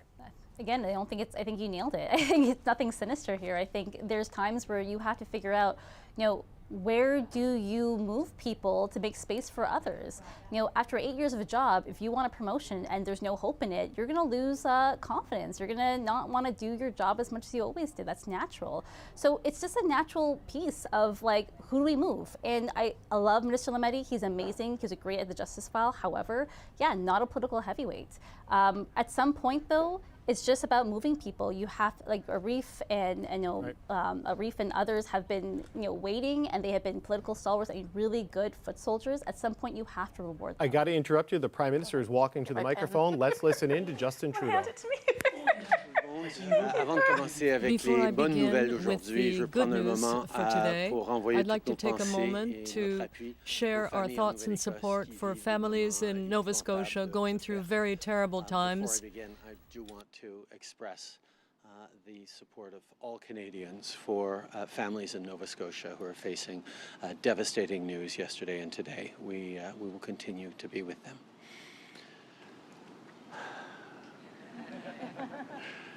What a team. I am so excited about putting forward this incredible team of Canadians who will continue the hard work of stepping up to support people, to create great jobs, to grow the economy in ways that works for everyone. This is a positive step in a moment of consequential impact in the world and in the country.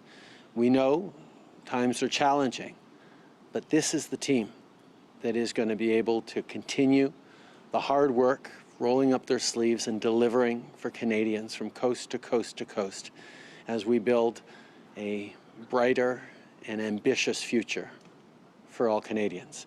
C'est un grand plaisir d'être ici pour présenter l'équipe qui va se retrousser les manches pour continuer de travailler, pour livrer to continue to work and deliver concrete results for Canadians in creating good jobs, in helping with the cost of living, and in continuing to take us down the path of reconciliation, fighting climate change with an ambitious plan for the future.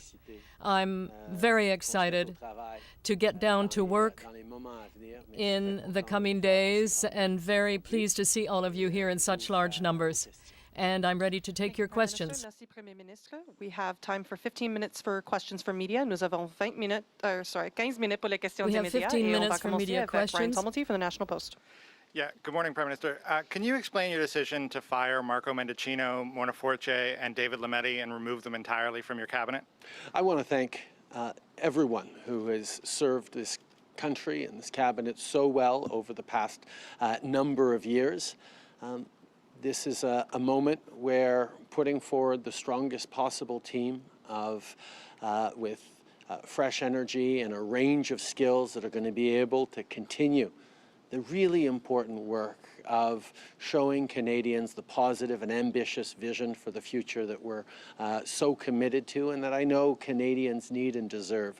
I'm really excited about the work we're doing, and quite frankly, we have a huge team in caucus and across the country working really hard to deliver for Canadians in all sorts of great ways.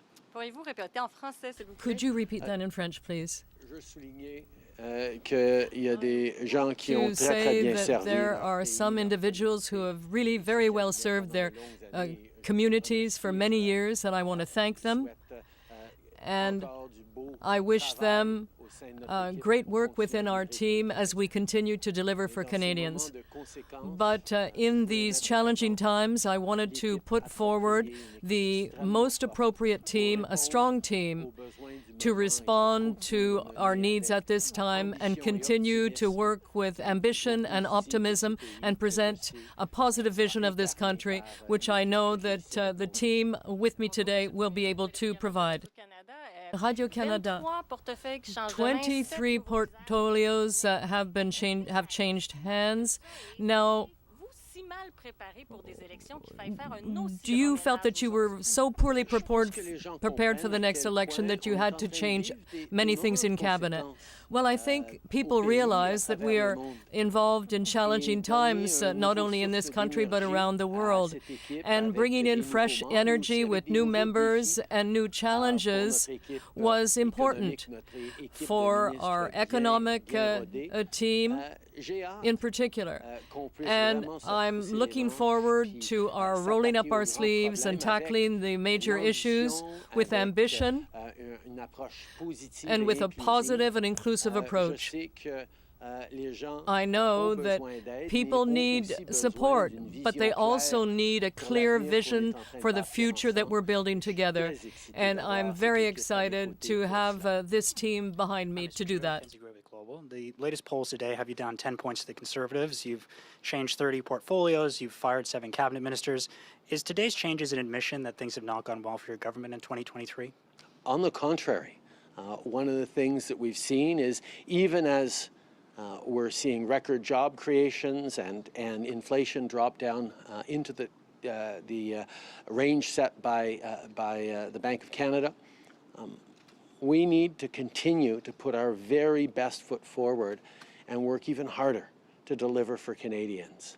And having a renewed team with a range of new voices and new skills and experience, new challenges for our strongest ministers to be able to step up and meet this consequential moment in the lives of Canadians, in the things happening around the world that Canadians are so well positioned to meet and thrive through. I'm excited about this team, and I'm excited about the work we're going to be able to do together. Bonjour, Monsieur Trudeau. Raphaël Pirot de l'agence QMI. Vous avez exclu David Lametti. You fired David Lametti. First of all, why? And is this an election-minded cabinet? Will you be moving forward towards an election with these ministers? And is there any connection to the challenge of Bill C-21 coming up soon? Well, first of all, this is a cabinet that is here to govern. We expect to be able to govern for a couple more years. No election is expected before fall 2025, and we have a great deal of work to do to deliver results for Canadians. There are important issues we must address. We're facing significant economic challenges, housing, the cost of living, inflation, and interest rates. And now we have a huge opportunity to lead globally with the work we're doing here in Canada. And this cabinet is well positioned to reflect the energy and optimism that so many Canadians feel, even in consequential and challenging moments. With respect to David, I want to thank him very deeply for his service. I know he can still make a huge contribution to our caucus and to the Liberal team, and I look forward to continuing to work with him in future. Christy Kirkup with the Globe and Mail.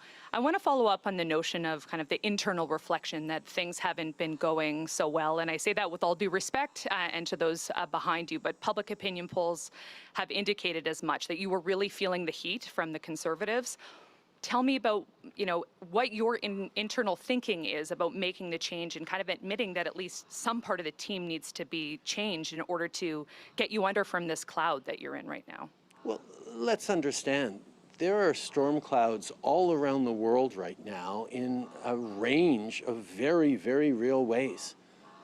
From a war ongoing in Ukraine that has impacts not just in Europe, but all around the world, on food prices, on energy, on the challenges of the rise of authoritarianism and the backsliding of democracies around the world.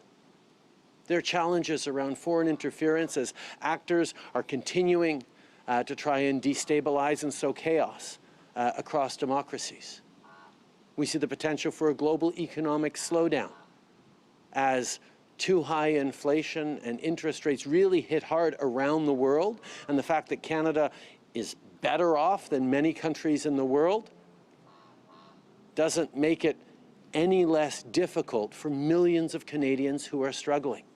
This is a difficult time right now for millions of people in Canada and around the world.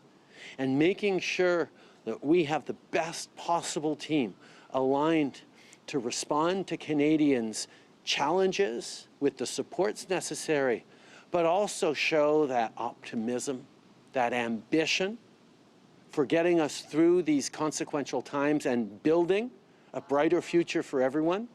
That's what we're focused on. That's why I'm so pleased to have such a great team with us. Next question. Hello, Prime Minister. Karina Roman, CBC News. You talk about this as a moment of consequence. Obviously, we're all here covering this because it's a big deal in political news, but you yourself said people are struggling to just even put food on their table. So why should the average Canadian even care who's behind you today? Well, the reality is this is the team that's going to continue to be there delivering for Canadians. Over the past number of weeks, I've heard directly from people who've said that the grocery rebate that landed in 11 million people's bank accounts in the first week of July made a huge difference. That the fact that the Canada Child Benefit is increased on July 20th for millions of Canadians to give them even more money every month tax-free, the high cost of raising their kids. The money's coming in from the climate action rebate across the country in more provinces before. That's money in people's pockets at a time where people are worried both about affordability and the terrible impacts of climate change that we are seeing everywhere across the country, worse than ever before.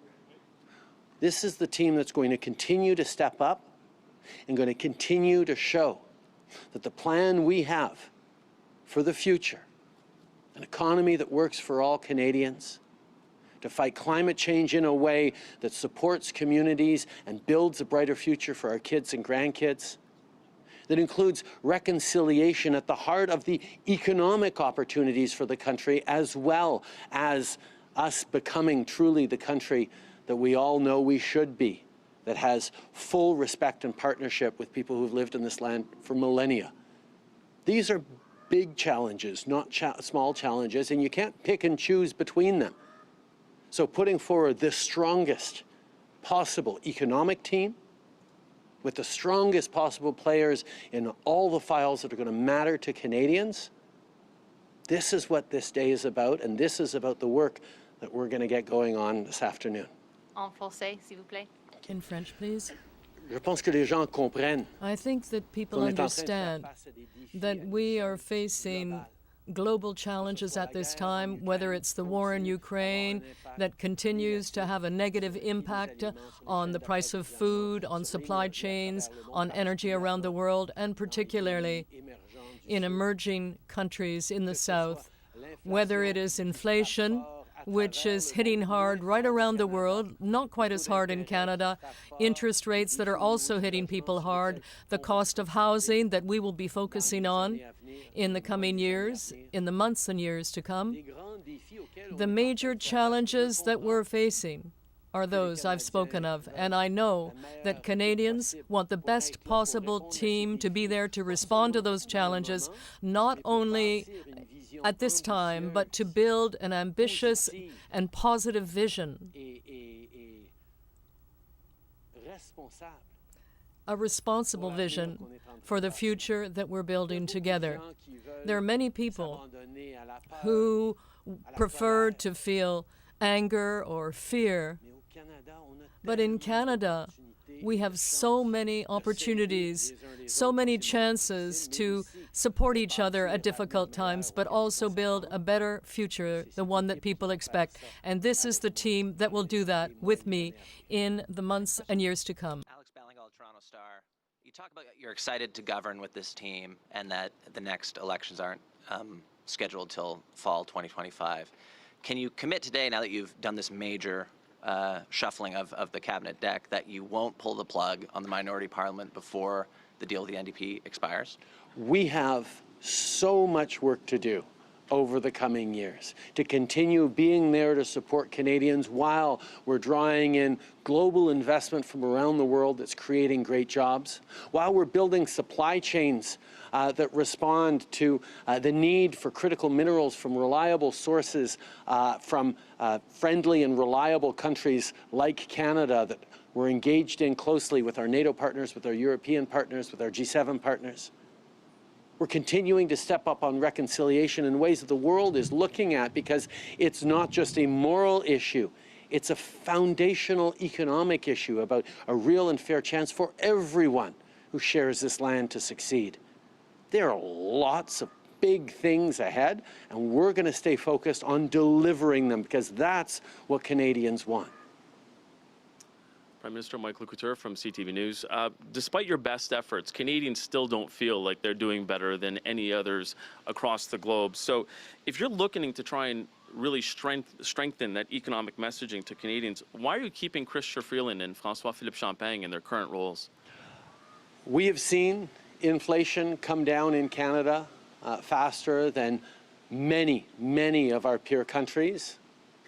We've seen Canadians supported by targeted investments that have put money in their pockets while inflation has gone down. We have an incredible economic team, and I'm so proud to be doing this with my Deputy Prime Minister and Finance Minister Chrystia Freeland.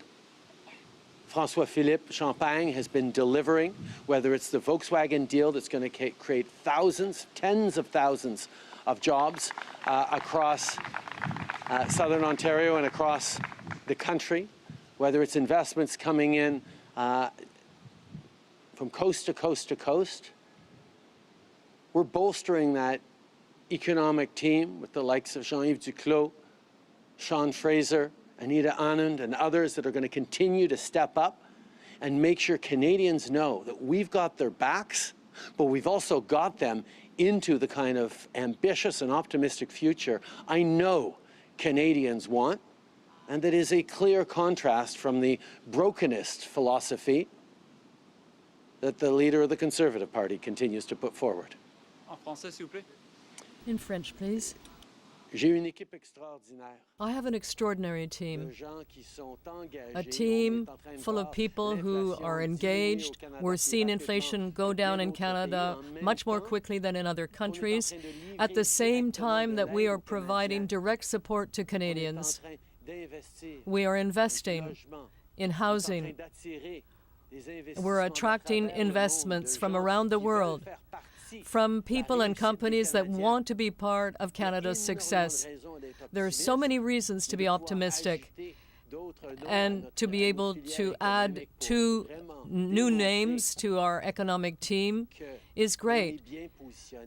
We are able to show that we're well positioned as a country. That doesn't mean there are not difficult times, and people are experiencing that, but we are well positioned to help them and to build a better future, a more positive future for everyone across the country. Last question, dernière question. Rafi Boudjikanian on CBC News. At a time you've admitted there is a need for a great cultural reform and change within the Canadian Armed Forces, what kind of message do you think it sends to remove a woman from defense and place a man? I have tremendous confidence in Bill Blair. His leadership on emergency preparedness these past years has seen exactly how much Canadians need our armed forces to be there to step up with the right tools, the right abilities, but also the right culture change that Anita Anand has started in such strong ways. It actually started back under Minister Sajjan. This is something that we're all working on together and committed to as a government and as a country. And I'm really looking forward to be able to continue to work with Bill and with so many on making sure Canada and all of our institutions remain strong, responsive, inclusive, and ambitious about the future we're building. Merci beaucoup. I just want to say how much I'm looking forward to working with Bill Blair. I know he will continue the excellent work that Ministers Sajjan and Anand have done in the past. He has also been engaged with emergency preparedness. He's been there for Canadians at difficult times, and he will continue to be there with the necessary tools to support the Canadian Armed Forces with the equipment that they require, and ensure that we continue to transform the culture within the CAF in order to better deliver for Canadians. So I'm looking forward to everything we'll be able to do with all the members of our team. Thank you, everyone. Thank you. This will put an end to the press conference.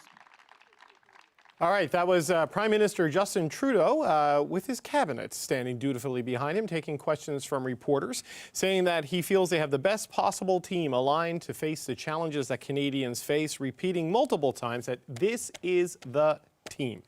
This is who he wants to go into the next election with, saying lots of work to do before that election when asked about whether or not he might do something a little bit sooner than the end of the confidence and supply agreement with the NDP, sort of suggesting that this is a government that needs the runway it has available to it to sort of restructure things, and also expressing confidence in both Chrystia Freeland, who he left in finance, despite some criticism of economic messaging from the Deputy Prime Minister, and voicing support for Bill Blair as he moves into the Department of National Defense. All right, we got about 10 minutes to go here on the show. So Rosie, I want to start with you. I mean, new team? Is it a new priorities, new messages, or just new messengers? I mean, what do you make of what we saw there today and what the Prime Minister had to say on those questions? Yeah, I mean, two things struck me with what he said. That, I mean, he talked about the things we've been talking about: fresh energy, a range of skills, an ambitious vision for the future, all those things. Whether you can have those things at almost 8 years in government, I think, is another question, but that's what he's hoping this cabinet at very least projects. What I would say, though, is that there was, and this isn't surprising, but let's point it out, there was no acknowledgement that any of the clouds that Canadians are facing are his government's, fault, that he didn't take any responsibility for any of the challenges that might be facing Canadians. And I'm not talking here about, the Bank of Canada's monetary policy. I'm talking about the way and choices that they have made and the things that they have done to help Canadians through it. I also think, if you put aside foreign interference, maybe the message and the agenda this spring would have been cleaner. But the reality is that's why we are in this predicament now, and why the government is in this predicament in terms of being able to connect with Canadians on these issues of affordability and housing. So yes, it's true that the world is a bit of a mess right now, but there are some things that the government could have done better, should have done at all. And there was really no acknowledgement from the Prime Minister that part of what today is to respond to things that weren't dealt with well enough in the spring. Vanda, a lot of questions. Why did you fire these ministers? No real answer. Sort of loaded questions of like this massive level of change. Does that show you're that unprepared for the next election that you basically had to blow everything up? What's your high-level takeaway before we say goodbye? I mean, my high-level takeaway is that, again, I think the government has known that they need to drive a message now. It's not about taking responsibility, because that is a lot for just one level of government to take, but how are they helping Canadians through these difficult times, which they have to be very message disciplined on. You heard economic message, you heard team over and over again. I think today you'll hear that again and again from the entire Trudeau team, from all the ministers, and they're going to start focusing on the key issues that affect Canadians' everyday lives and making sure that they are going to be ready for the next election. Catherine? The team may have changed, David, but I mean, he could have given a lot of that news conference last week, and I'm not sure it would have sounded very different. I mean, that was a return to some very familiar themes. I am frankly quite surprised that there wasn't more of a leaning in on housing in particular, given some of the information we were hearing from sources in the lead up to all of this, and to the extent to which the Liberals know that it is an issue that Canadians are very seized with right now. So, the team has changed. The message doesn't seem to have changed. And a lot of it also, I will say, like looking back, things that they've already done, which again is a bit of a surprise when this feels like a moment potentially for reset and looking forward. Yeah, Tim, it has like all the energy and motion of like a big new, refreshed new government, or is it just a new sales pitch with new salespeople? Well, the Prime Minister sort of said it himself, renewed team, renewed voices, but it's the same message track. And that message track does appeal to some people, but there was nothing in there, as Rosie alluded to those who are feeling pain right now. In fact, they got the same old message about, we know what, you could take it as, we know best, we know what we're doing, they're bigger picture issues, and that doesn't talk to your mortgage, that doesn't talk to your groceries, and the like. It's funny, you would have thought today they would have had one maybe policy item that they could have used to demonstrate, all right, we hear you. And they had an easy one to deal with, and that's the Canada Emergency Business Assistance Program. There's a lot of lobbying going on now to say, just extend repayment for 1 year. It's not that they resist doing these things in other files. Why wouldn't you have done that today to at least win some plaudits on connecting with people, business, and their pain? Right. So Jordan, I mean, they focus was on comms, focus was on the economy. Do you think they delivered on that with the messages and the follow-through? I don't. And I think it's really tough to say that they have done a fundamental reset on the economic communicators when the main economic communicator, Chrystia Freeland, and the Prime Minister are still in place with no change in tone or message. And I think, as Catherine said, the remarks that we heard from the Prime Minister could have been said last week. They were very backward-looking about trying to get credit for things that the Liberals had delivered in the past, but unfortunately for them, that's just not how elections work, right? People are concerned about the future. They're concerned about what's happening to their own family finances, and I really didn't hear anything in there that actually touched on that. So unless the Liberals have something up their sleeve a little bit later today to rise above the chatter on this, and I would agree that housing would be maybe the smart place to put it. They've got a good communicator in there now. You should be looking to release a policy or something, a nugget, along with that to take the headlines today. Because if it's just this, I'm not sure it's going to get the job done. Right. And so cabinet ministers are going to start coming out over the next little while. And News Network, after we're going to get off the air in like 5 minutes. We've got to hand it back to Toronto, folks. They're going to start taking some of that. So, Rosie, on this, you've heard the takes and the rounds. I mean, what now, right? We know what's new. It's this cabinet. What's now? What's next on this? Well, as much as I was saying, well, he didn't do this, he didn't do that, let's also wait and see, right? I mean, it's the first day. The message today is not, we're doing this and this and this. The message is, it's a new team, we have new energy, we're ready to go. That's the clean message that they want out today. And hopefully, that they'll be happy with the way the day ended, even after the Conservatives come out and criticize them. But I think it's the pieces then after that everybody is talking about. You've got your new team. Now, what are they going to do? And how are they going to do it? And how is it going to be different than the team that you had 5 minutes ago? And I think that's the piece that we don't know yet. Certainly, there was no indication of that in the answers from the Prime Minister. But let's give them a minute to see if they can convince Canadians that they are feeling connected to them, that they are hearing them on a variety of issues, and that they want to try and solve some of those problems. They put some good, strong communicators, strong ministers into important jobs. Let's see if they can do the things that Canadians expect them to do. As I said before, a cabinet shuffle only does so much for a government that has been around for a long time. So I'm not convinced that this will do it, but they've got a playbook, and I would assume that they know where it's going from here. Okay, so Vandana, Rosie says give a minute. Let's fast forward a minute. I mean, where do you think that they need to go next on this? I mean, this is the team, as the Prime Minister says. They're aligned with the priorities. What do you think needs to happen, in a material way to show that they've aligned and answered to those priorities and concerns of Canadians? Well, they've showed this, like the surface. What they need to do is the substance. So anything underlying from machinery or how the government runs point of view, they'll have to make sure that's all fixed. They'll have to make sure that people are now delivering on this soon, not a month from now. But I think this is why they have a big runway before the House starts, just to hit the road running. And I think they're going to have a big conversation about this at the cabinet retreat. I'm sure this will be, but delivering on these messages, on delivering the government messages, and how you communicate that is going to be a key part of that.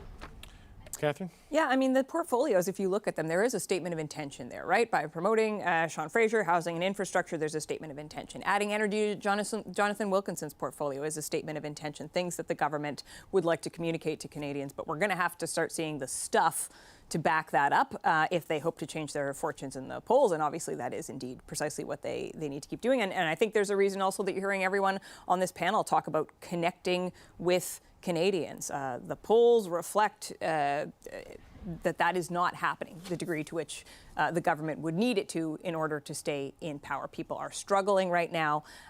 Not enough of them feel that they're being heard. So what kind of action needs to be taken? What kind of shift needs to happen? There is a tacit acknowledgement in such a massive change of cabinet that change was needed. So what does it concretely look like? So changing the cabinets, the early, easy part, right? Yep. Changing the direction of the government. The Prime Minister was asked if he will live up to the full duration of the confidence and supply agreement. He didn't really answer, but he kind of implied that they're going to take a lot of time before the next election. I mean, do you see this as acknowledged? They want the runway. They need the runway. Yeah, well, and certainly Mr. Singh's given them lots of space. He said yesterday, I believe it was, whatever happens to the cab doesn't really matter. Neither side is ready to break up this relationship yet, and one will break it up when it's more advantageous to the other. I just want to go back quickly to what Rosie said, though. Yeah, we can give them a second or a minute, but the problem is that they've had a lot of time already. And because the pain that people are feeling now is so acute and personal, you can talk about childcare, which is really important. It has made a difference, but people are like, as we are in the rest of our lives, okay, what's next? What do you got for me next? We live in an app world. We want to swipe. We want a policy. We want to see something. The government needs to realize that, because if they wait too long for their policy rollouts and their plots of action, they will continue to either be stuck or fall further behind. Jordan, I got about 60 seconds. I got to hand it back to the bigwigs in Toronto. So I think what's missing here is an articulation of what the Prime Minister and what the government is going to do differently from what they were doing before. And if at the end of the day they're not able to say clearly what hasn't worked in the past in their approach that is going to change as a result of this shuffle, then I don't think we're going to really see any sort of meaningful renewal in their messaging. And I agree with Tim here. Part of their job is making sure that the full package, including interesting hooks, are rolled out today. Okay, we got to leave it there. Tim, Jordan, you're going to be back with you tonight on Power and Politics. My thanks to Rosemary Barton, to Catherine Cullen, to Janice McGregor, our panelists, Tim Powers, Jordan Leiknitz, Vandana Cotter. I'm David Cochran. There will be plenty more still ahead on CBC News Network, including reaction from Pierre Poilievre and Jagmeet Singh, and more stuff from the actual ministers who are changing jobs. Thank you for watching this special Power and Politics. More ahead on CBC News Network. We're back at 5 Eastern, so stay right there.